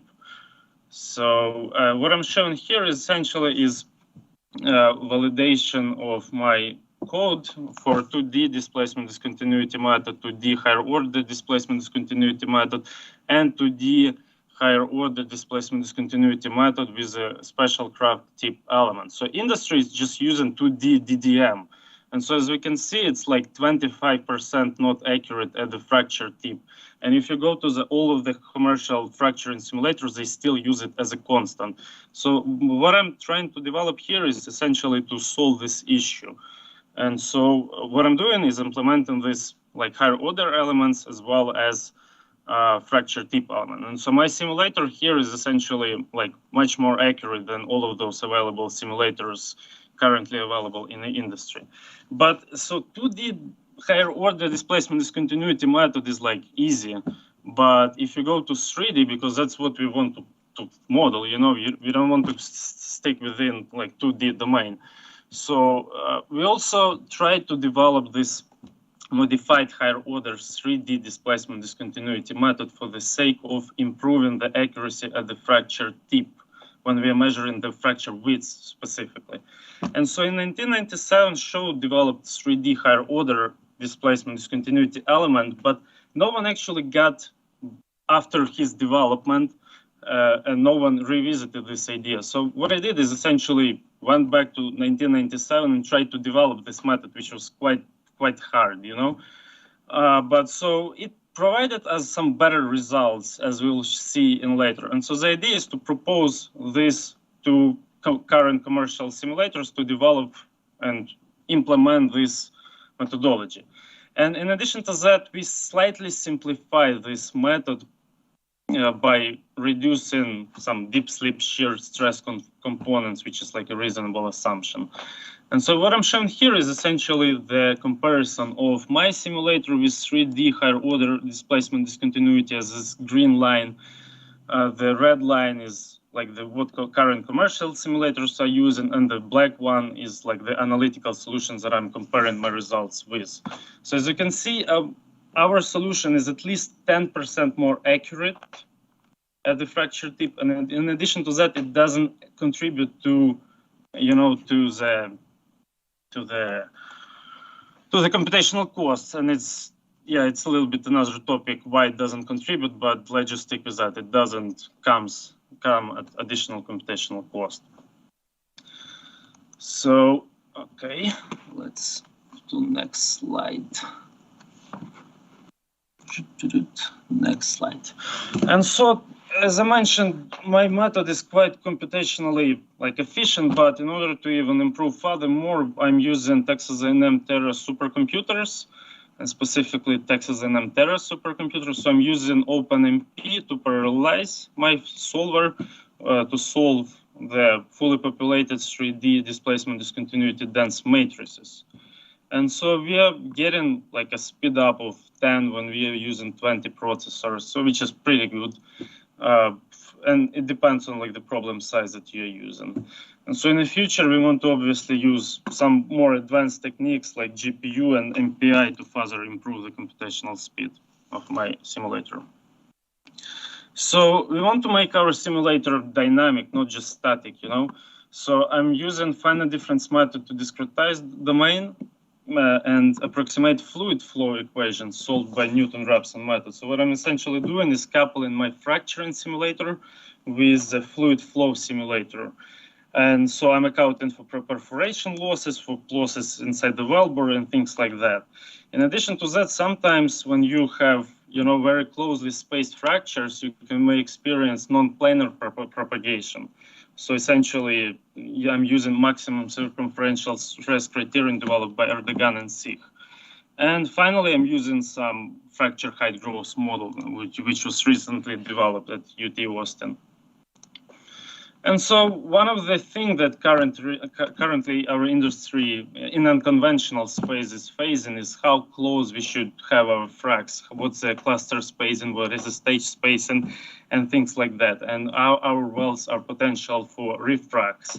So my simulator can study these effects, and that's what I'm going to demonstrate you now. So I'm studying the effects of fracture spacing with 100 feet and fracture spacing with 50 feet with the properties that were on the previous slide. And so this is the first scenario when I'm showing the fracture propagation for when fractures are spaced like 100 feet from each other. So as you can see, they're all very nice and almost the same. While if my fractures are closer spaced to each other, you see that some of them are not very good because we have mechanical interaction between those fractures. So we can see that interior fractures are completely arrested well before the end of the simulation. So that's some of the effects that I can study with. Whoops, let me just do something up. So, but the idea is what industry is doing right now. Meanwhile, I'm just making sure that I deleted all of my other recording. So right now industry is doing some sort of, we are trying to at least develop some real-time fracture evolution and things like that. So there are like three most popular techniques that we are using. So it's fiber optic sensing techniques, and we deploy this fiber through different deployment ways. And so it's DTS, DSS, and DAS. So it's distributed temperature sensing, strain sensing, and acoustic sensing. So we basically have our treatment well where we are fracking and our monitor well where we record like strain, temperature, and things like that. So we can identify if our fracture actually propagated to the monitor well from the treatment well. And so we use it by using those kind of like waterfall plots that are shown on this slide. And so you can study, you know, like if you see this heart here, it means that you have like some fracture hit and things like that. So with my simulator, I can, you know, model this response. And so that's what I'm gonna show you on the next slide. So you see, I'm showing my fracture propagation, and I kind of can see the response that you would normally see on this distributed acoustic and distributed strain sensing. So you see this heart shape. So you can identify that in 36 minutes, my fracture actually hit the monitor well. And so that's some information that we can extract. And so that's what I'm trying to develop. So basically to capture the strain responses from my simulator.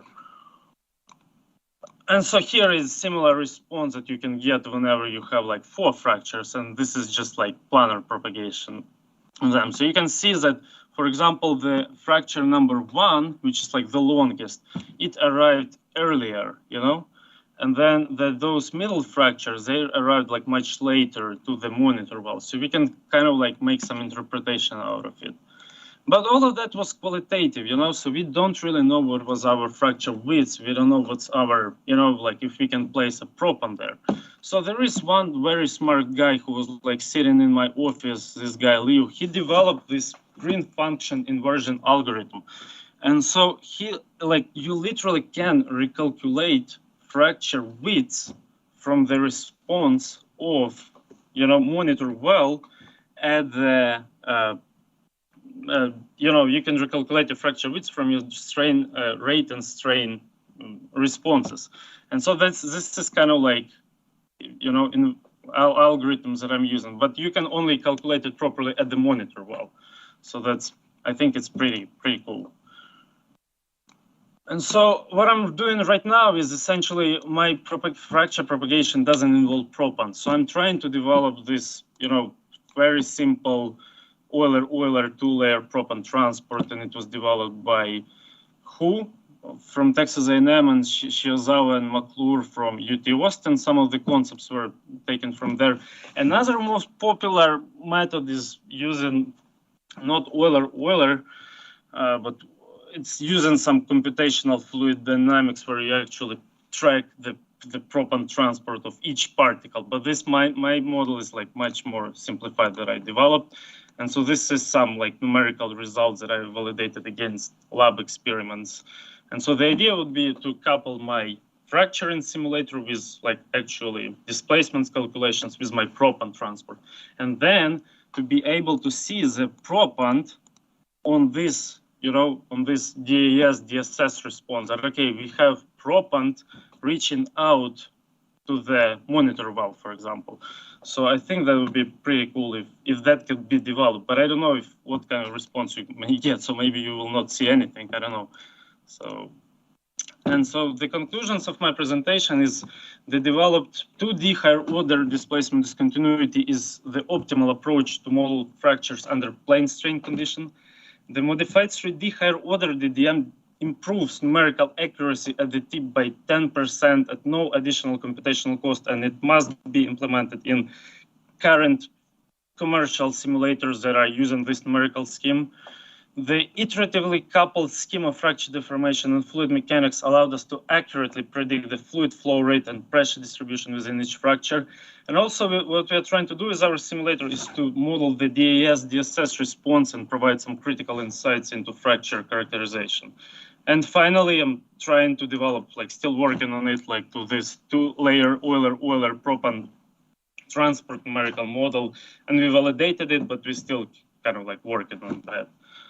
And so, yeah, thank you for your attention, and hopefully you like the presentation and you have some interesting questions and discussion about it.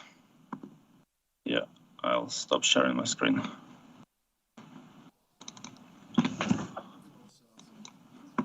First of all, thank you for your presentation. My name is Olena and I represent Kyiv National University of Kyiv. So I've got a few questions.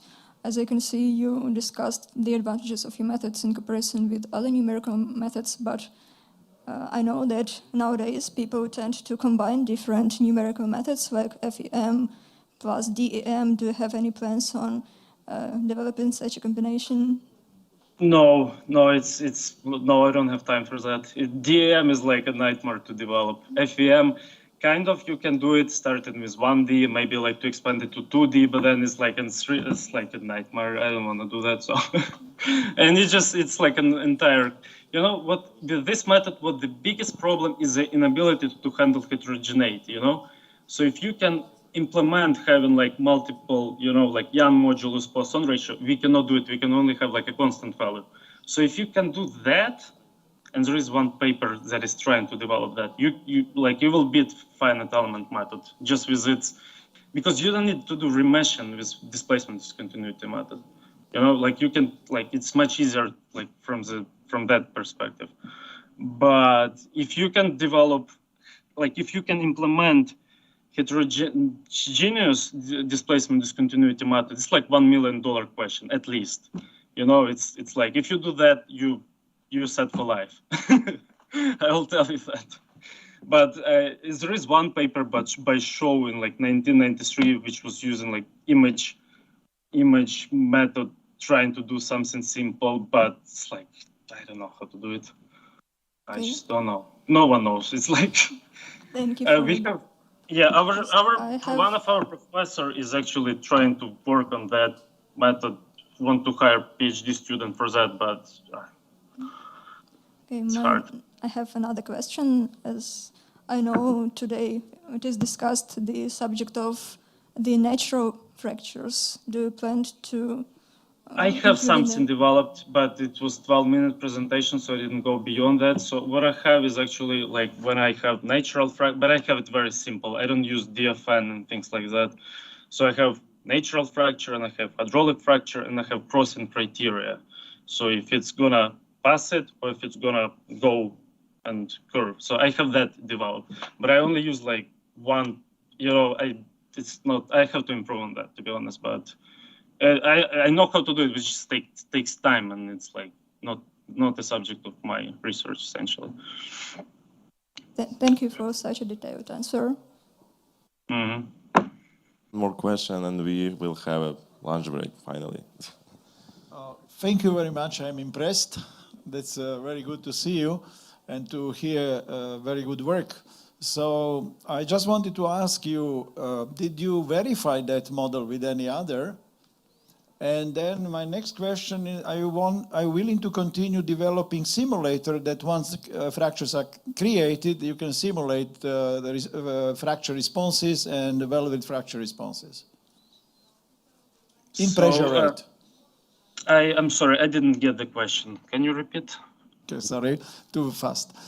Did you first compare your results with other simulator results, methods? Yeah, that's a good question. So I validated my simulator against Canvu simulator, and I just validated it with PKN and KGD models. And it's kind of not a perfect match, to be honest, but it's like within a reasonable, you know, range.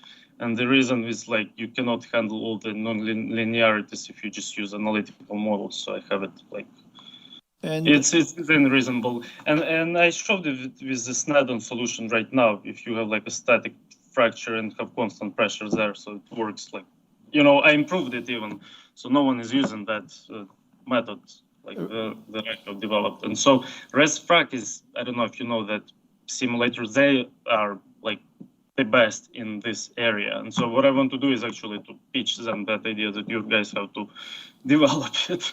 My experience was in fracturing. We did a simulator when I was, I'm coming from Oslo, by the way, when we inject cold water in a chalk reservoir, and we did analytical, fully analytical simulator 2D, but I'm impressed. You are in 3D, of course. You have to use final elements.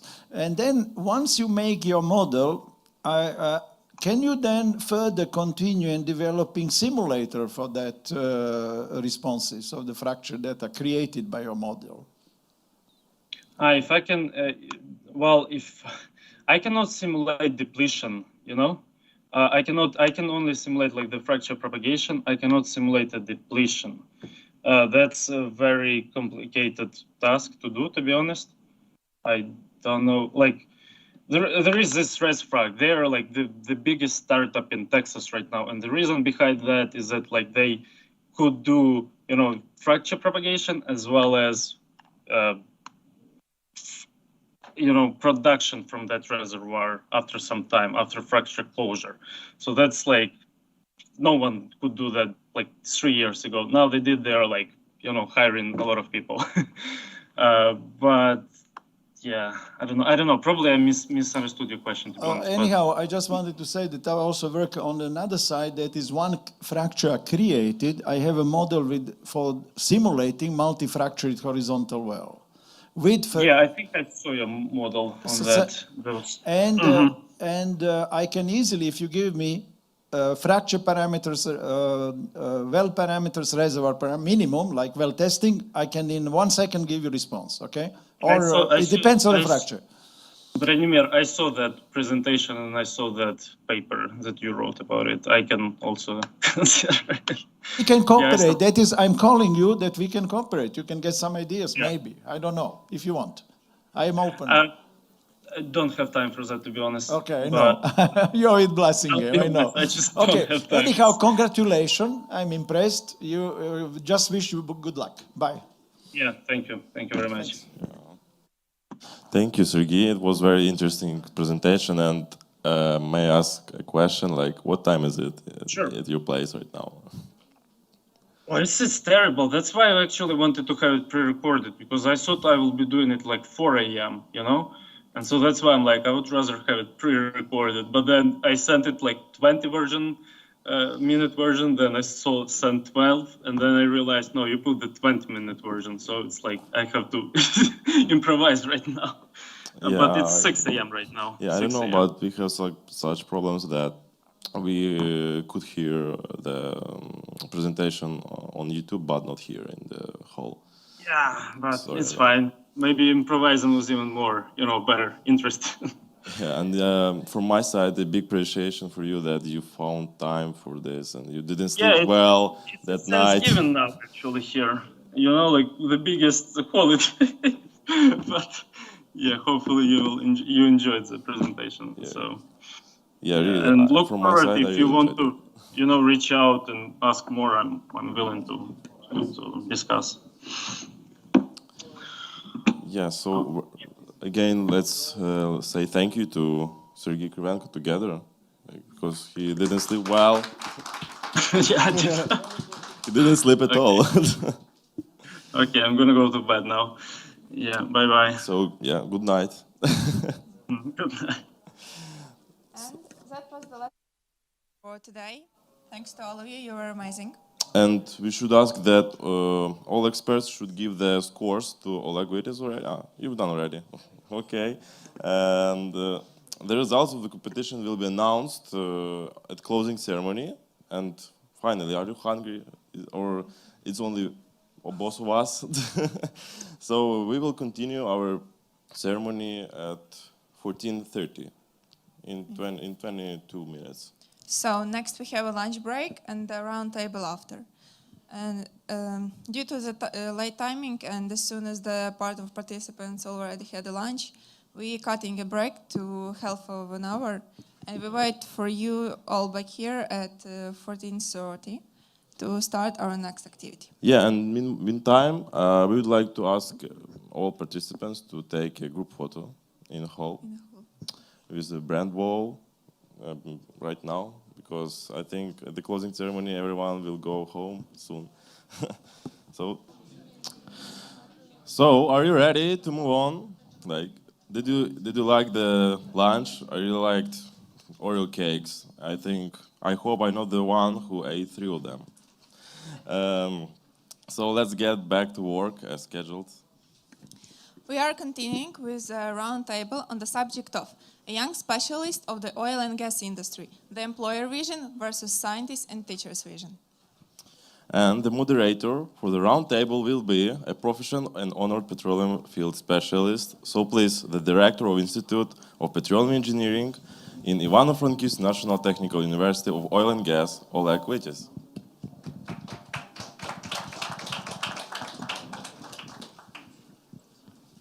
Шановні учасники конференції, перед тим, як почати круглий стіл, який має бути надзвичайно цікавим нашим студентам, майбутнім молодим професіоналам, під час якого ми будемо розглядати ряд цікавих питань, як сформувати з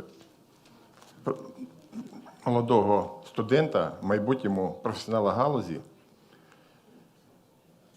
зрозуміти бачення галузь, як себе представити під час різних співбесід, як правильно подати своє CV і взагалі побудувати свій шлях в майбутній роботі в нафтогазовій галузі. Я би хотів надати слово представнику НАК «Нафтогаз». Це основний роботодавець, один з основних роботодавців в Україні, основний стейкхолдер для нашого університету, так, для університетів, які випускають фахівців для нафтогазової галузі, заступник директора дивізіону з розвитку і розробки НАК «Нафтогаз України, керівник новоствореної Київської секції СПІ Санжаров Заркишев.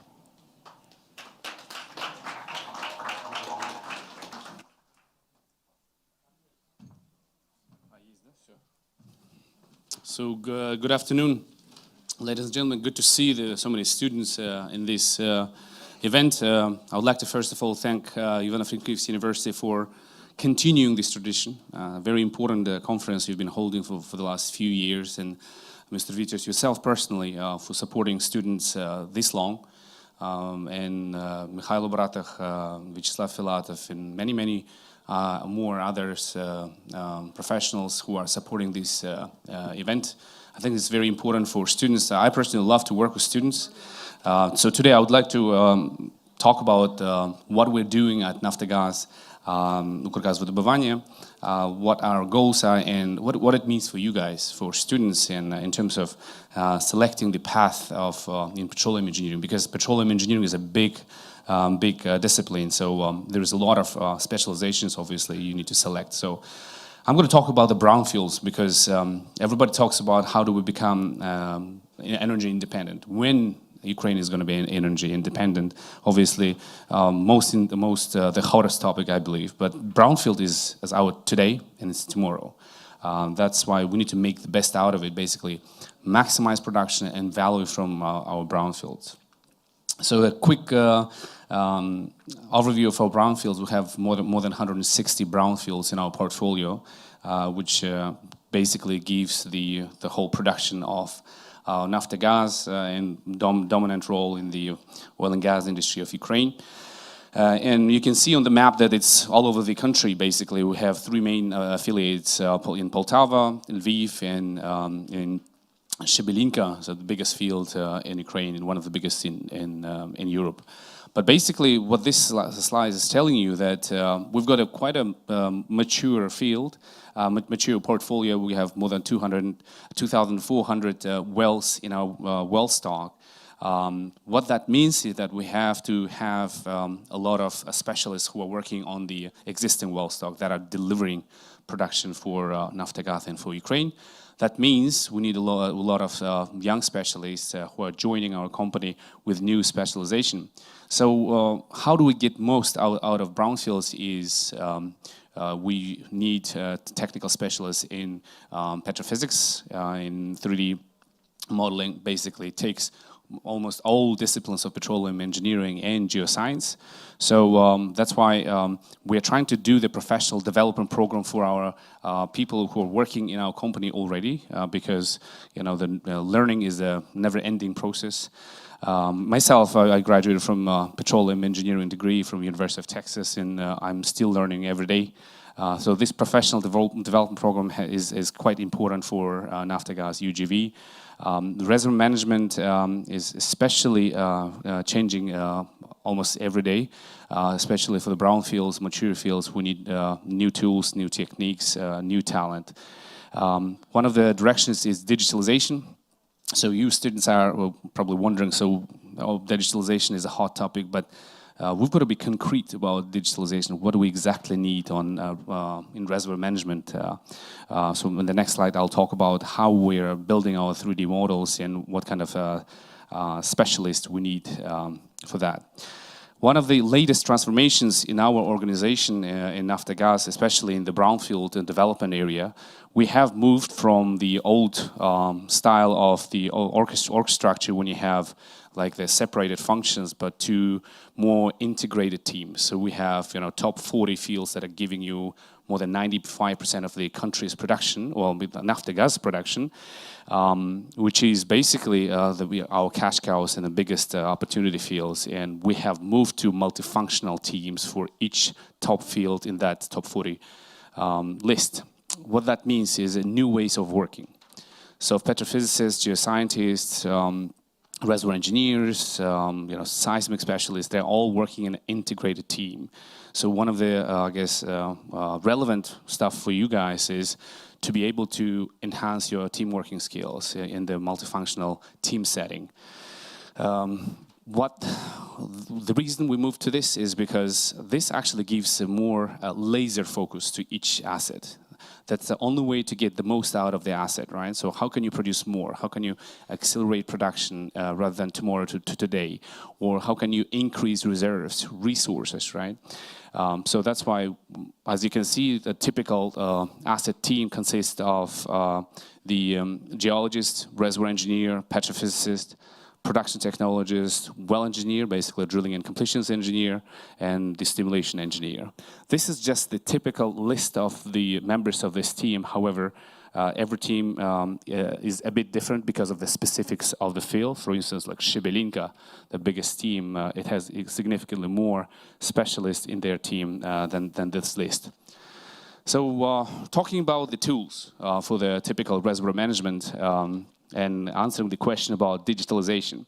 To build a 3D model of the reservoir, basically you're replicating the reservoir down in the earth to the digital world, and it takes a lot of effort. So on the left side, it's a typical reservoir model. Obviously, you have in the especially Frankivsk University, I know in Poltava Polytechnical University, they have some license of Petrel, Techlog that you can use. You can try to simulate these kind of models yourselves, but in the real world, in our daily life at Naftagaz, we work with this, update this, create the structural models, petrophysical models, and then dynamic, hydrodynamic models, and it's a lot of effort. It's an effort of multifunctional team. So on the right side, you'll see a typical, toolkit of a reservoir engineer. However, it's not limited to Schlumberger only. There are a bunch of other companies that are producing similar tools, like you see the petroleum experts and many more. So if you have a chance, as a student at the university, or if you're doing an internship between your semesters, grasp these concepts, grasp how to use these tools, because that's exactly what you need when you graduate, okay? No matter if you're a production engineer or drilling engineer, you all are going to be needing these tools. So some of the needs for our team is geologists, geophysicists, petrophysicists, reservoir engineers, etc., as we mentioned. You have probably seen our recent announcement on LinkedIn and all over the mass media that Naftagaz is looking for new talent. That's exactly what this says, right?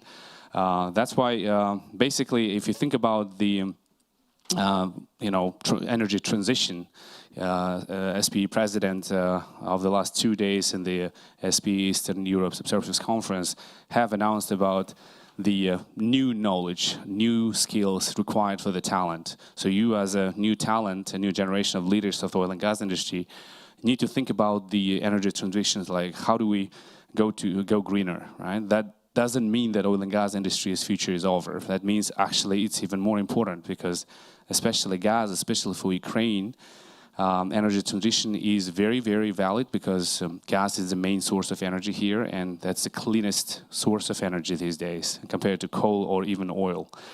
That's why think about the managing challenges. There is a great slide in SPE President's presentation about managing challenges and managing complexities of risks and team working skills, digitalization. These are all relevant to you. So if you have a chance to get an online or free course, there are a lot of top universities globally have announced their courses free of charge. We can access them. And obviously English. Everybody needs to speak English. That's not a nice to have. It's a must. That's why this conference, the previous 2 days conferences were all in English. That's exactly why we're pushing SPE, and SPE has a lot to offer, not only from technical perspective, networking, global perspective, but also fostering English. So for young generation like yourselves, not knowing English is not acceptable. All the knowledge in SPE and One Petro and all over the scientific papers, all over the libraries globally, all in English.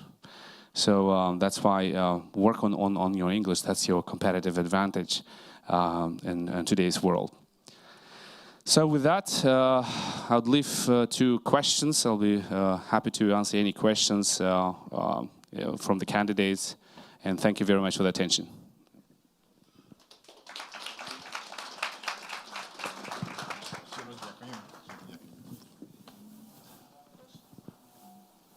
Так.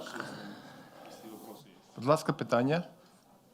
Користуйтесь нагодою задати питання. Будь ласка. Sanjar Serikbaj, thanks a lot. My name is Roman Petrukushin, Schlumberger. Thanks for a great presentation. I think there's a lot of improvement happening with the students and how they look at the companies, especially in NOC companies, and how they try to reach. And there's the open discussion between the companies and the university. What I see right now is there is still some gap between students who are graduating and the companies with their needs. And it takes not only one company, it takes a group like service companies and NOCs, but I think what UGV and what Naftagaz has to present is the data set. And is there any plan to give the data set to the students so that they can work with it, so that they can write their diplomas? And is there a plan for that? Thanks. Well, that's a good question. Being the national oil and gas company, it's always a challenge to disclose data because obviously we are under scrutiny of the government bodies. However, I would personally push for that. As a matter of fact, when we were publishing the SPE papers for this event, right, yesterday and the day before yesterday, the security services of Naftagaz has actually created that hurdle too for us, but we have successfully overcome that. So that means we were able to disclose a lot of the data from our producing assets to the One Petro, which is a global database. So for sure, if you need to access any data from our assets, we'll do our best to disclose it, as long as it's not a state secret or anything like that. And even now, obviously, you can access One Petro, a lot of the data which has been already disclosed. So work with the universities, especially because we have obviously major 5 oil and gas technical universities that are providing talent for us, and we try to work, and our HR team has been doing an excellent job working with them.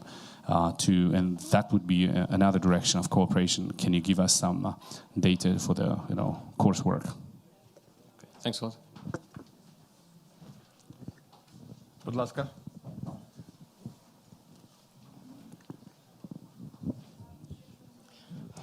Thank you for your presentation. I have a similar question, but concerning the official software that is used in geology, actually geophysics as well. It concerns students because students in some universities, they don't have the access to the official software, and it is a problem because if we want to start working in a company, we have to be aware of this, and we cannot work without this, without having official software, without having access to all the modules.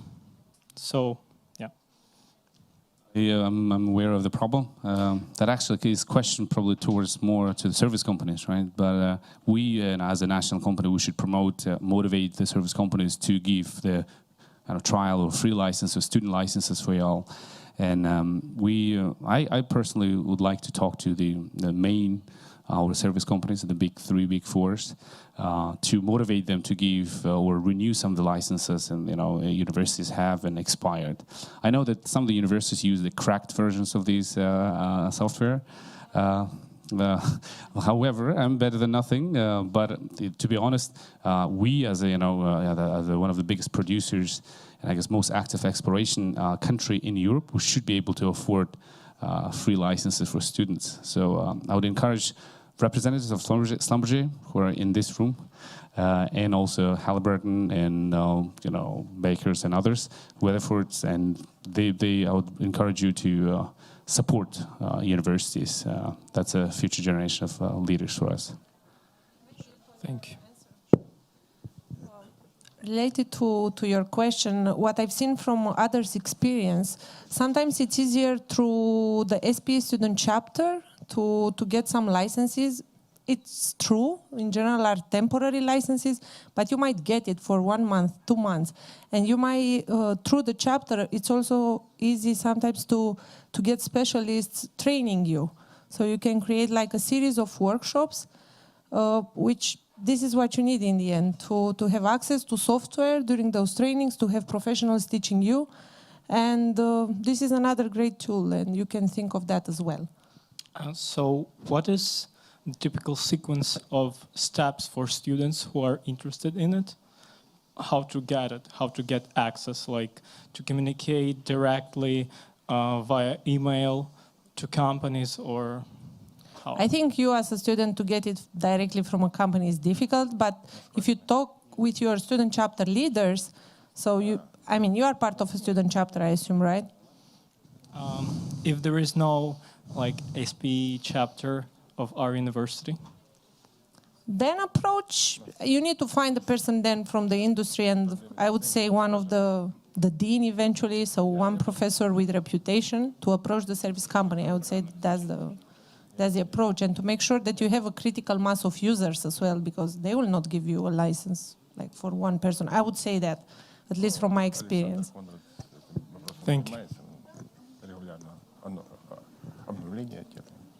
I would like to, first of all, thanks for this event. First day I was a little bit aggressive. Now I have to honor because I came here in 2017.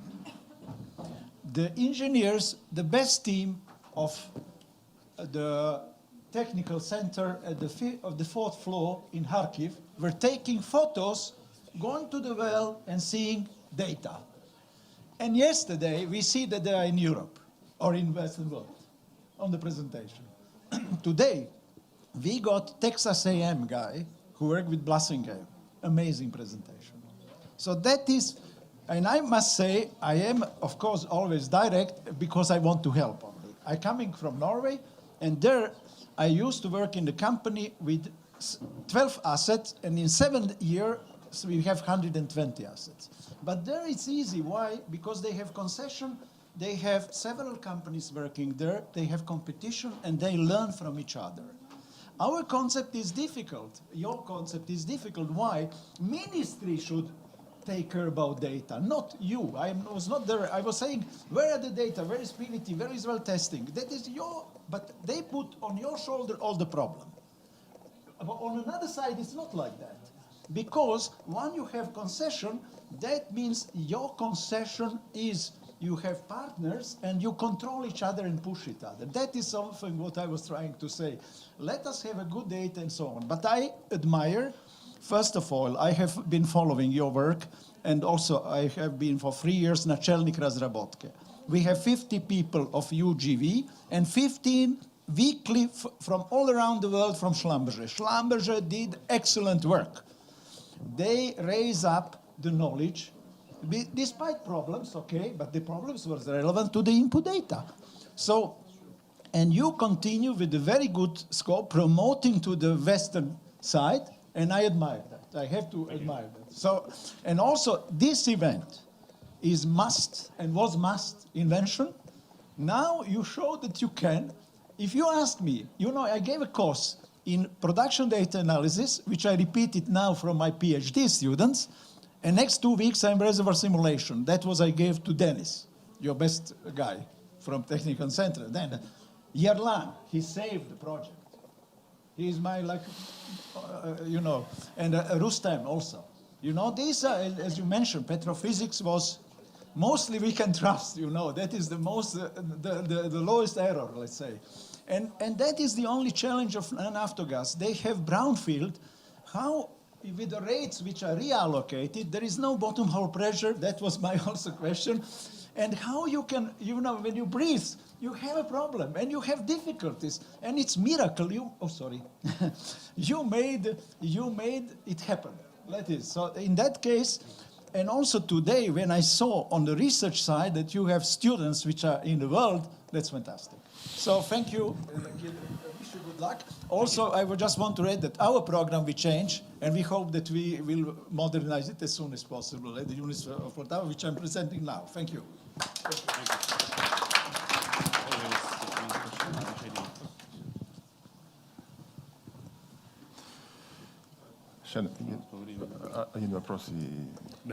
Hi, good afternoon, everyone. My name is Benjamin Medvedev. I'm the technical team lead for Ukraine in the Middle East, in the Mediterranean for Schlumberger. And to add to the comment of Branimir and also to answer the student question, Schlumberger donated technologies to all the universities, Ivano-Frankovsk, Kiev, Poltava, Odessa, and Kharkiv. Licenses is not the issue. There is the hardware, which is unfortunately is an expensive and usually it's a high-end technology. It's a high-end hardware. That's one side. On the other side, there is also the access to the data itself. And I don't know how it works here in Ukraine. My experience comes from the North Sea and also from the East Mediterranean. After a certain time, data become public, and therefore it become available for students. We're all pleased and we're always happy to present, to show, to teach. Myself, I teach in 2 universities, one in Cyprus, one in Jerusalem. And we did a lot of activities here. I gave several lectures in Poltava and in Kiev University. We're happy to do that, but there is something that needs to come from the student side, and that's not to be wait for this thing to happen. You need to push for that, right? We're in the country. Schlumberger have a big office. We have people speaking all the languages you can imagine in this country. And we're happy to help. With our colleagues or our friends, our clients from UGV and from other companies here, we're always happy to help, but there is something that the students needs to also push from their side to happen. Yeah, so that's something that's worth considering. And I think the next step is together with Branimir, we're planning to do a course. Branimir, we're planning to know it's known. We just spoke about it 10 minutes ago outside, but there is a plan to have a course in Poltava University. Myself, I gave several lectures here in Kiev. We're always happy to do that. The ball is in your hands. We're ready to do that.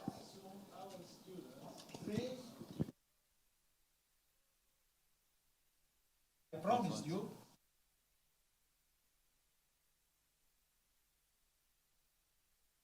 Simulator.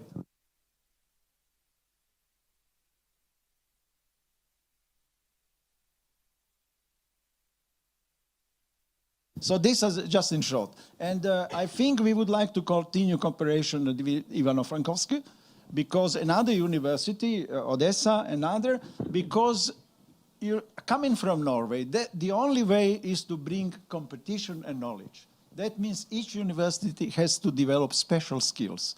And then we build up the country, and I hope you have, I will tell you, because I'm coming from Croatia as my colleagues here, we used to have a big production, maybe 15 million. After 30 years, it went down to very low. So you have another 30 years, guys. And university must bring you all the time the best. And you have 45 million. It's critical mass. Thank you. I appreciate the comment from Schlumberger. In fact, I think we should thank Schlumberger for this continuous support of universities, and I have been personally to those universities and seen the licenses. The hardware, obviously, is the big problem, but the data is definitely. So, but what I would like to propose is that with major service companies like Schlumberger, Halliburton, and others, we have these NDAs and we have these relationships. So let's have a maybe meeting, including our HR. We have a representative of Naftogaz and UGV HR in this room, I would like to have that meeting and say, hey, let's engage our security as well. What part of the data we can really disclose and release it to give it to the students. Let's really take real steps, okay? So I would like to initiate that, and with representatives of the service companies we have, okay? If you could, yeah, thank you. Ще раз дякуємо Санжар Закешем за можливість відвідати наш захід, наш конгрес. Надіємося на плідну співпрацю. Дякуємо.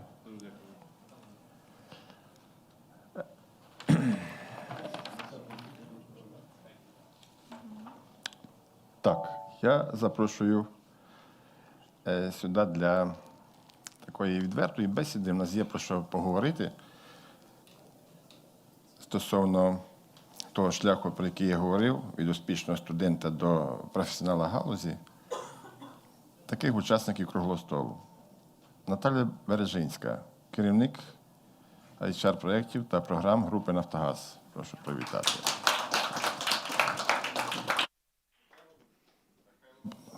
Михайло Братах, начальник департаменту наземної інфраструктури Укргазвидобування. В'ячеслав Філатов, начальник департаменту аналізу та моделювання родовищ. Очевидно, підійде. Дмитро Трохимець, керівник технічного центру ДТЕК «Нафтогаз». Не буде. Яшар Азімов, директор з управління персоналу Європи та Середземного морських регіонів Шумберже. Будь ласка. Так.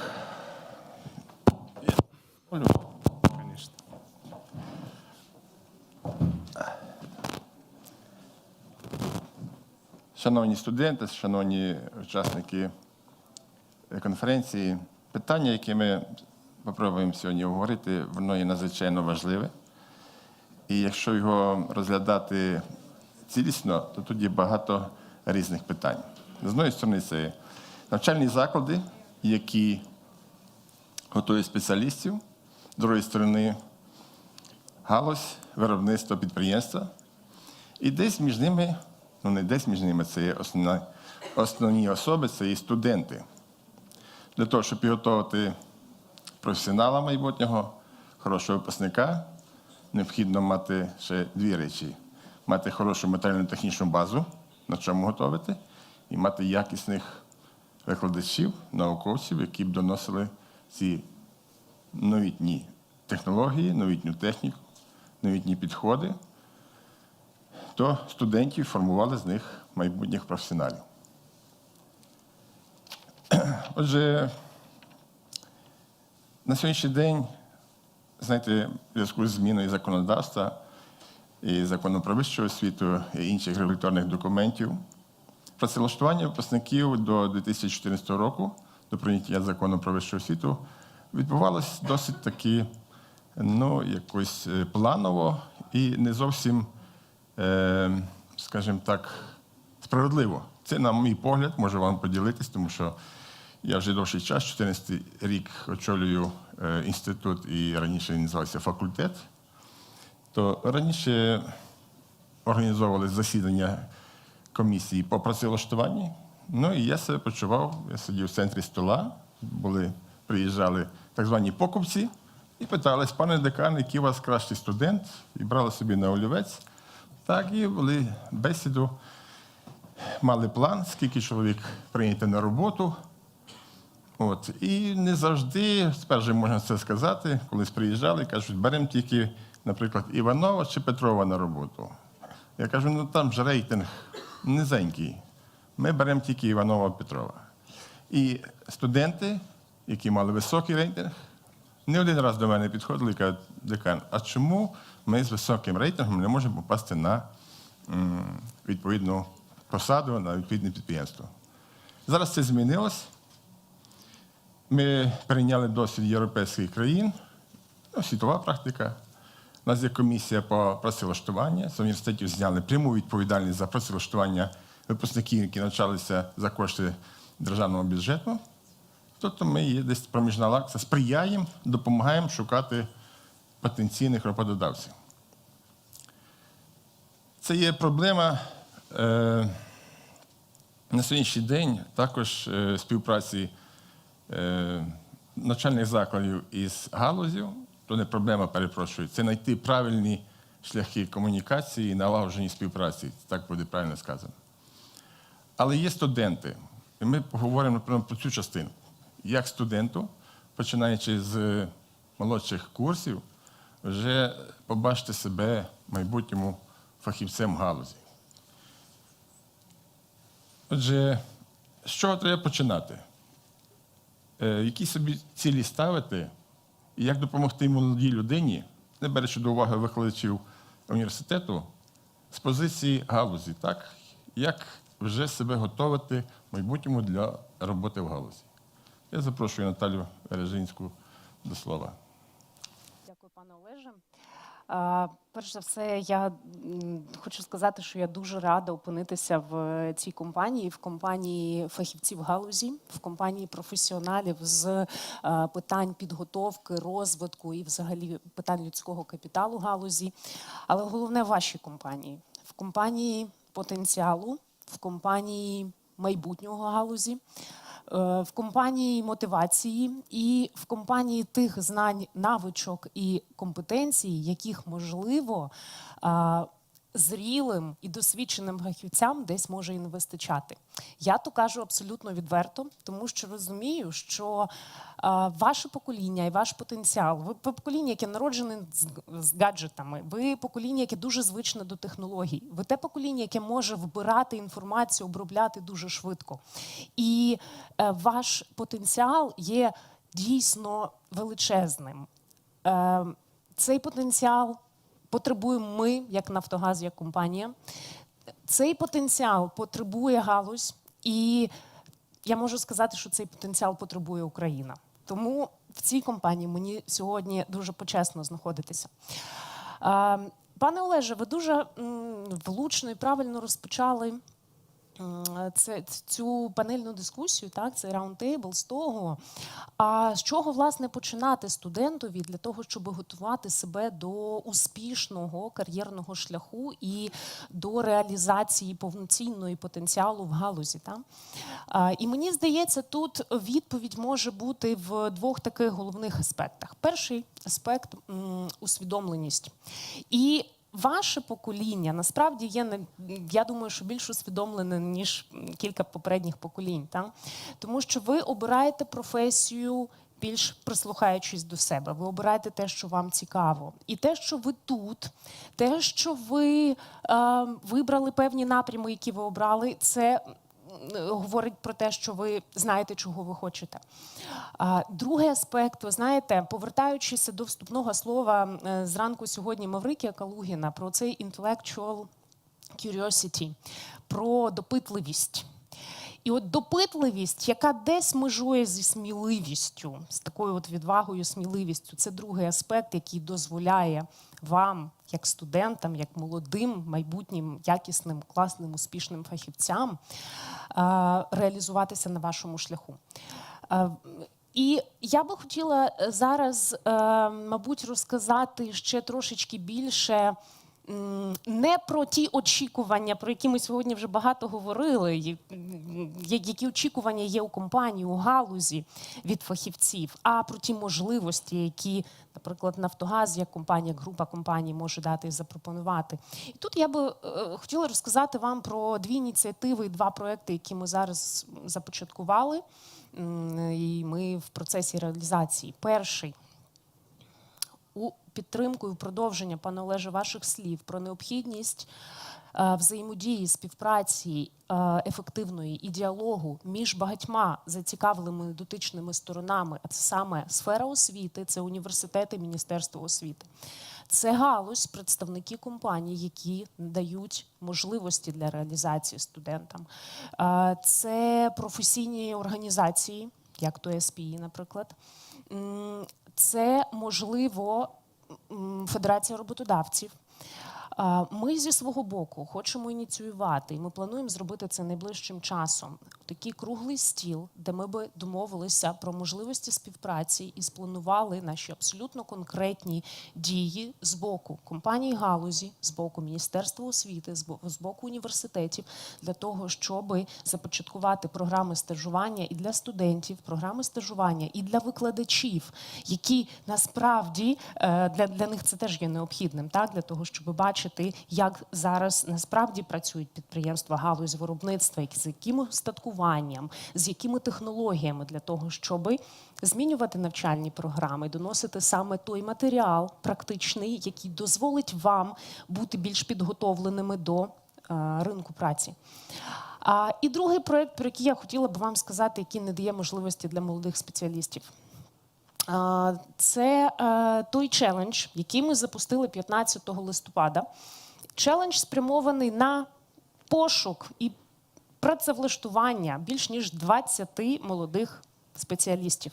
Ми шукаємо молодих спеціалістів у професійній, так, професійних напрямах, як то геологія, геофізика. І список ви можете побачити, ознайомитися у публікації на нашому сайті або на веб-сторінці. Такий підхід, більш відкритий, більш прозорий, дає нам можливість побачити вашу зацікавленість і дійсно залучити найкращих, наймотивованіших, тих молодих спеціалістів, які бажають реалізуватися в цій галузі. Ми даємо таку можливість. Від вас потрібно лише бажання і та ініціатива. Тож, якщо зацікавлені ви, чи ви в колі ваших друзів, знайомих, в ваших спільнотах можете порадити і розказати про цю ініціативу, це класна можливість долучитися до групи компаній, що дає можливості підкорювати традиційні родовища, морські шельфи, працювати в Україні і за кордоном, і реалізовуватися практично у цій сфері. От я не хочу зараз займати більше часу, розумію, що у нас ще є спікери. Я вам дуже дякую і ще раз дуже дякую за цю можливість з вами поділитися цією інформацією. Будь ласка, заходьте на сторінку, читайте умови челенджу, 2 етапи, розповсюджуйте і приходьте до нас, ми вас дуже чекаємо. Дякую. Ви говорили про мотивацію. Ну, про мотивацію треба, очевидно, нам говорити, починаючи зі школи, середньої школи, наших потенційних студентів, як їх зацікавити, здобути освіту з нафтогазових спеціальностей. Так. Ну, це окрема, скажімо, окремий стіл круглий, тут є багато питань. Друге, для молодих людей, от я, перепрошую, скажу вам таке, от стан галузі, так, відзеркалює те, наскільки є затребувані ті чи інші спеціальності у вищих навчальних закладах. Я сам родом з Долини. Може, знаєте, це нафтопромисловий район, відомий.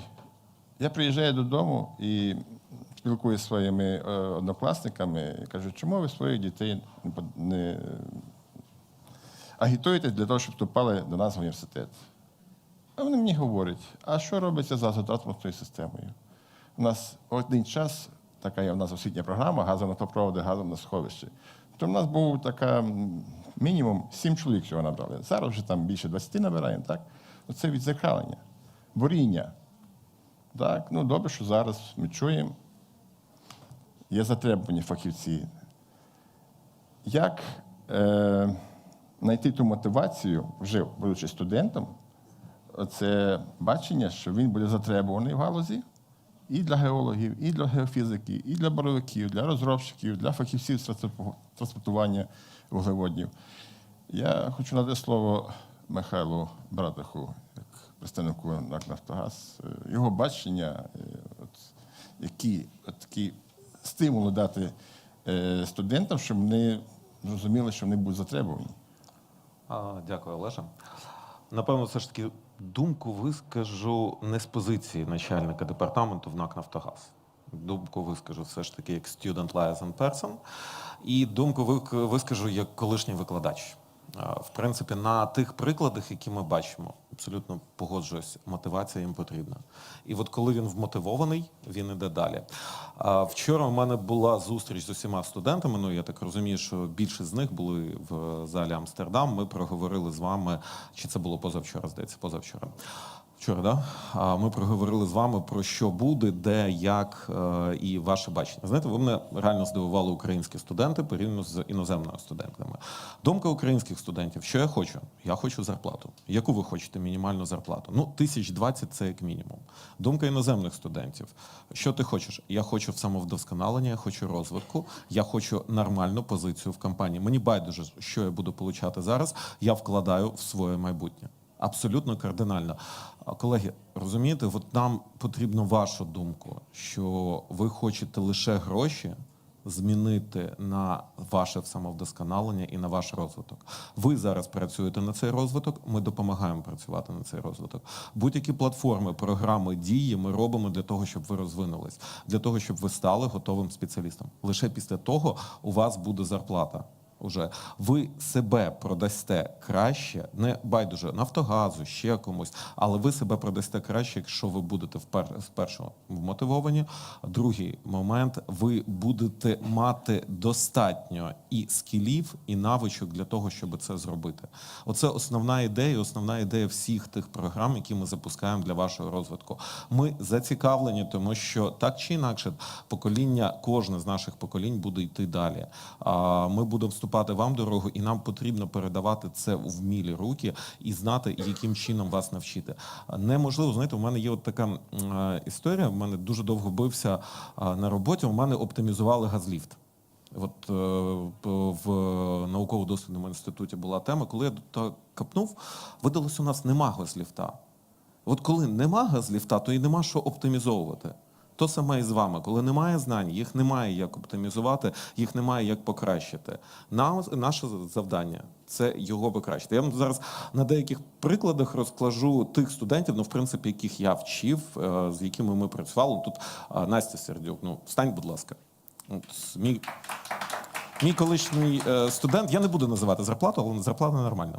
В принципі, працюю в Шлюмберже.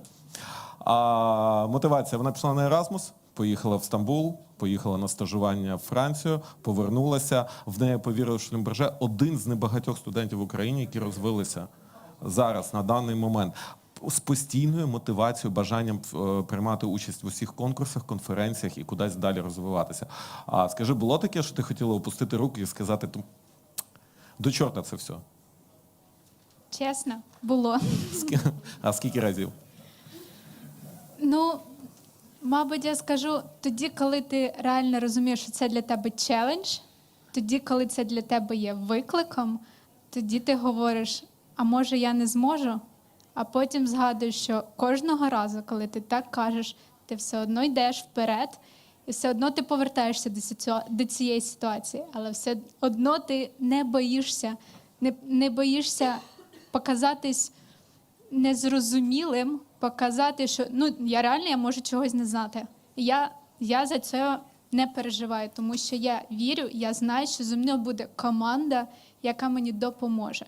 І тут багато і моїх колег, з якими я наразі працюю. І я от приходжу до них, яку б вони позицію не займали, я приходжу і кажу, у мене таке питання, я не боюсь питати, я не боюсь себе вдосконалювати, йти вперед, чого і вам бажаю. Да, до речі, Настя не працює в НАК «Нафтогазі». Це перший момент, про який ми говоримо. Це взагалі. Подивимося на НАК «Нафтогаз», там В'ячеслав Голубенко, дайте йому, будь ласка. Я вже називав сьогодні, головний пайпсімщик фактично країни, знову ж таки, дякуючи Шлюмберже. Ну, так історично склалося, що сервісна компанія буде обслуговувати. Я вам тоді розказував, що вам треба для себе вибрати, куди ви йдете. Ви йдете в продакшн чи ви йдете в сервісники. В продакшені ви будете вчитися в сервісників, забирати. Повірте, він зараз краще знає Pipe7, чим всі інші. Також мій колишній студент. Квартиру вже купив, йому, звісно, вже 30 років. Зараз, на даний момент, він начальник сектору. Дивіться, тягали на конференції, тягали всюду, намагалися розвивати. Десь він вигравав, десь він нічого не заслуговував. В кінець кінців, якщо я не помиляюсь, він починав з бурильщика, з Помбура, да? Слав? помічника керівника. З помічника Помбура, потім Помбура. перейшов на технолога в науково-дослідний інститут. Зараз він очолює, в принципі, в інституті все те, що відноситься до наземної інфраструктури. А в тебе було бажання це все кинути і сказати? Ну, в тебе іноді, коли ти працюєш, є бажання сказати, що не так. Але так пом'якче. Частенько пожалуйста. бувають такі ситуації, але я розумію, що переді мною такі виклики, які я повинен виконати, не складати руки, як згадувала Анастасія. Постійно потрібно спрашувати у вищого керівництва, якщо щось є якісь питання, які не зрозуміло. Нам завжди допомагає. Також це стосується Михайла Івановича, нашого безпосереднього керівника. Тому ніколи не потрібно здаватись, а виконувати наполегливо йти до вирішення поставлених задач, бо всі питання вирішуються, і цьому способствує команда, способствує наше керівництво. Знаєте, зараз все ж таки ви, напевно, прокоментуєте, тому що це реально круто. Да. Якщо можна, коли ви говорили, колеги, знаєте, от ми обмінялися думкою, такою поділилися, що щось у дії ми бачимо наочно return on investment, такий от показник у бізнесі, та return on investment. ROI. Спочатку ви інвестували в себе, в свої знання, навчалися, отримували додаткові можливості, брали їх ті додаткові можливості, викликали, і зараз ви отримуєте, власне, повернення на ті інвестиції, які в себе зробили. І вам за то дуже дякуємо. Пам'ятаєте, да, ви вчора в мене також запитували, а що нам з того? Так от, ця людина коштує плюс 294 мільйона метрів кубічних газу в 2022 році. Так. От вам і реакція того, що це інше. Давайте без інших прикладів. Я віддаю нас назад. Я сподіваюся, що я доніс свою думку. Михайло, у вас там немає вакансій для директора інституту? У вас є 294 метрів кубічних газу. Не старатись. Це жарт. Шановні колеги, ми тільки що почали згадувати одну з найкращих відомих сервісних компаній, компанію Schlumberger. Знаєте, наші студенти, очевидно, з першого курсу, що я в них веду заняття з нафтогазової інженерії, такий загальний курс, і розповідаю про всі сервісні компанії Schlumberger, Zerford, Baker Hughes, Halliburton. Це чують, знають. І хочу сказати, що багато студентів прагнуть працювати в таких сервісних компаніях. Скажіть, будь ласка, ваша філософія, вашої компанії, які пріоритети в сфері управління і підбору персоналу? Що ви очікуєте і кого ви хочете бачити в своїй компанії? I think I can speak in English, right? Okay. This area, in fact, today's world is the world of opportunities and also the world of competition as well.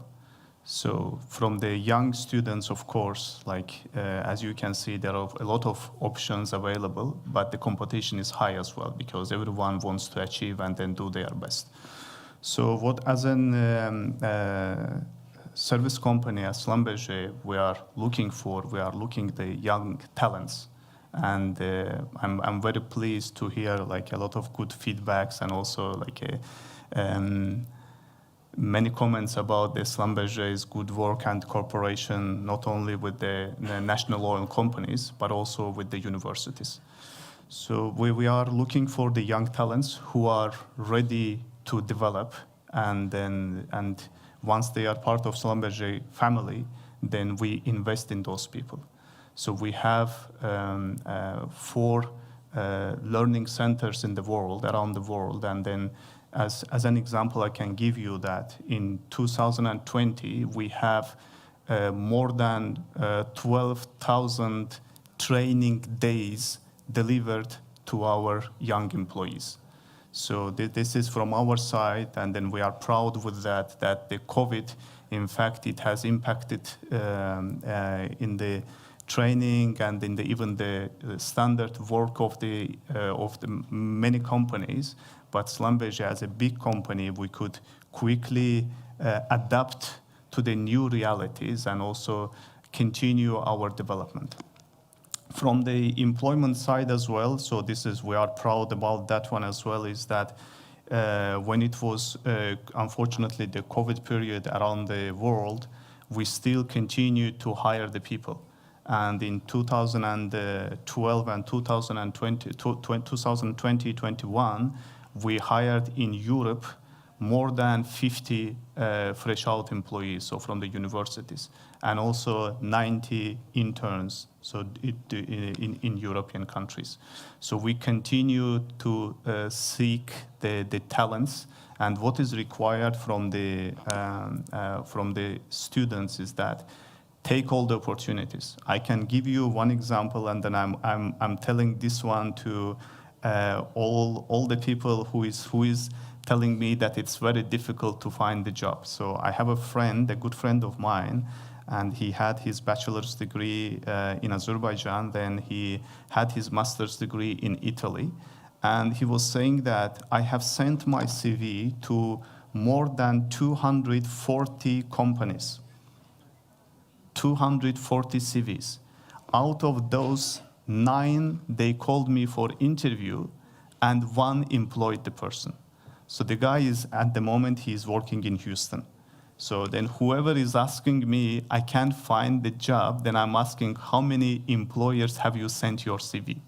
So this is, of course, as I mentioned, there is a very high competition in the market. So take all these opportunities, because even if I compare our period of education, the data was really very hard achievable. So in order to access the materials, we were trying our best, spending a lot of time in the libraries and etc. But now the information is available. So if you want to develop, if you want to achieve some new successes and then get some new knowledge, it is all available. So what I also want to highlight here, because we are now also, I was involved in some of the recruiting sessions in the other countries as well. It is one of the major points is the practice, or when on the 3rd grade and then on the last education year. So in some of the countries, the students, when they graduate, they already come with a mandatory practice in some of the companies. And then in some universities, it is 2 practices or three practices. So pay high attention to this one as well. And maybe from the university as well, try to work with the companies. And I can give you an example, right? This is mainly don't rely that the employers will come and then ask you, can you please come and work? So you need to search for opportunities as well. I'm even sometimes getting the calls to my mobile phone, but I need to say it as well. This is mainly from the international students studying in Ukraine. They are finding my contact number, and then they are calling me saying that, do you have any internship opportunities? But unfortunately, so far, I haven't received any call from the Ukrainian students. Right, so guys, therefore, seek for opportunities. And then as Schlumberger as well, I believe we will have a chance, and then also my colleagues also should have informed about that. So careers.slb.com. So you need to go and then register your CVs. It is a very simplified process, and then you can register for yourself for internship or for employment opportunities. We are hiring, so you need to work on yourself. You need to. I have also one of my colleagues, and then this is I always remember his word as well. Said that. Sometimes we, even as a professional HRs as well, we are working in the company for a long time, and then she was saying that you need to consider your market value, and this is also my colleague was informed, right? So of course, the financial part is also important. I mean, because we have to earn for our living, but also pay attention that where you are working, and what that employment will add to your backpack. So what will be in it for you in the future? So increase your market value for the future. Thank you. Дякую.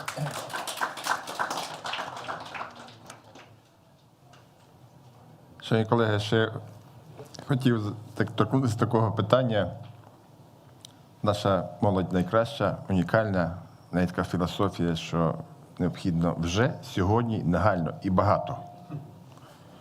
Багато грошей, великі посади. І інколи, коли є запит на молодих фахівців, у них зразу питання, на яку посаду? Боровикам говорять, що помічник барильника, та ні, ну я ж зразу начальником борової. Там в сфері видобутку, так, оператором, щось в них так не дуже велике бажання.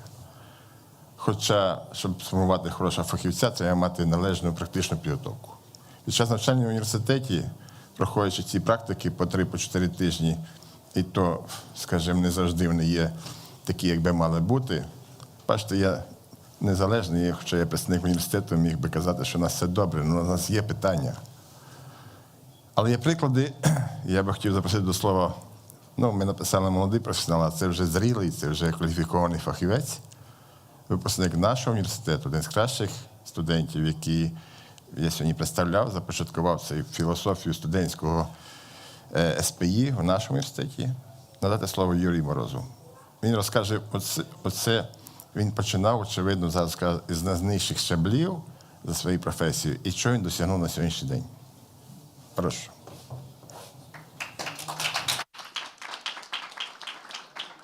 Доброго дня ще раз. Стисло розповім. От більшість ідей вже було озвучено. Що хочеться додати і що підсумувати, на чому зосередити увагу, це англійська дійсно. От якщо англійська колись це була перевага, от зараз це просто must have. От друге, що важливо, це те, що також вже звучало, це інвестуйте в себе якомога більше. Тобто залучайте себе в різні проекти, щоб ваша ціна, ваша компетентність з кожним роком зростала. Це важливо. В тому числі сюди відноситься і членство в різних організаціях. Там Європейський молодіжний парламент. Це також SPE, SEG, американські різні спільноти. Тобто те, що робить вас більш компетентним. Третє – це просіть про допомогу. От колись я звернувся про допомогу, що мені потрібно стажування. Я на безкоштовній основі погодився, і потім мені запропонувала ця компанія роботу. Звичайно, відмовився, але це була хороша можливість продовжити працювати далі в галузі. І чим більше знайомств, чим більше контактів, розвивайте свій нетворкінг. Тоді ви можете продати себе дорожче, тоді ви можете реалізовувати проекти більш ефективніше, тому що ви можете запитати фідбек в різних людей і набагато швидше просуватися по кар'єрній дорозі. І п'яте, це одне із найважливіших, те, що я зрозумів за свою кар'єру, це будьте людиною і залишайтесь людиною завжди. Яка б важка ситуація не була, завжди тримайте свою лінію. І слухайте свою інтуїцію. І поступайте з людьми дуже добре. Тому що ви формуєте так само, як свій брендинг, так само і свою карму.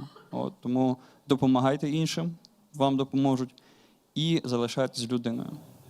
Це 5 таких порад. Стосовно моєї кар'єри і моїх рішень, які я робив, це безпосередньо у кожного свій шлях. І ви повинні так само будувати свою стратегію і своє рішення приймати, дивлячись на свою стратегію. Тобто через 20 років я хочу зайняти цю позицію, я хочу вирішувати такі питання.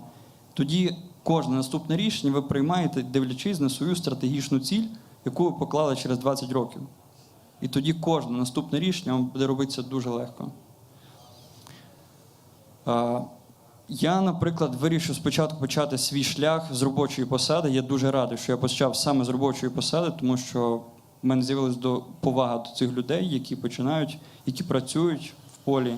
Тоді, вже коли ти займаєш позицію керівника, ти набагато по-іншому ставишся до цього, і до завдань, які ти кладеш, і до вимог, які ти ставиш, до часу. І це формує хороше бачення людини. І я почав з поля, тому що я хотів бачити, як це все виглядає зсередини. От, і це мені зараз дає можливість твердо стояти на ногах і розуміти, які далі проекти розвивати, і розуміти, як це все працює зсередини. От, звичайно, книжка – це важливо, але так само підіть в виробництво, от, якщо у вас є така можливість стажування, і подивіться, як працює це зсередини, щоб ви розуміли, що ви навчаєтесь. От, тому що ті знання, які ви пов'яжете з виробництвом, вони будуть набагато легше засвоюватись. І що основне, майте свою тверду позицію і йдіть до своєї цілі. От, ви все зможете, і якби майбутнє в ваших руках. От, за що скажете, я вартий того, за що будете боротись, того і досягнете. От, і я дуже радий, що в моєму шляху траплялись хороші керівники, хороші наставники. От, це Олег Юрійович Витязь, це мої керівники в моїй компанії, де я працював раніше. Було важко, але саме ці проекти, от, саме ці люди, вони допомагають розвиватися і вони допомагають досягати тих цілей. І от всі ці, хочеться ще додати, часи, наприклад, коли ми клали якусь важку ціль, і коли ти працюєш понаднормово. Ти працюєш, тому що ти поважаєш свого керівника. От, тому ми знову вертаємося до 5-ї поради, яку ми сьогодні називали, це залишайтесь з людьми. От, в будь-якій ситуації. І це значно допоможе вам рухатись дуже легко по житті. Тому я бажаю вам успішної кар'єри і щасливого життя. Дякую. Дякую, Юра, дуже гарно. Шановні друзі, тут у молодих людей ще є одне роздоріжжя, обравши свій напрямок. Інколи бували такі ситуації, що говорять, от, пане директоре, я себе не бачу в університеті. Ми пропонуємо аспірантуру, не хочу. Пропонують там в офіс працювати, не хочу. Я себе бачу в полі, на виробництві. Ну, в мене така філософія. Тобто, як правильно обрати цей напрямок? Будучи фахівцем, здобуваючи освіту там, наприклад, для прикладу, з освітньої програми видобування нафти і газу. Куди йти? Науково-дослідний інститут, залишити в аспірантурі, обрати там виробництво, піти в якусь компанію сервісну і так далі. Це також, напевно, єдиної поради правильної зараз ми не скажемо. Це, напевно, внутрішнє, так? От. І я хочу запросити до слова молодого фахівця, який працює в науково-дослідному інституті, так? Це Харківський інститут, науково-дослідний інститут газу, В'ячеслав Голубенко.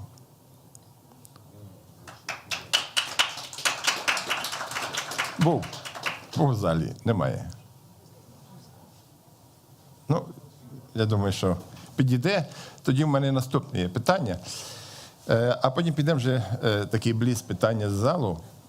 Я попросив, не знаю, чи пану Наталю, чи, може, є там з залу представники з НАК «Нафтогазу». Крутенький такий, знаєте, лікбез молодим людям щодо правильності написання CV. Через резюме це все зараз починається, всі це розуміємо, так? Як себе правильно вести на співбесіді, як себе правильно представити, грубо кажучи, продати потенційному роботодавцю. Прошу, хто бажає взяти слово? Якщо можна, я Будь ласка. декілька слів почну, і мої колеги зможуть теж доповнити. Перше, у продовження вашої думки про те, який шлях обрати, ви знаєте, на мою особисту думку, людина може бути щасливою тільки тоді, коли робить те, що любить. І якщо ви розумієте, що ви любите робити щось у полі руками, обирайте той шлях, ви зможете реалізуватися там. І це те, що буде приносити вам задоволення і давати відчуття того, що ви щасливий. Що стосується того, як продати себе, от ви знаєте, я тут проілюструю на тому челенджі, який ми розпочали. Першим етапом того челенджу є просте завдання, просте прохання, простий критерій. Надіслати нам резюме, яке ми розуміємо, людина без досвіду не може написати на 4 сторінки, ми абсолютно того свідомі. Резюме і мотиваційний лист.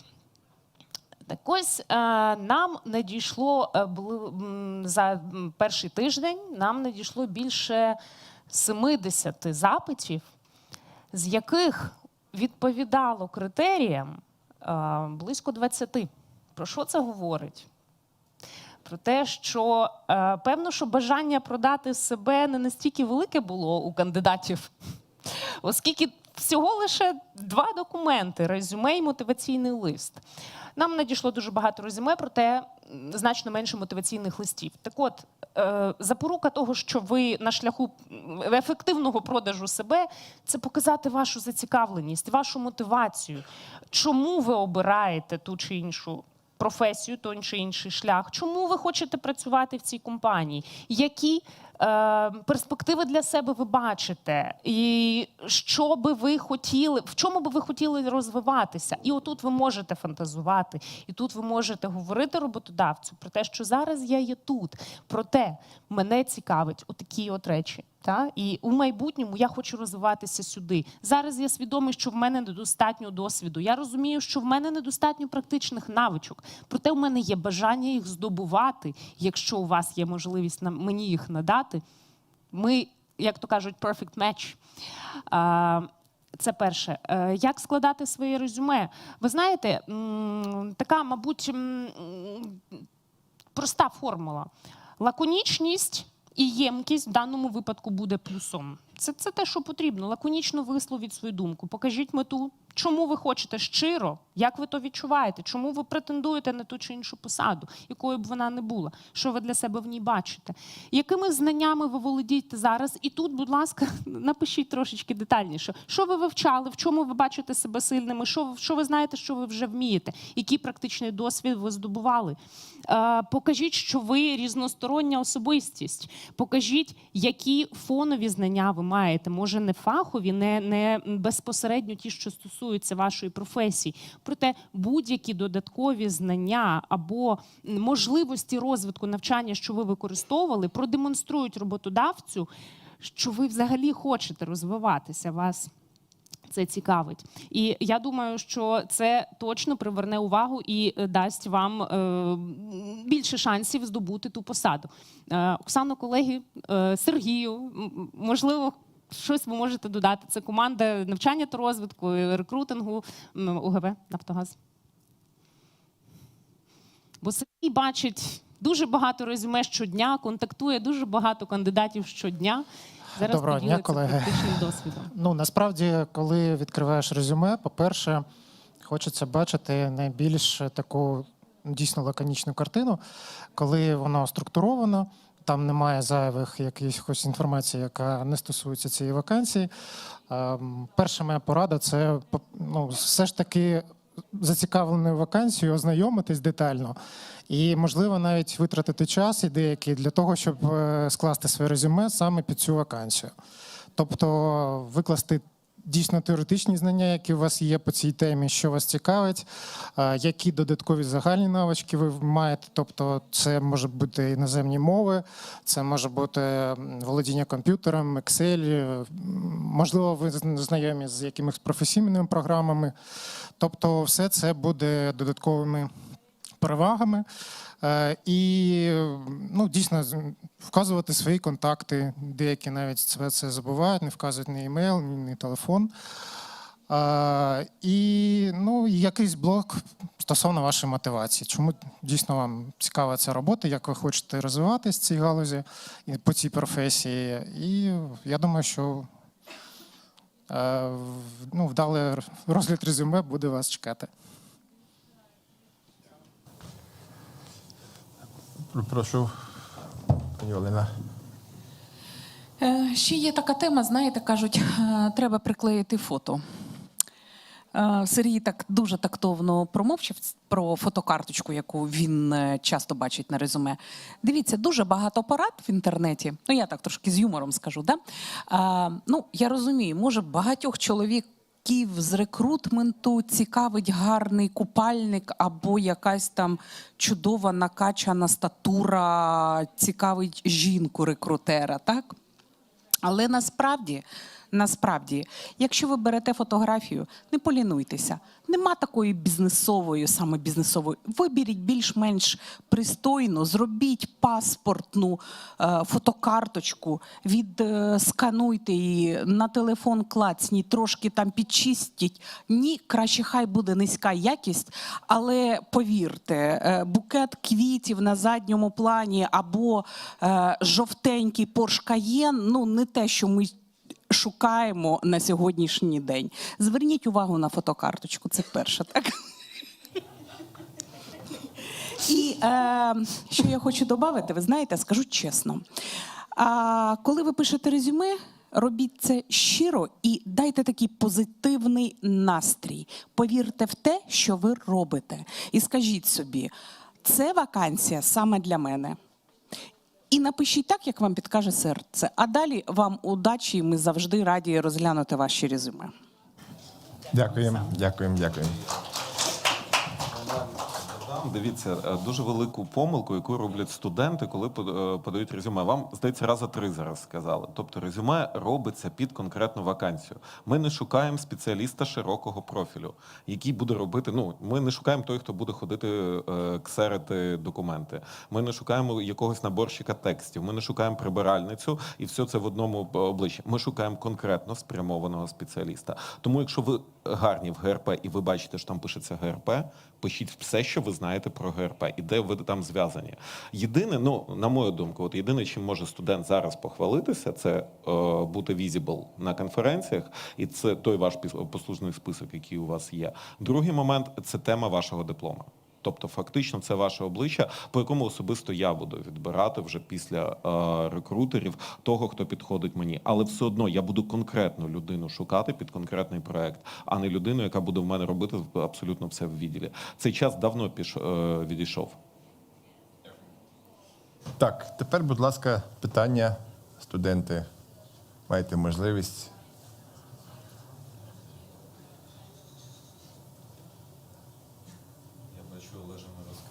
Все розповіли. Це дуже. Будь ласка, будь ласка, будь ласка. Так, прошу представлятись, і щоб ви знали. І навчальний заклад. Мене звати Едуард, я студент Івано-Франківського національного технічного університету нафти і газу. Я хотів запитати на рахунок формату резюме. Кажете, що фотокарточка важлива, але в моєму резюме немає фотокарточки.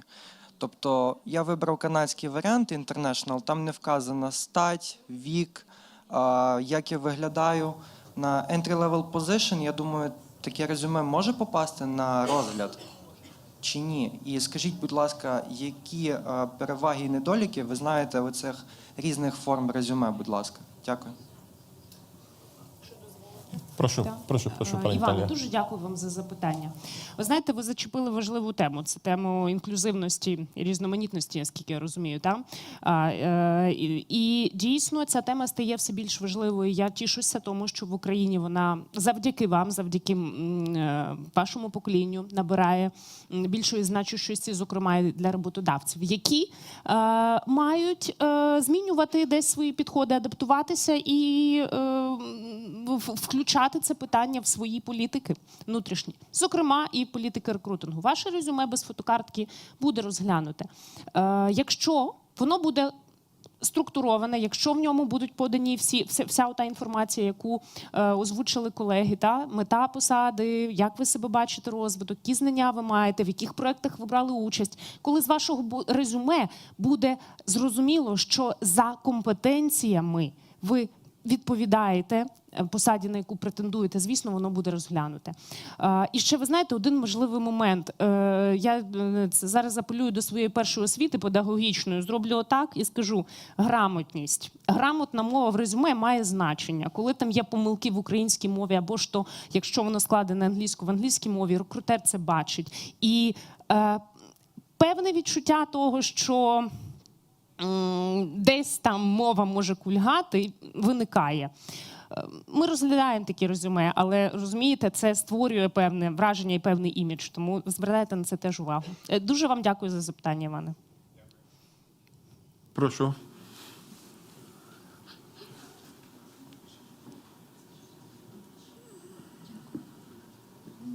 Мене звати Олена, я представляю університет імені Тараса Шевченка. Мені б хотілося знати трохи більше про так звані soft skills, на що конкретно HR зараз звертають увагу в цьому плані. Дякую. Хто буде? Хочете? Ще раз про soft skills, так? Так.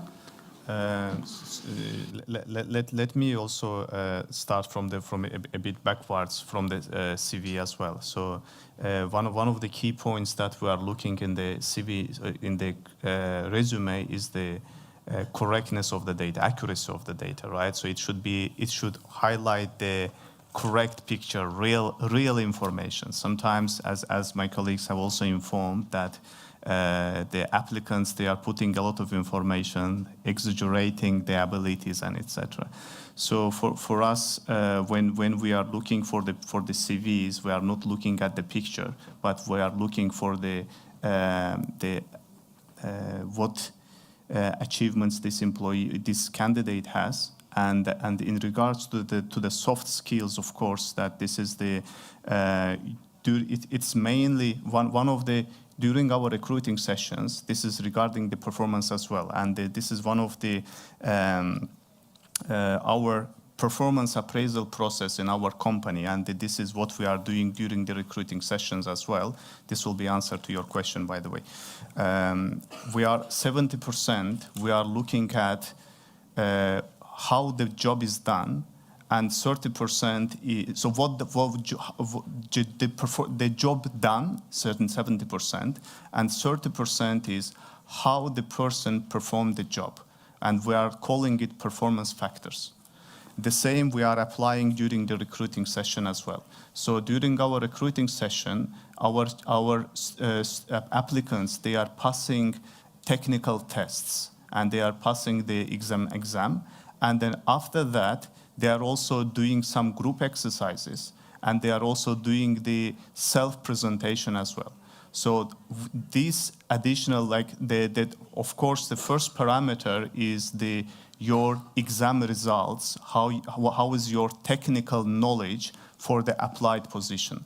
But then another 30% is how you are performing during the group exercises and how you are also presenting yourself during the presentation and during the interview as well. I hope I have answered your question, but my colleagues may add as well. Thank you. Так, шановні колеги, О, ні, пан професор, прошу. I just wanted to comment, if I have a microphone. My question was really about what is with interview, because that is very important.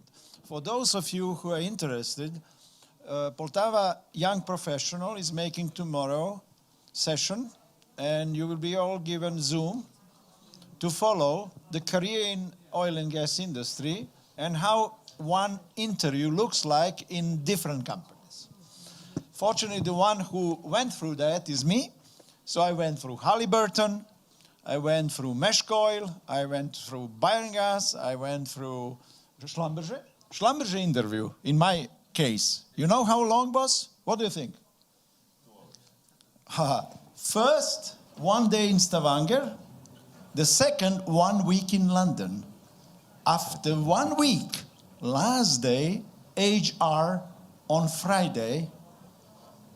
And if you pass it, you are in. And I passed it. That is how I managed to work in London with Kamel Ben-Anser. We were together in Western GECO. I want to end up with this with him. He was in that time with me, working in 4D Seismic Group. Western GECO is positioned at Gatwick Airport. They have the best geophysicists in the world. We have from all around the world weekly conferences there. I learned a lot about geophysics. Where is Benjamin? And after that, we went to Croatia, the company I used to work in, Naftaplin. They honor us. We went to Ivanić-Grad, a small place nearby, like Poltava, let's say, in the countryside. Ina was very eager to learn. They have a lot of engineers. And then he gave a lecture on EOR-IOR method in 2014. 7 years afterwards is our dean of the faculty and now director of Dubrovnik School. She's here, Daria, please. Can you stand up, please? Okay, you know Daria. You will be, okay. They made fantastic, they have CO2 project, enhanced oil recovery, sequestration of CO2, amazing prospect they had. So I wanted to say that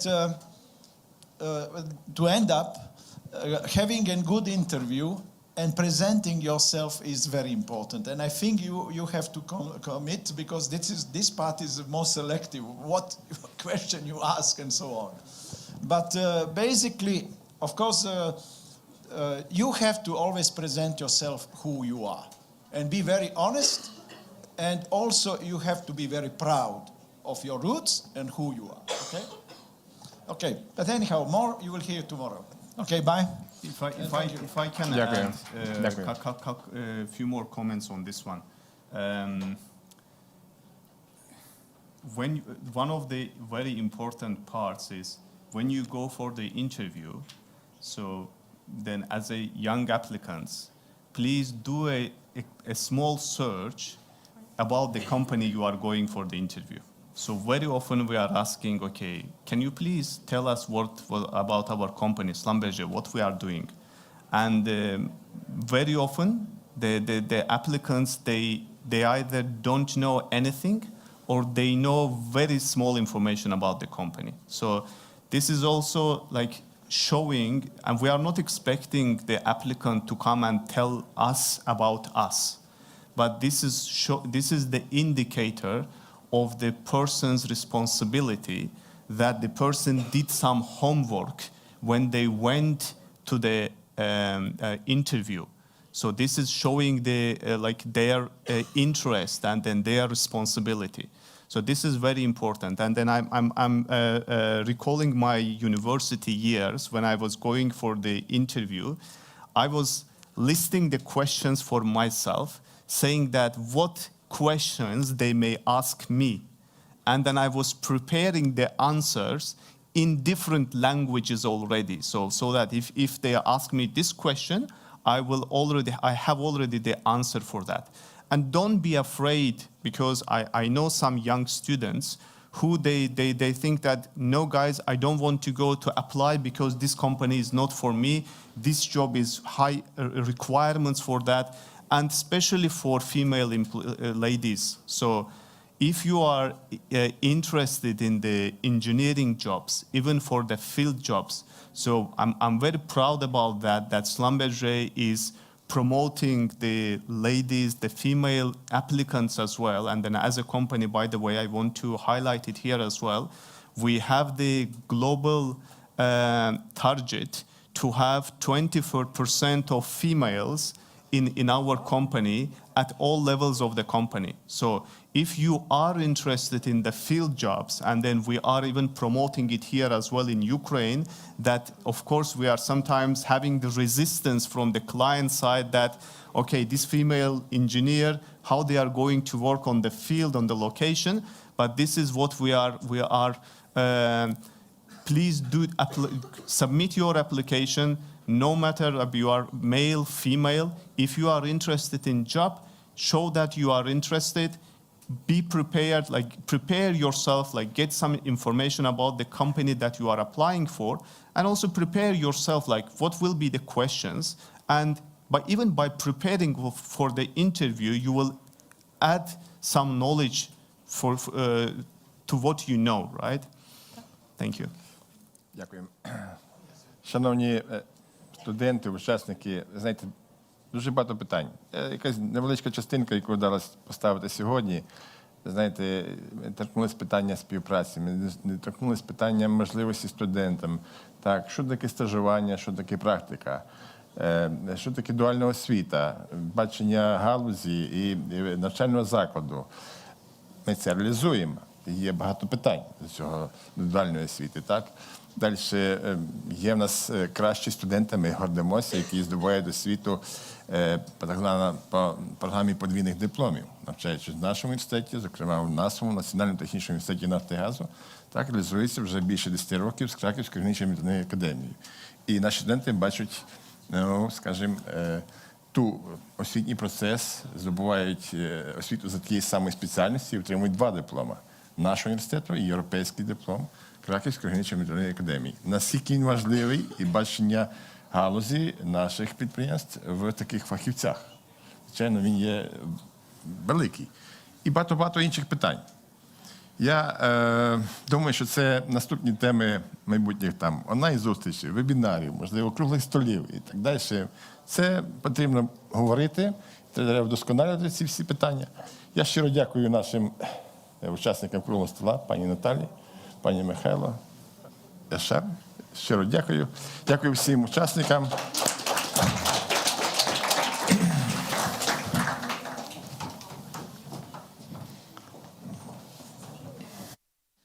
At that moment, the round.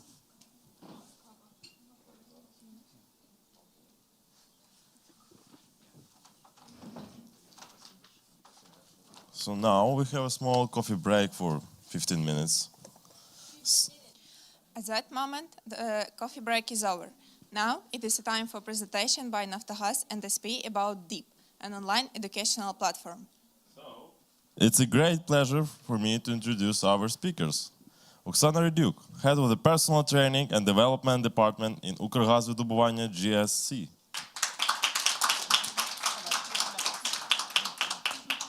And Head of the Surface Facilities Department Михайло Братах, Укргазвидобування GSC.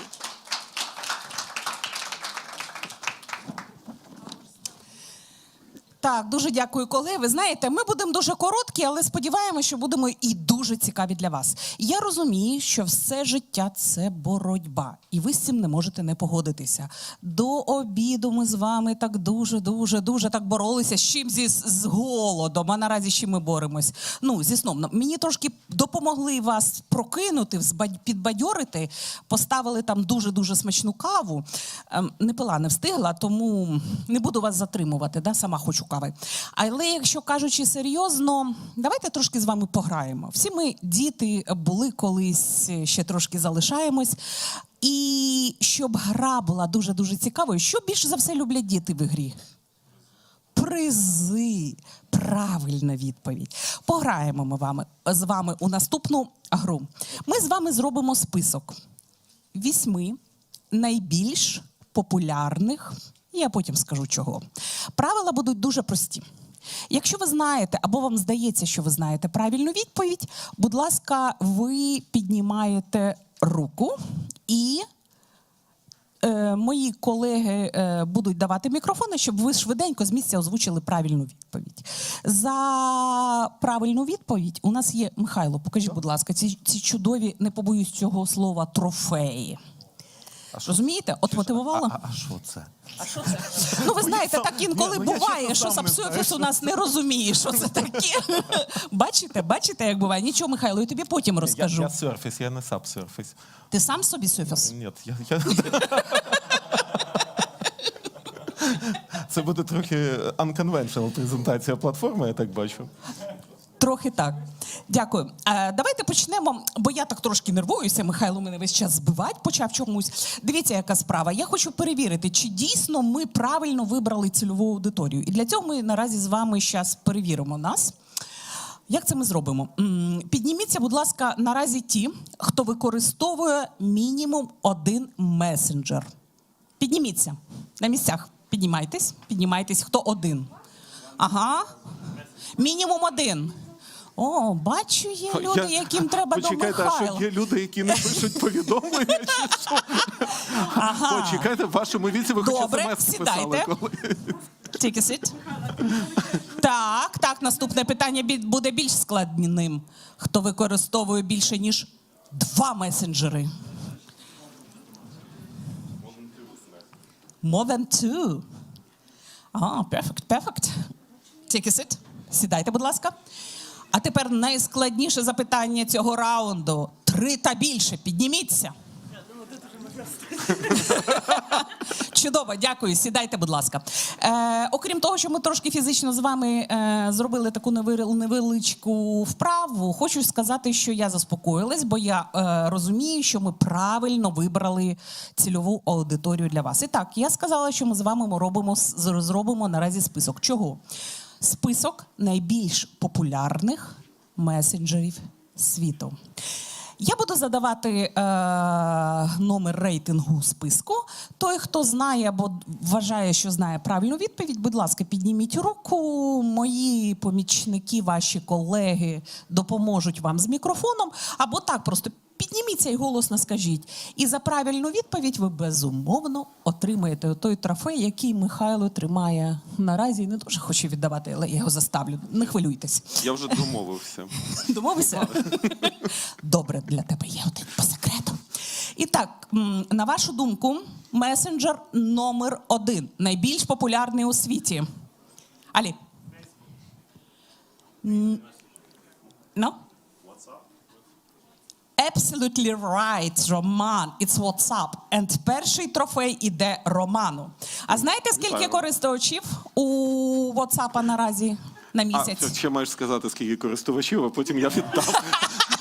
Таким чином я віджав собі один. Ти вмієш, Михайло, ти вмієш. Ну, насправді дякую. Завдання було простіше, розумієш? Я не така суворова, як ти сам собі. Тобто це я маю сказати, скільки там буде.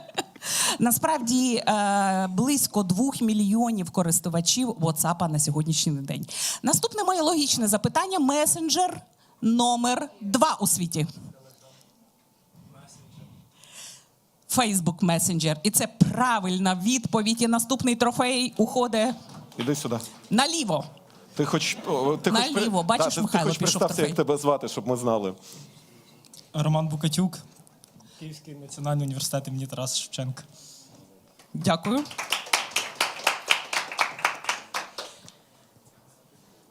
Наступне запитання. Позиція номер 3. Ні. Не Інстаграм, не Вайбер. Ні. Ні.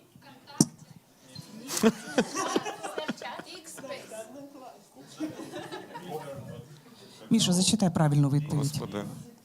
WeChat? WeChat. Розумієте? Міша, я тебе вітаю. Це твій приз від мене особисто. Ні, давай я комусь передам. Вон, бач, там хлопчик тикнув руку, іди сюди, ти іноземець. Все ж таки, Ні, не треба всім іти. От той, що перший. Diversity, Міша. Ну, хай йдуть двоє тоді. Добре. Добре, йдіть вдвох. Едуард, іди сюди, і президент від... Ідіть вдвох, так і будь.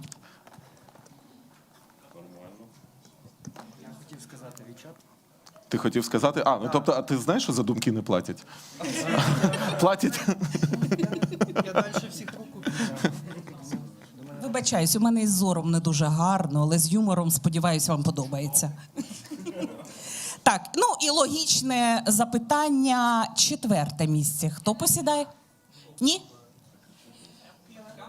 Ні? No? Yeah, you are right, QQ.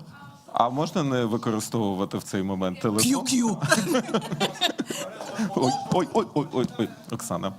Ледь не зламала. Нічого. Буду контролювати себе. Я пропоную колежанці передати. Я також пропоную колежанці, вона красивіша. Красивіша. Вітаю. Добре, дуже дякую. І насправді на цьому пропоную завершити нашу питання. Що, якась пропозиція була? Пропоную завершити нашу невеличку таку розминочку. І насправді, чому я запропонувала поговорити про месенджери? Ми наразі вам презентуємо платформу. Платформу, яка... Ми би дуже з Михайлом хотіли, щоб через рік була так само популярна, як і ті месенджери, які ви з такою активністю нам тут називали. Ну що, згадаємо усе, як все починалося. Уявіть собі, березень 2020 року, грусть, тоска. Я на удаленці. Миша на удаленке, в кои-то веки Миша звонит мне и говорит: Оксана, що происходить? Що трапилось? Локдаун, страх, uncertainty. Що робити? Я йому починаю читати вірша. And when I'm on my couch, I lie. Міша, який коуч? Який лай? Треба працювати. Ми не можемо собі дозволити розслабитися. Ми не можемо собі наразі дозволити втрачати час. Якщо казати серйозно, то дійсно розмова була у нас дуже серйозна. Я відразу підтримала Михайла, бо Його пропозиція була в тому, що навіть тоді, коли є такі виклики об'єктивної реальності, якої ми не очікували, Міша запропонував продовжити навчання. Він мені саме так і сказав, навіть то було на англійській мові. We shall keep learning to be successful in the face of change. Майже цитату ми використали на слайді. Це квот.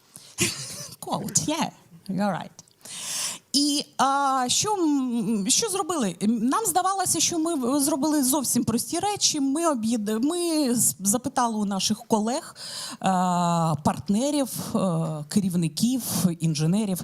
Дивіться, у нас тут гарні, чудові хлопці і дівчата, які через 1,5 року дехто з них навіть трофеї отримає за квіз. Будуть. І що робити? Що ми можемо їм надати? У нас з'явилися волонтери. Наступного слайду мені про волонтери, будь ласка. З'явилися волонтери-однодумці, які запропонували, а давайте ми зробимо їм онлайн заняття. Нічого страшного, що це виходить за якусь там обов'язкову програму. Нічого страшного, що цього нема в такому крикулуму, вишив і таке інше. Кажу, чудова ідея. Поїхали. І на сьогоднішній день зверніть увагу на ці шокуючі ці цифри, потужні дуже цифри. Більше 1000 членів нашої ком'юніті, нашої спілки є на Фейсбуці. І більше 50 експертів було залучені до проведення цих онлайн-тренінгів. Воно починалося так дуже по-простому. Зробили анонси, викинули посилання. І Харківська політехніка, чому саме так була активна Харківська політехніка? Бо мій колега Міша, він ще був і містером братахом для студентів, які вчилися на той час в Харківському політехнічному університеті. І ми почали зовсім простого. Потім виявилося, що ще й англійська мова нам потрібна. Але не в тому сенсі, що London is the capital of Great Britain. Ні. А в тому сенсі, що нам дуже-дуже потрібна така річ, як технічна англійська мова. І що ми робимо? Ми робимо англійські спікінг-клаби, але, зважте, на технічну тему. Залучаємо так само і наших працівників, і експертів іноземних компаній, наших партнерів, і робимо англійські клаби. Пройшов час, ця історія стала дуже-дуже популярною. Після того, як Шлюмберже, Халібартон, Везерфорд, наші фахівці з нашого дослідницького інституту прийняли участь, фахівці з Нафтогазу, фахівці з різноманітних спілок напрямку Oil and Gas, а також певні викладачі вишів, які працюють на Україні у різноманітних вишах, були залучені до цієї історії. І наразі ми розуміємо, що все змінюється. Це був гарний початок, але ми хочемо зробити такий рехід, зробити таке перезавантаження, мабуть. Другий сезон. Епічно. За стеклом. Якщо ми будемо казати серйозно, то насправді у нас є дуже велика така цікава мета. Ми хочемо об'єднати і вас, і нас, і виші. І дати продукт, який дуже унікальний є, і давати ті речі, які потрібні для нас. Ви знаєте, я від HR, і дещо я навіть розумію, чим відрізняється борове долото від борового розчину. Але я сьогодні не дуже зрозуміла, як теми, які були тут презентовані, допоможуть нам, як індустрії, як Укргазвидобуванню. Не дуже зрозуміла. І мені б дуже хотілося, щоб був такий повний алайнмент, повне злиття.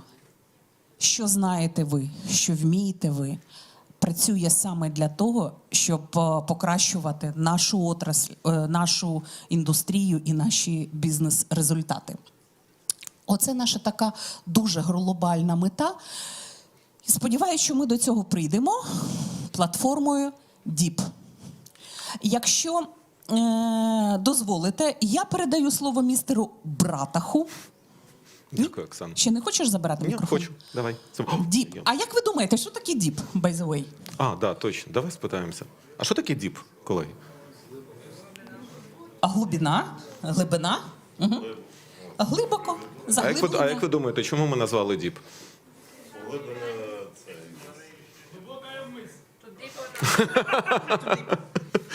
To deeper, to go deeper. To dig deeper. And to give you a deep Deeper and knowledge. deeper and deeper again. Пісня була така, мені здається, чи я наразі не фантазувала? Це Мадонна співала, ми з тобою тоді були дуже молоді.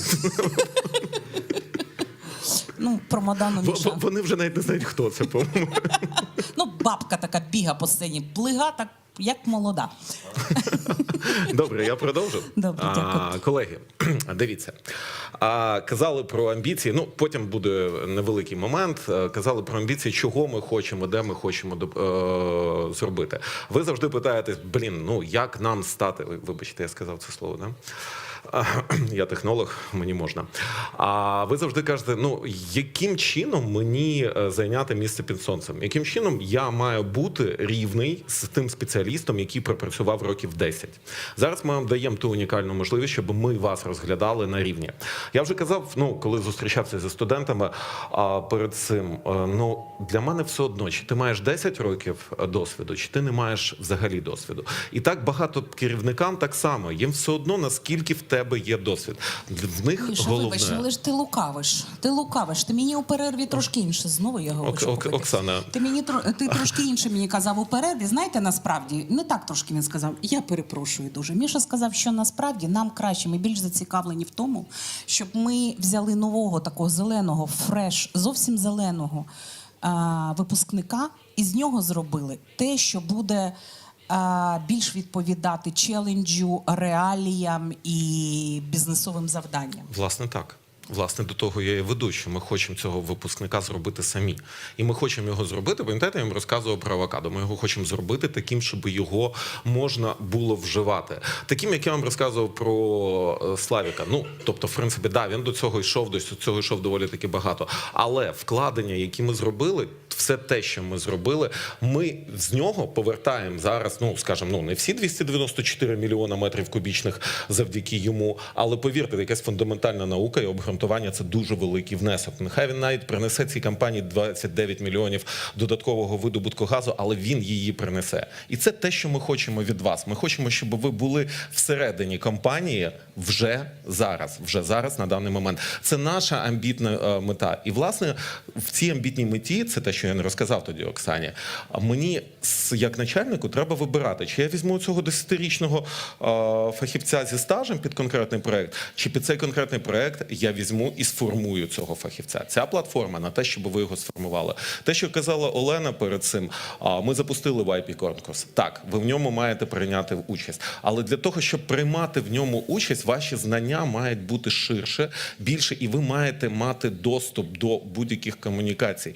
Власне, виходячи з цього, ми розробили цю платформу, і ми хочемо, щоб модераторство цієї платформи було якомога ближче наближено до СПІ і було якомога ближче було наближено до студентів, щоб ви самі обирали, що ви хочете робити. Друга мета, ну, тобто, в принципі, тут ми абсолютно повністю збігаємося з СПІ. Зробити вас visible. Тих, кого я знаю, ну, от, в принципі, дивіться, я вже тоді казав, що був десь Михайлюк, ну, він зараз десь втік. Вон там маше руку. Я знаю, хто він такий. Я бачив, як він робить. І якщо до мене прийде 2 резюме, і одне з них буде Михайлюка, і я знаю, що він був на лекціях, я виберу швидше його, ніж іншого. А другий, я знаю Каріну. До речі, Каріно, ви коли сьогодні виступали, це було набагато краще, ніж я чув це в попередній раз. Ви ще досі нервуєте, але у вас вже є оцей self-confidence. Ви вже починаєте віддавати, ви чогось навчилися. В принципі, то саме з іншими хлопцями. Деякі вразили, ну, от реально мене сьогодні потішив Київський університет Шевченка. Дуже непогано. Тобто, в принципі, дивіться, дуже відчувається, що українські університети трохи далі стоять, ніж зарубіжні вузи. Тому що, якщо ми оцінюємо те, що було зроблено в Техасі з моделюванням, і те, що ми тут зробили, це дещо різний рівень. То, чого ми не хочемо, щоб у вас була наука заради науки або навчання заради навчання. Ми хочемо, щоб ми інтегрували вас в цю компанію, щоб ви були частиною нас. Власне, для цього ми і започаткували цей процес. Власне, тому ми і хочемо, щоб ми працювали повсюди по Україні. І, власне, для цього у нас є активності. Тобто у нас будуть лекції, у нас будуть практики, у нас буде певний графік, і от вам цей графік. В принципі, ви всі його побачите, коли відскануєте потім код. Я вам покажу, який код треба відсканувати. Але ми запланували дуже багато. І почнемо ми з вами працювати з початку січня місяця. Ну, чому з початку січня місяця? Зараз ми закінчимо спікінг-клуб, потім я вас познайомлю. Хто у вас є, ви може нарешті свого спікера і лектора нарешті побачите, тому що в нього вічно виключена камера там. І я через це сварюся, але... В принципі, подивіться, рекрутинг деї в Києві, в Одесі, в Дніпрі, ваша можливість туди піти. Ваша можливість поспілкуватися з Антоніною, Сергієм більш близько на те, щоб вони могли вам дати. Ваша можливість поспілкуватися з начальниками департаменту, тому що вам потрібно знати, під що вам писати ваше резюме. Не ото резюме, яке я вам перед цим казав, що ви зараз напишете якісь резюме, який буде спеціаліст широкого профілю. Забудьте, нам не потрібні спеціалісти широкого профілю. Нам потрібні вузьконаправлені спеціалісти, під яких ми будемо робити, і яких ми будемо вас формувати. Власне, тому ви маєте вже знати, що ви хочете, як ви хочете і куди ви хочете рухатись. Власне, оцими всіми подіями, це буде 4 форуми, 1 конференція і 4 рекрутинг дня, ми дамо вам можливість далі розвиватися, ми дамо вам можливість і збільшимо ваші шанси зайняти гарну позицію в компанії. Крім того, я думаю, що ми, як і всі інші компанії, вас познайомимо з ієрархією компанії. Тому що коли ви приходите, ну от для мене це було важко, коли я йшов на роботу. Я попадаю кудись на роботу. Куди я попадаю в цій компанії на роботу, я не розумію. Це те, що вам сказав пан з Шлюмберже. Я забув, як його звати. Ти пам'ятаєш, як його звати? Вот. Яшар, от, дякую. То, що сказав пан Яшар, хоча б познайомтесь з компанією. А ми вас познайомимо так, що ви будете знати абсолютно про неї все. Ну, в принципі, це те, що ми будемо мати по курсам професійних лекцій, по спікінг-клубу і по тому, що ви зараз можете вже відсканувати код, перейти по цьому коду і передивитися всі лекції, завантажені у нас, а також графік робіт на наступний рік. Далі я, напевно, думаю, що ми, знаєш, швидше за все, що перейдемо в кулуари з Вітязем, оскільки нам треба і укласти договір на активності і все інше. Але, знаєте, ну, перед цим хочеться один момент. Не один Михайло Братах і не одна Оксана Рідюк це робили. Саш Білух, піди до нас. Ну, без цієї дівчини, ну, от реально нічого би не було.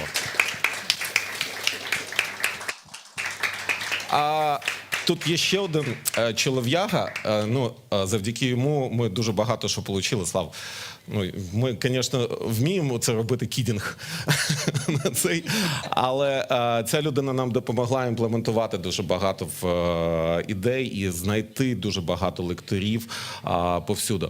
І, можливо, я когось забуду. Мені би хотілося, звісно, рекрутерів, але я вже їх чомусь не бачу. Жодного, вони вже десь розбіглися. Тому Працюють, вони вже працюють назовні. Тому давайте все ж таки, ну, подивимося на вашого зараз діючого активності по спікінг-клубу. Алі, йде до нас. В принципі, ну, можеш підійти сюди.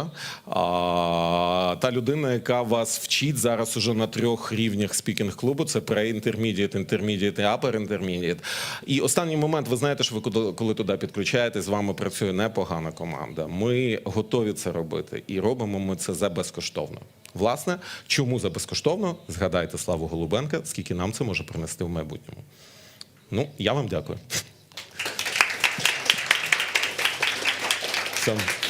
Дякуємо, колеги. Вам всього найкращого. І сподіваюсь, до зустрічі через рік, через 2. У нас уже в групі «Нафтогаз». Так, запитання. Yeah.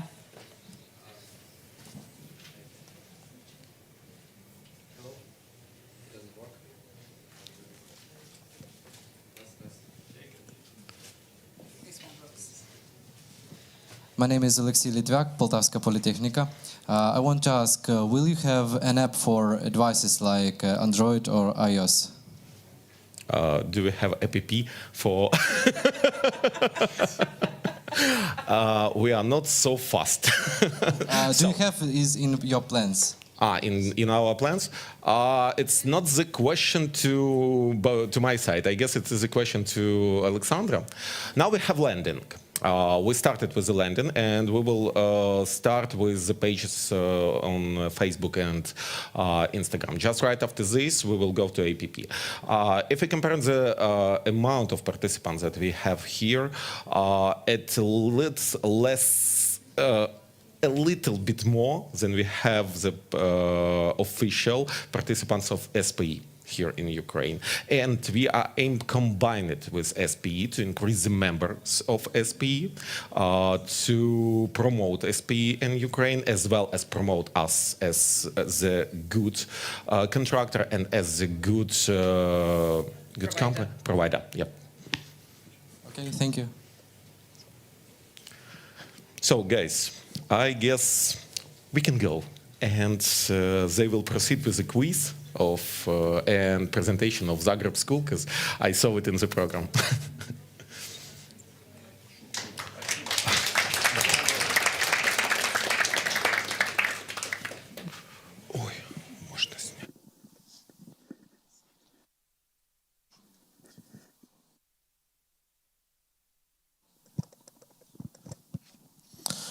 Thanks to NGSA Naftagaz for this great presentation. I will attend this deep platform. I watched several lectures on the IPL, as I remember about ecology, and a lecture of Mikhailo Bratov about Excel. Is those I can remember right now, and. We are sure that your platform will make a great contribution to the specialist of oil and gas industry. We wish you a realization and fulfillment.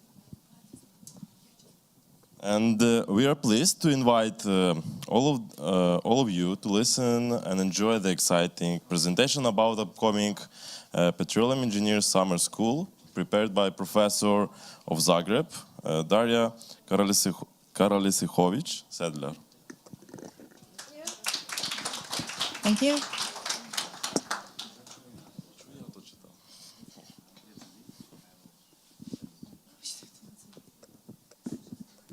Hello, everybody. My name is Daria, and I'm from Croatia, University of Zagreb, and I am SPE member, and I am also a connection for my SPE chapter. And I think that you have heard from my SPE chapter because they are organizing also a huge student congress each year. But today I am because something else I would like to show you. This morning, we have started with, guys have started this Congress with some information and some how to say, notice for students that they should do more to get involved in scientific publishing and more in their scientific collaboration and networking and practicing English language. Something that is all of that is our Petroleum Engineering Summer School that has been held for more than 30 years. And this year we had in Dubrovnik 50th workshop, and we are very proud of this 50th workshop. So this is something that has a long tradition, and we are collaborating with universities around the world. So some of the universities that you can see here that previously have been invited, professors from this university and students, participants, are coming from not only Europe, Russia, but United States, Asia, and South America. We have also a lot of partners, and we are very proud of our partners. For last year, the Schlumberger and also Halliburton were our partners for organizing workshops, and they are providing us with softwares and with lecturers for improving skills and using those softwares. Something that I would like to invite you to take part, and not only students but also professors and also people from the industry. Is that because this summer school has been organized that students from the final years are coming, but also professors from different universities and also specialists from the industry. So this is not only academic summer school, it's a summer school where we exchange practical information with the guys from the industry who have knowledge about certain problems and real things, real data, real fields, and also professors who are teaching and developing from scientific part of view projects for the industry. This year, for the next year, we are preparing for the summer school that will be held in Dubrovnik, and each year it is held in Dubrovnik. Dubrovnik, as you know, is one of the top 10 tourist attraction in the world, and also King's Landing, who have looked Game of Thrones. Have you seen Game of Thrones? So yes, there was Game of Thrones picture there, and this is a very nice setting for having 2 weeks, 1 or 2 weeks, depending on how much time you have. Somebody have to get and to come to Dubrovnik. So for the next year, we are preparing 3 workshops with the topics that will be connected to the petroleum industry and also gas industry. I'm very proud that we will start with energy transition and also for the future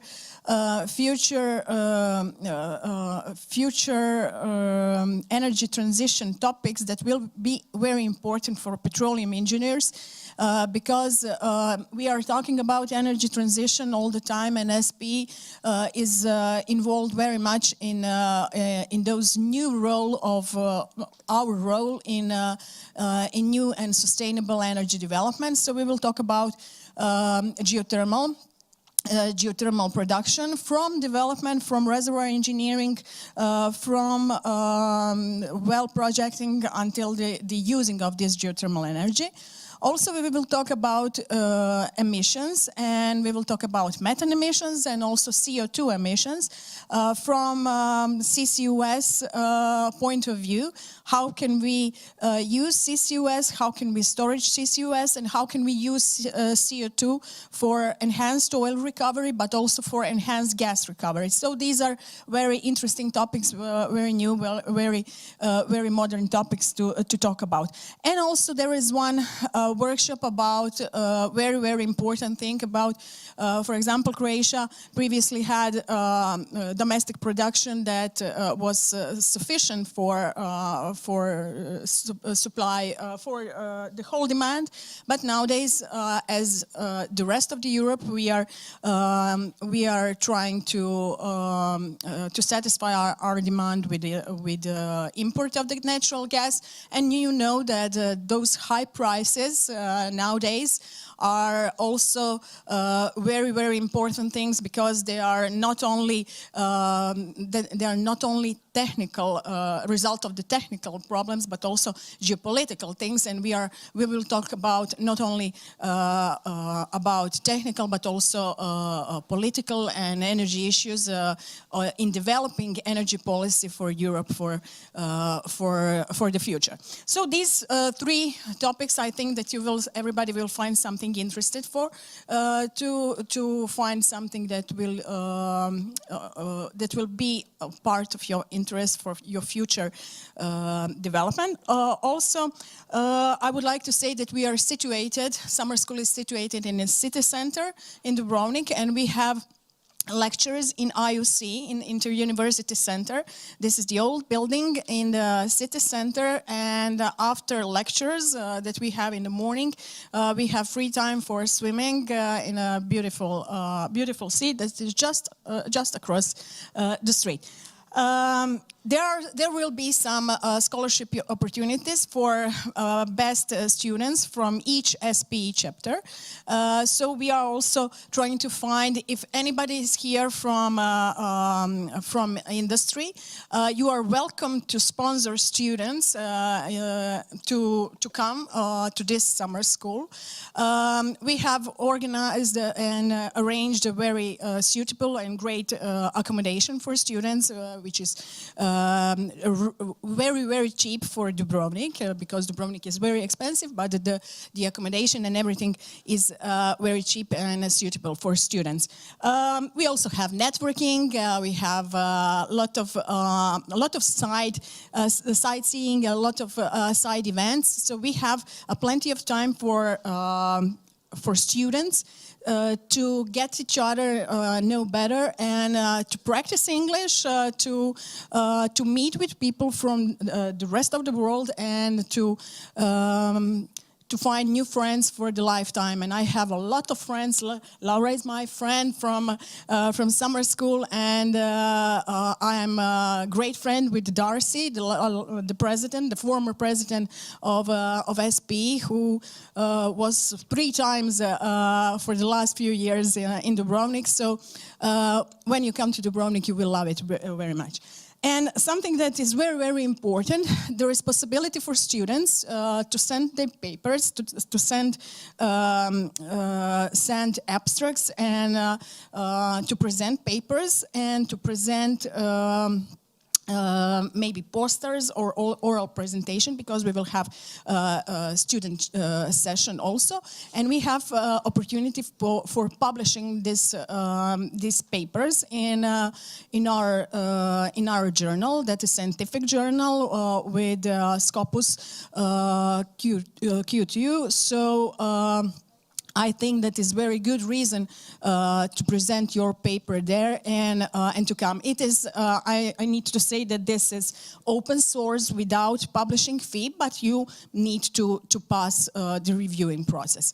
And at the end, these are my contacts, but my assistant have given you leaflets, and you can find all the details of the summer school at these leaflets. And now I will just ask a short video that you will see. And if you have any other question, I will be glad in a free time, in a break to answer your question. So you are all invited, and I hope to see you in June in Dubrovnik. Laura will certainly come. Thank you. Just a video.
Mrs. Karaselihovic for this wonderful presentation. And we are moving on to the professional awareness quiz for students. And the host will be a faculty advisor of the Ivano-Frankivsk SPE student chapter, Yuri Menichenko. We highly recommend all of you to take part in this activity. It's going to be exciting. So please.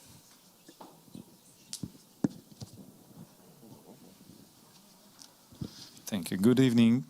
I hope you enjoyed our events, and we decided to arrange our last event a little to relax to the students or to the professionals maybe, and to mobilize the knowledge of students, to maybe to play some game, intellectual game, and maybe you will be lucky to get some prizes.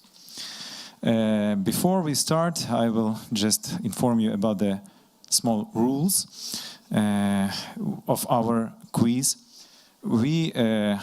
I promised to Yuri Moroz not to present it like a petrol ball, because we don't have right for that.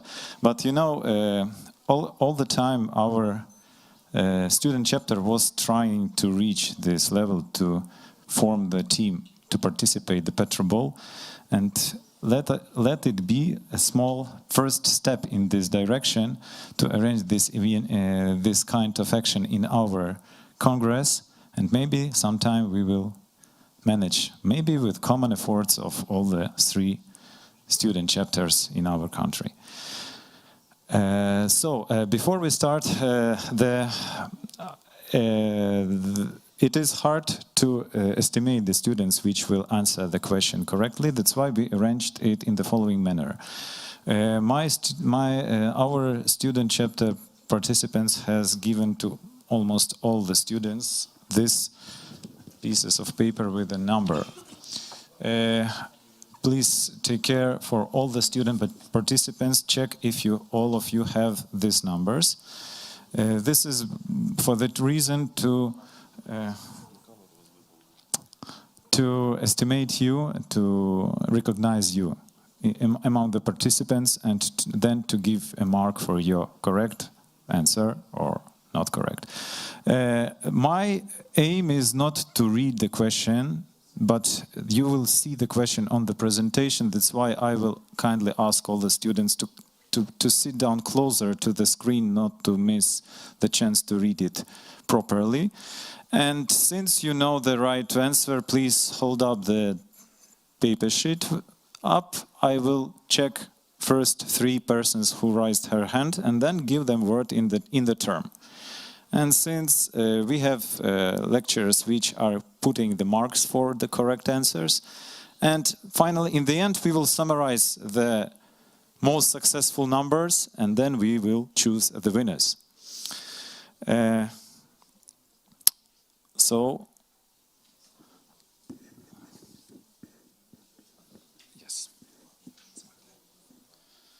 So are you ready? Okay. All the students, once again, all of you have the tables, or someone needs? You want? Yes, please. It doesn't matter the number, the only one thing is to have it. Please, take this. All the numbers are lucky ones. Okay, so are you ready? The first question is... sorry. Yes. Specify general kinds of methods of crude oil production from wells. If I will not find the answer, then I will show the right answer and we will go in ahead. So, to save the time, I will click forward, gushing, blowout, and artificial lift. Okay, next question.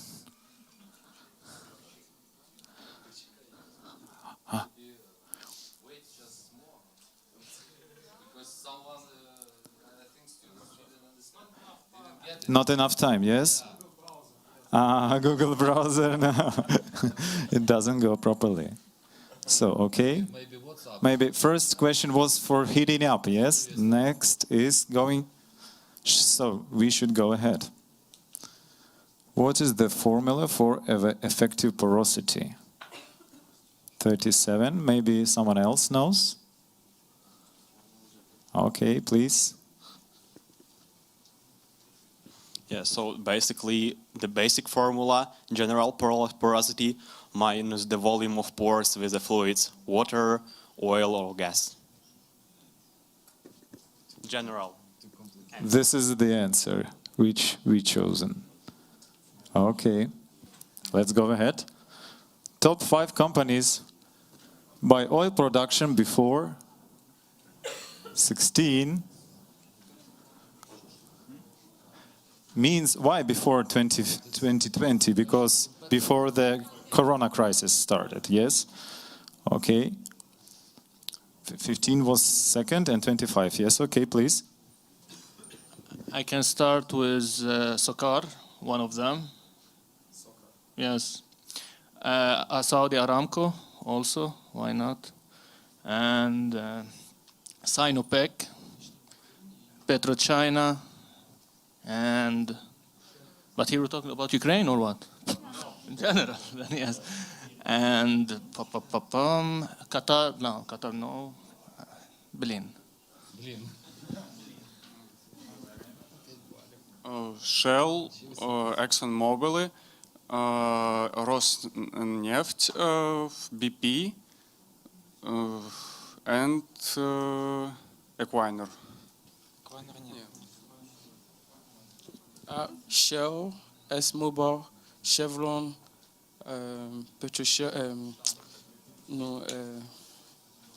Shell, ExxonMobil.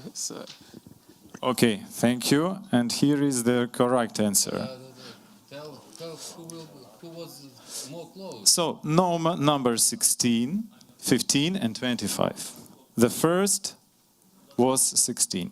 Okay, let's go ahead. Types of drilling rig power units. Drilling rig power units. Drillman, please. 25 was first. Okay, 25.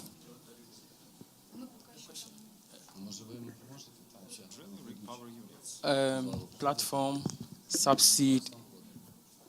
Yeah. Any other?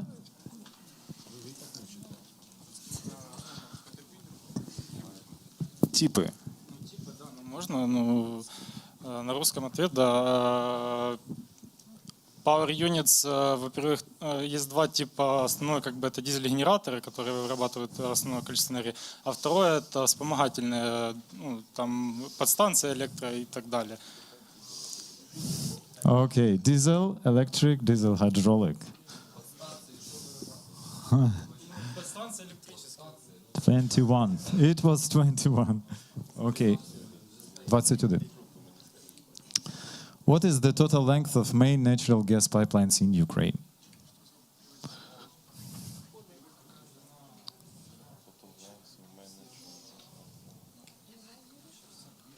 If you are not sure, tell the close answer.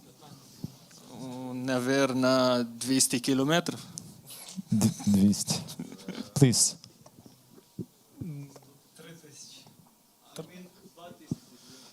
2000. Okay, 38,000 kilometers. It is largest in the Europe after Russia. Okay, so let's go ahead. How many underground natural gas storage facilities are presently operated by Ukrainian operators? 21 says 4. Other answer? 5. 5. Answer is 11. Under operation. They are operable. Okay, let's go. List total world oil proven reserves. At least.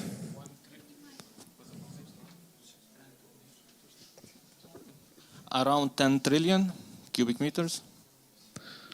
Oil proven reserves. Barrels. 10 trillion. Other variants? Okay, 1.65 trillion barrels. Okay, top oil producing countries. Countries, maybe it is easier. It is 15, 37, okay, 41.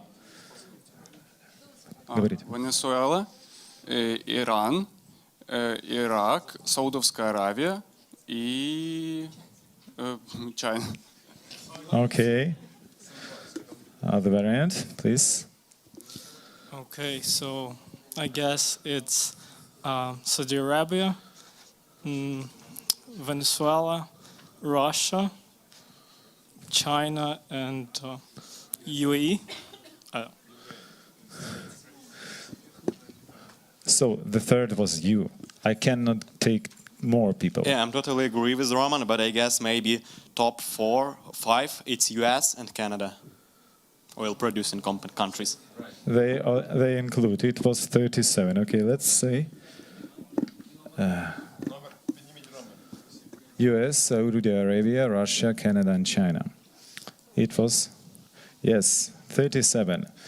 Let's go ahead. Who invented the electrical submersible pump used for oil production?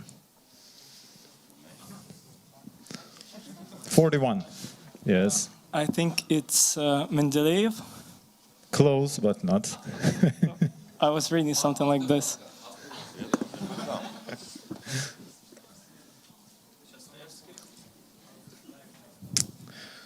Okay, I will open my cards. Armas Arotunov. He was working in Ukraine for some period. Okay, name typical complications in well operating during oil production process. Typical complications.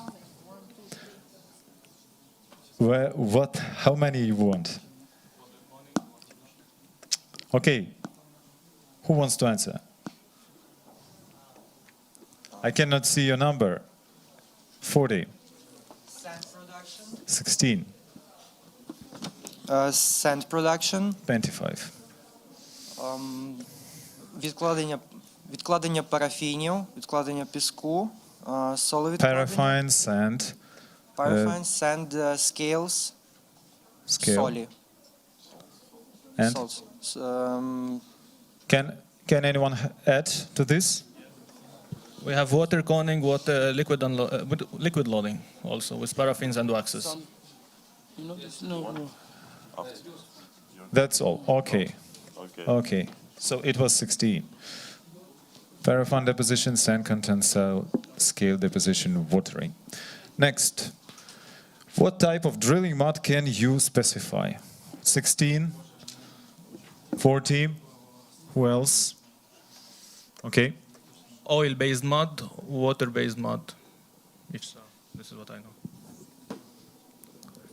All of you agree? 40? Polymers. No other? Okay. Water-based oil, a master form. Okay. Let's go ahead. It was 16. Specify drill string components. 16. 25. Okay. It's like a drill pipe, and inside the drill pipe we have drill collar, we have drilling bits, and sometimes we can call it the Kelly. It's somehow drill string components, so those three.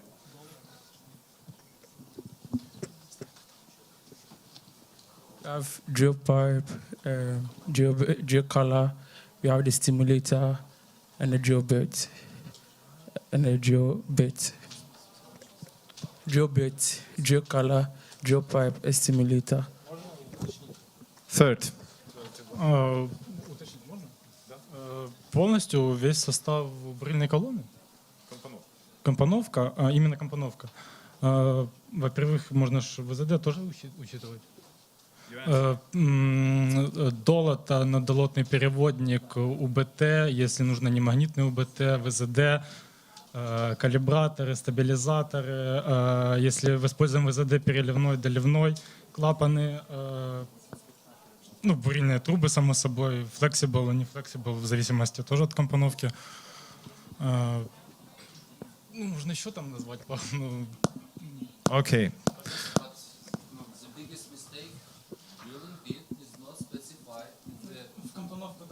Drilling components, yeah? You know it, if you're a drilling man in the future. Bottom hole assembly and so on. 21. It was 21. Okay. What is the difference between working gas and base gas in underground storage facility, gas storage facility? No idea?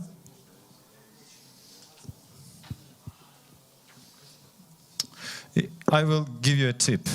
Base gas is буферный газ. Working gas этот активный газ. Можна відповісти українською? Ну, working gas – це той газ, який ми можемо добувати, а буферний газ – це той газ, який повинен там бути для того, щоб підтримувався певний тиск. Number 41. Base gas always in the storage. Working gas can be completely extracted. Next, sorry.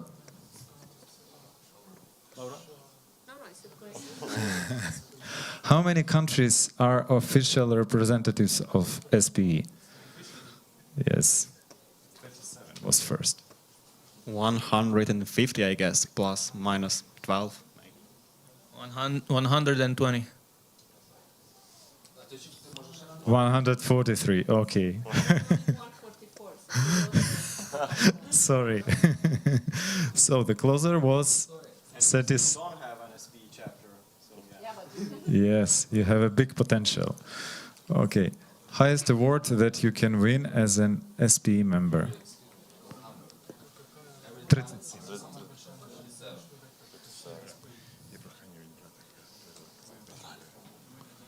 Добре, є якась. Ага, окей. You were also the first, yes? Yeah, I guess honored member or honored president. One. Okay, let's interrupt for a minute because we have some information for you, and then we will go ahead, okay? Thank you. Sorry for the interruption, Slav. Okay, because some of our participants should leave today at 6, and they were welcome from Dnipro, Odessa, and Kharkiv, yes? We decided to speed up the ceremony from the deep, because this year we divided the awarding ceremony on two parts, and Sorry, guys. and so it's all. I will play Oksana role. Yes. And we divided on two parts. And the first part, because we started to form the bank of, because we started to form the bank of CVs for our future specialists who can occupy some vacancy. Those list of students were considered as the best research by the vision of DEEP. It does not mean that all the others not meet the requirements of DEEP. But again, all this session was completely dedicated to some specific task that we are going to solve in this company. And from our point of view, this task was completely short on one poster and 3 research. The winners from DEEP can send to my email directly their CV, and we promised you that you will be the first in the bank of CVs of UGV. And you can occupy some position in the nearest future, because we will consider you as the best candidate based on the thing that your research is close to the task that now UGV are interested in. Did you get it? So it doesn't mean that all the other not so good. Here, the small present from us and CV to my phone directly. And we will begin. This girl impressed us much here. Yeah, for sure. For sure. Natalia Galushka.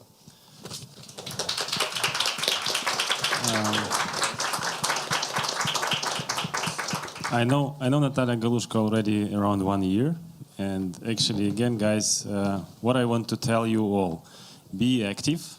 I mean, be active in everything that you're doing. I mean, if you do something, do this something well. So first, I was in Ivano-Frankivsk student chapter. I met her, and I recognized her because she's active, and this is really important. This is what I want all of you to wish, again, to repeat the words of Mikhailo, this is just some kind of competition. Today, we have few winners, but definitely you have chances to be winner tomorrow. So think about that, okay? And Natalia, then find me somewhere on the hall, take my email and send your CV directly to me. Then it will be sent to our recruiting department and we will proceed. Okay, the second one is Sergei Krivenko. Do you know why? Because we really don't know how this fractures is going to go, I guess. Yeah. Slava will be much more better in this than me. Yeah, actually, it's really interesting work, and Sergey will come here, no? No, he's on the Texas. Unfortunately. And you will send it by Nova Pochta. So, fracturing, naturally fractured reservoirs, artificially fractured reservoirs, it's really important. And again, remember, we need to work somehow with the old fields. And hydraulic fracturing, it's really good technology, a lot of things that can be developed and enhanced. So go in this direction. Sergey, we are, if you see us, you are the winner today. So send the CV to Mikhailo, and if you want to work with UGV, you're welcome. Did he see us? I hope so. You hope so? No, we have another two, so you can keep it tighter. Okay, the last two here. Ali, it's not a corruption at all. Because really, ALS, artificial lift system, it is some of the challenge for our company. It doesn't mean that we will produce more from one well, because the increase of production could be slightly from 1,000 to 2,000 or 3,000. But if we install such systems as artificial lift system, as a plunger lift, or any other of them, capillary tubes, etc., on many wells, we can increase this production rapidly. So it is your turn, and we are waiting for your CV. Today, Antonina was really interested on your person. And from me, just like a separate thanks to Ali for his sharing his English. Really, he's spending so much his own time to share the knowledge and to share with us. I participate in few lectures or lessons that Ali, it's a really good prepared material and actually really good developed, what is the right word for that? I don't know. Yeah, I need to attend some courses of Ali. So Ali, yeah. Thank you very much. It's karma, Ali, to repeat the information 3 or 4 times per day. It's good for you. Thanks. And the last one. I told you about the decarbonization. We found only the one poster with carbon. We know the methods of carbon. At least you worked with me previously because I was interested in it. It is a great pleasure for me that I met this woman one time. Oля, it's for you, and I hope that I will meet you in this company in the nearest future. And now it is your turn. Thanks a lot. I represent the College of Oil and Gas Technologies, and we are very grateful for the opportunity to take part in such a big community of this collaboration. Excellent. Thanks a lot. And thank you very much for your participation. Thank you. So, from us it's all. Now it is your turn to wait for another 6 points just after the quiz will be over. And all the guys who need to go out to their train, you can go. Thanks.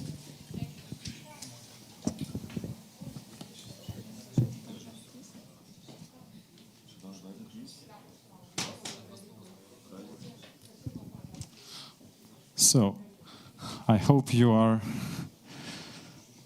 impressed and you gave second breath for the proceeding because you are feeling that you can get something, some prize. So let's go ahead. May you help me with? Thank you. Okay, next question is specify basic well stimulation methods used to be a part of improved oil recovery activities. 37.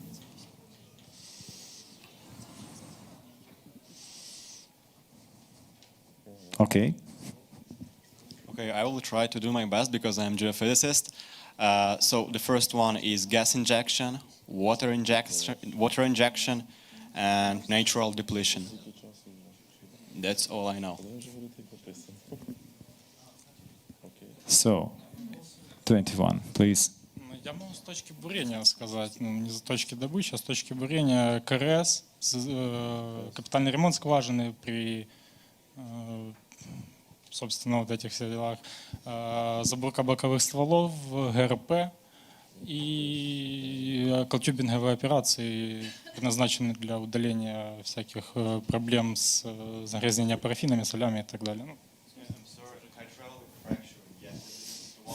It was the thing what 21 said. Yeah, I will specify all the methods that Artem said, and also it can be adding like special polymers or like propellant, you know.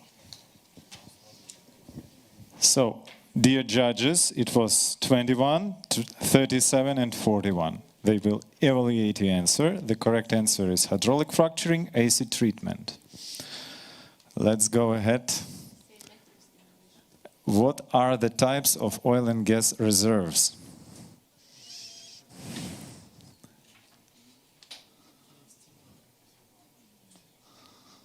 Geophysics, it's your work. Yeah. Geophysicists are the best, yeah. So I guess it's proven,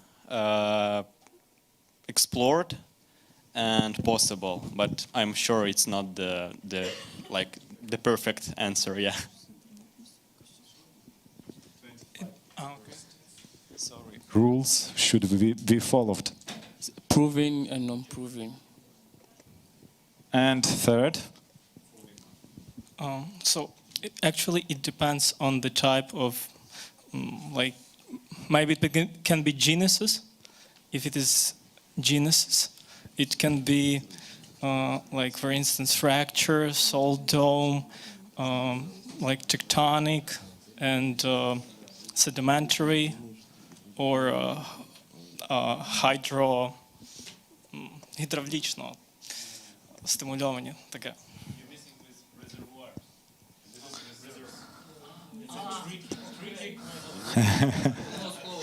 Yes, the first answer was proved, developed, and so on. What is the physical law that gives the pressure drop in a fluid across a cylindric tube? 21.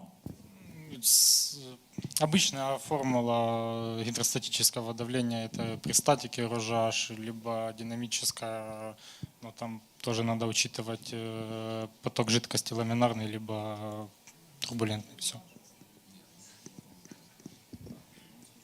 No answer? No other variants? Okay, Darcy Weisbach-Law. I think the judges will count this answer because it is very close to the right one. Define kinematic and dynamic viscosity difference. 21.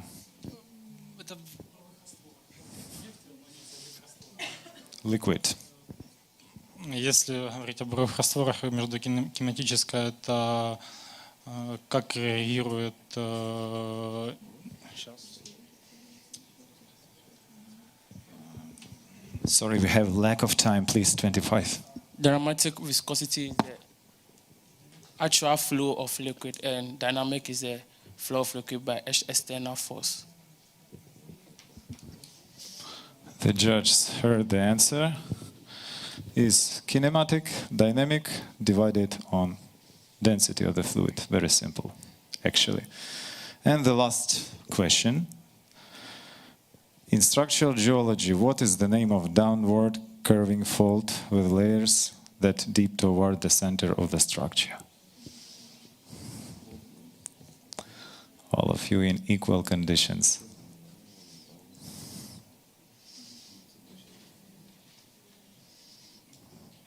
(41) Stratoizogipс.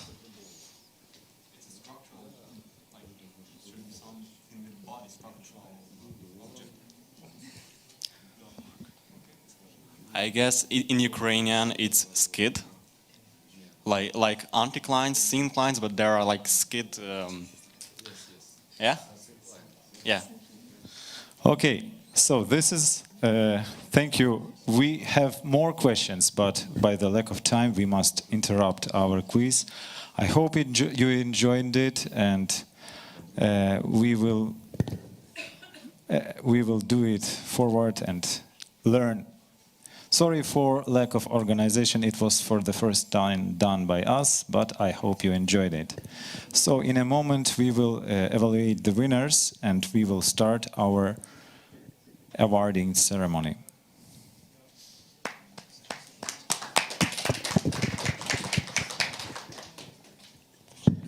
Students, by the way, all these questions was from Petrobol, really Petrobol questions, yeah? And we would like to try the first time, and maybe in the nearest future we will collect Ukrainian team, and maybe we will win. Yeah? What you can do is make a local Petropol. Yes, So yes, we will. Each chapter makes But a it team was and the you fight team between Yeah, the... thank you. It was a little step to the Petropol. Just we would like to try it. We will host this year Petropol, and I think that you can just try qualifiers in Ukraine, and you can find some best students, and you can make one team, Ukrainian team, that could come at Petropol. Okay, thank you, Daria. We will talk more. Okay? March, there will be in March in Croatia. There will be Petropol this year, next year, 2022. Okay, thank you. And you are invited. Thank you for invitation.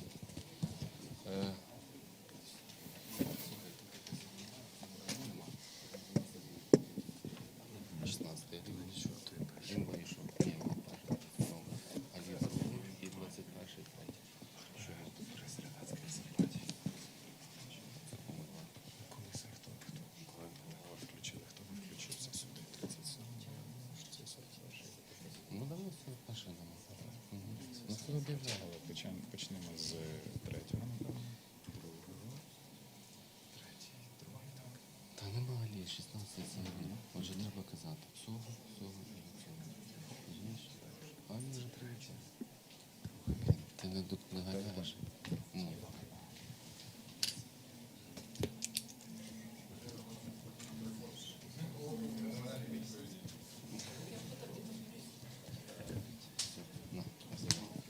Put some music maybe on the background. So, according to the summarizing of the counting the correct answer on the questions, the third place take number 41. Let's greet him. Here is your prize for your active activities. Yes, of course. I would like to say thanks for everybody here, to the organizers, to everybody who came to our country. I hope that next year there will be more visitors from all over the world, and I hope that in probably 10 years, 20 years, we all together will be able to build a new Ukraine which will be energy independent. Thank you very much.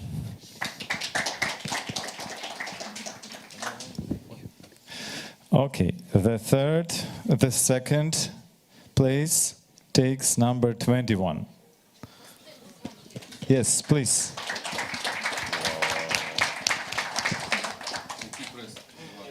Синій, blue one. Цей.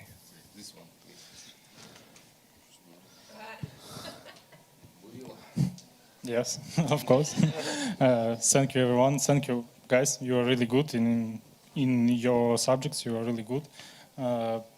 It's pity because I didn't hear anyone who knows anything about drilling, and it wasn't interesting because I know that no one can take any answers about drilling. But the guys from Kyiv is really good in his subject, and it's really good. Guys, thank you for this competition. It was really good. And the first place is given to the number of 37. Please.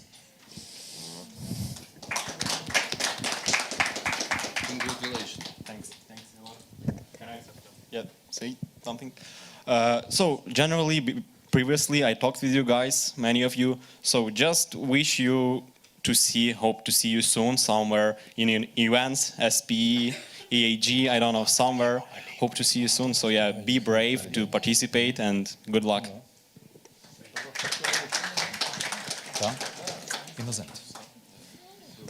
Students, it was our chance to get some prizes. Yeah, I think you motivate more now, and you will prepare better, and maybe next time you will get more prizes, and we will present our team for Petrobol. Yeah, I hope to collect the best students for Petrobol, and we have to show that Ukrainian team is the best. Yeah, I really hope it.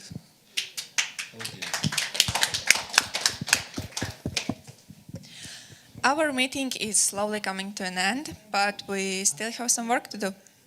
Now the most graceful and pleasant moment of the Congress, because it's a rewarding time. And the best of the best will get their prizes. And I'd like to give the word to our director in our University of Oil and Gas in Ivano-Frankivsk, Oleg Vitis.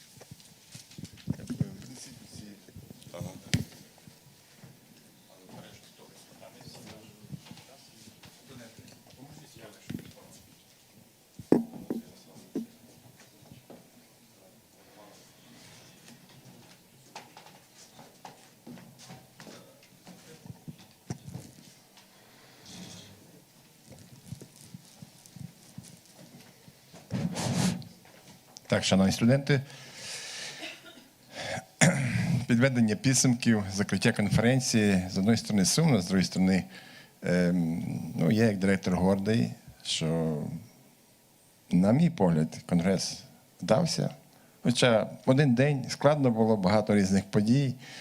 У нас була складність, звичайно, бо ви знаєте, наша така фішка, як студенти говорять, всі конгреси наші проходять за повного фінансування присутності студентів, тобто проїзд, харчування, проживання. І знайти спонсорів з різних куточків України, проспонсорувати і проживання в Києві 3 доби. Це не Франківськ. Так, це було дещо складно, але я думаю, що вам було цікаво. Цікаво було перші дні на Східноєвропейській конференції СПІ. Ви багато чого могли почерпнути. Надіюсь, що вам це вдалося.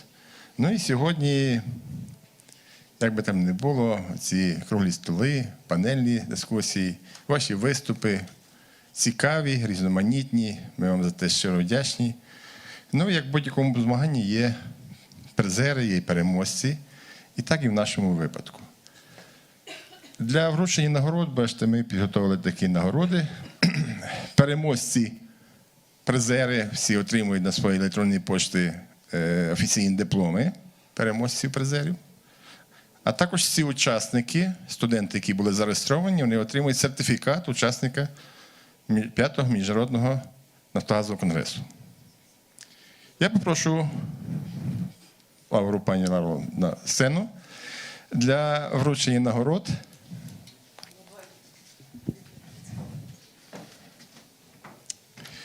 Перед оголошенням призерів, можливо, пару слів про ваші враження. Так, про конгрес. Is this working? Yeah, thank you. First of all,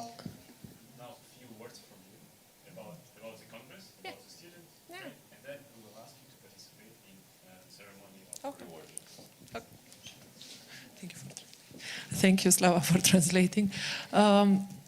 Are you still awake? Ta-na-na-na-na-na. Oh, the ones here, you should have seen the heads. So, yes, you are awake. Great.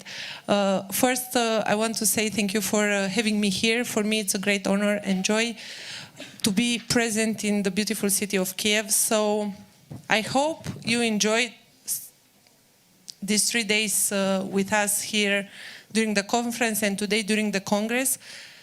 I hope you understand the efforts which are behind this event, and please praise your colleagues. So at this moment, I would like to ask the ones who organized, who put this effort or this big effort in organizing this event to stand up. Please. just for the others to see how many people are behind these events. And I think are more, but they are not in the room. So please, a big round of applause for these guys. Please applaud them. Yeah, pay attention.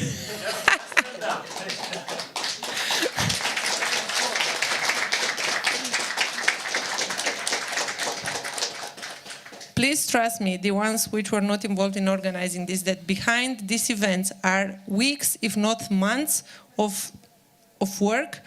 And you should praise them and you should appreciate these events. Hopefully you understand the big message of this event. Get together, try to network with others, try to get in touch with the professionals, learn. Learn, learn, learn. Read, read, read. Learn English, stay connected with the industry, try to always keep the pace with the technology advancements, and try to be the best version of yourself. Because in the end, the best ones are the ones which are going to get the best jobs. Keep this in mind, I'm telling you. So, thank you again, exactly, yay. And yeah, let's see who are our winners. Drums, something? No music? So you just announce them? Я від себе особисто хочу подякувати команді НАК «Нафтогаз», зокрема Михайлу Братаху, Вячеславу Філатову, їхній команді, дівчат чарівних, які нам допомагали, організовували ті зустрічі онлайн, допомагали нам це все правильно організувати тут в Хілтоні. Я вам щиро вдячний за таку допомогу, за таку тісну співпрацю в цей період.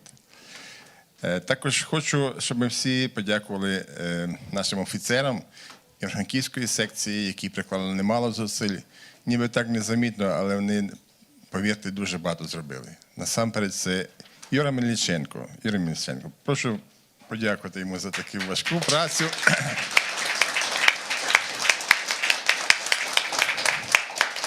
Також щиро подякуємо нашому офіцеру, студенти, а це вашому завідувачу кафедру, професору Кондрату Олександру Романовичу. Ну, мені можете не дякувати, тут така справа. Директор. Так, шановні студенти, учасники, отже, як я вже говорив, є переможці, є призери. Ні, прошу. Перші призери, переможці постерної секції. Тобто експерти оцінювали якість ваших плакатів, обізнаність, якість, наукову новизну і так далі. Отже, третє місце.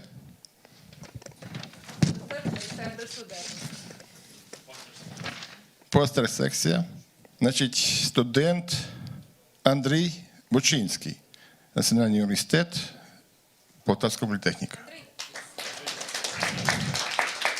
Андрій Бучинський.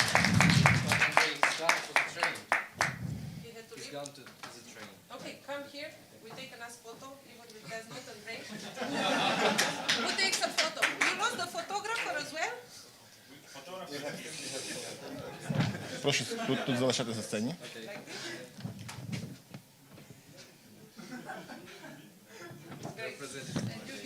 Сюди прошу на сцену. Так, друге місце Василь Дмитриш, Національний університет нафти і газу, Івано-Франківськ.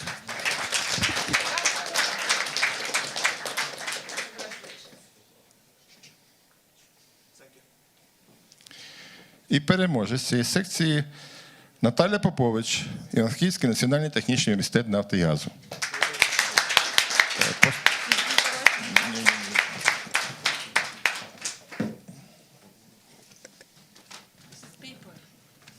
Так.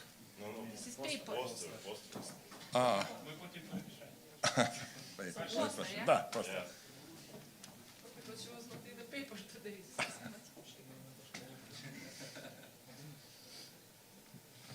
Прошу залишати саме.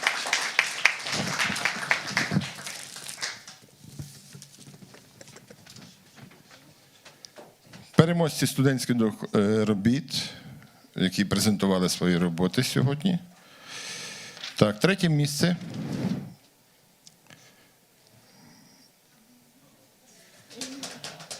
Владислав Геревич. Університет політехнічний. Дніпро.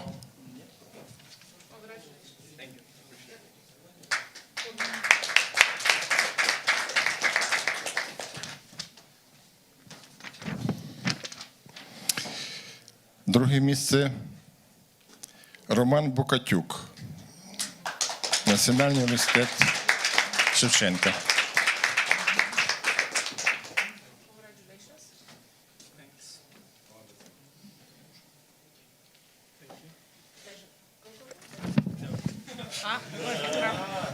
Молодець, можеш поступати в університет Нафтогазу. А вам на відрахування, шановні, завтра. Перше місце. Перше місце. Прошу запросити Наталя Галушко, Івано-Франківський національний технічний університет нафти і газу.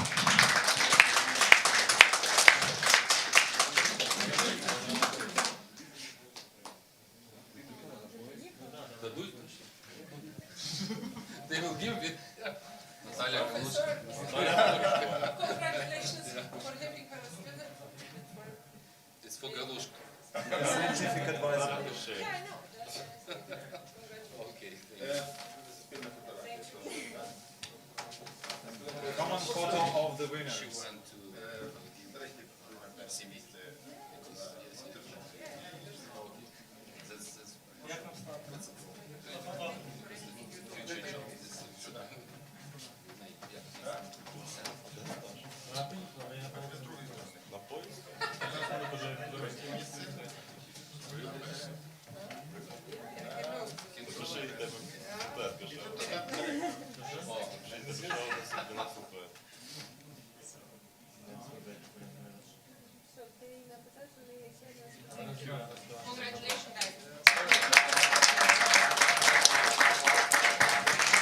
Шановні присутні, шановні гості, студенти, будь ласка, вільний мікрофон. Хто бажає висловитись, покритикувати, похвалити.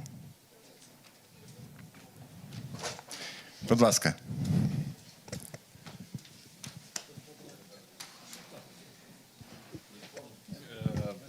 In Ukrainian, in English, I guess in English, right? Like SP event.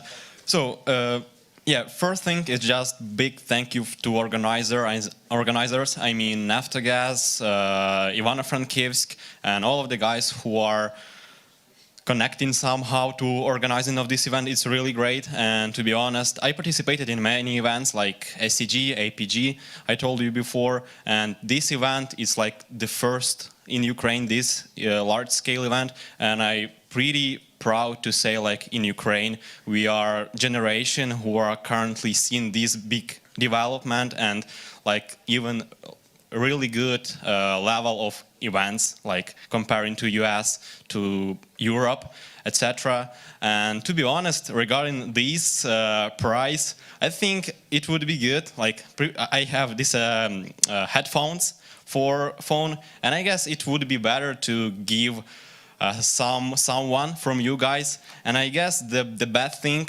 will be like to do it some randomly. So I will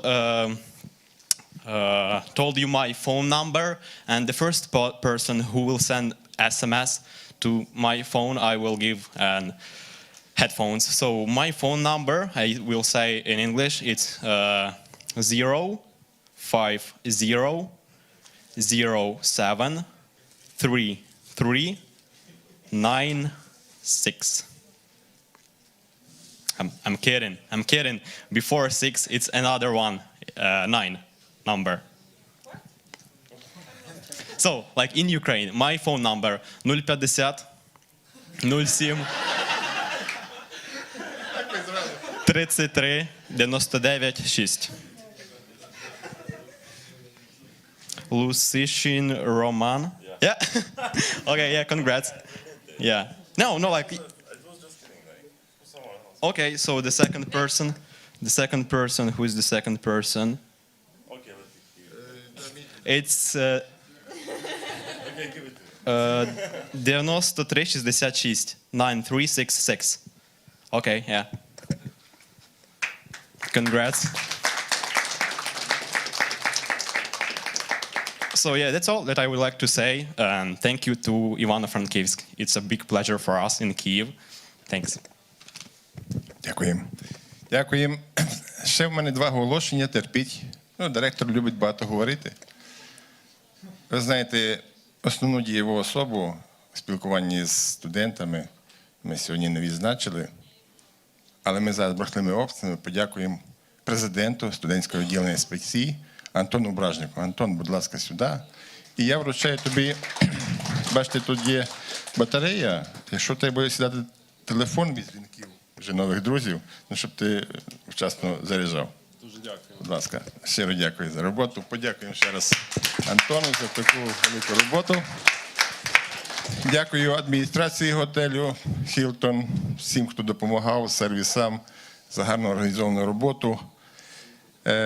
Знаєте, так як ми говорили, що через рік, якщо НАК «Нафтогаз» буде генеральним спонсором у Абу-Дабі, то я беру обов'язок вивчити англійську мову і вести вже, скажімо, конгрес англійської. Я жартую. Всім добра.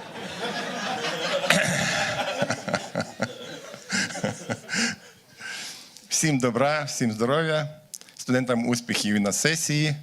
Всього вам доброго. Через рік в Івано-Франківську, очевидно, на наступному конгресі студентів, молодих науковців. Всього доброго.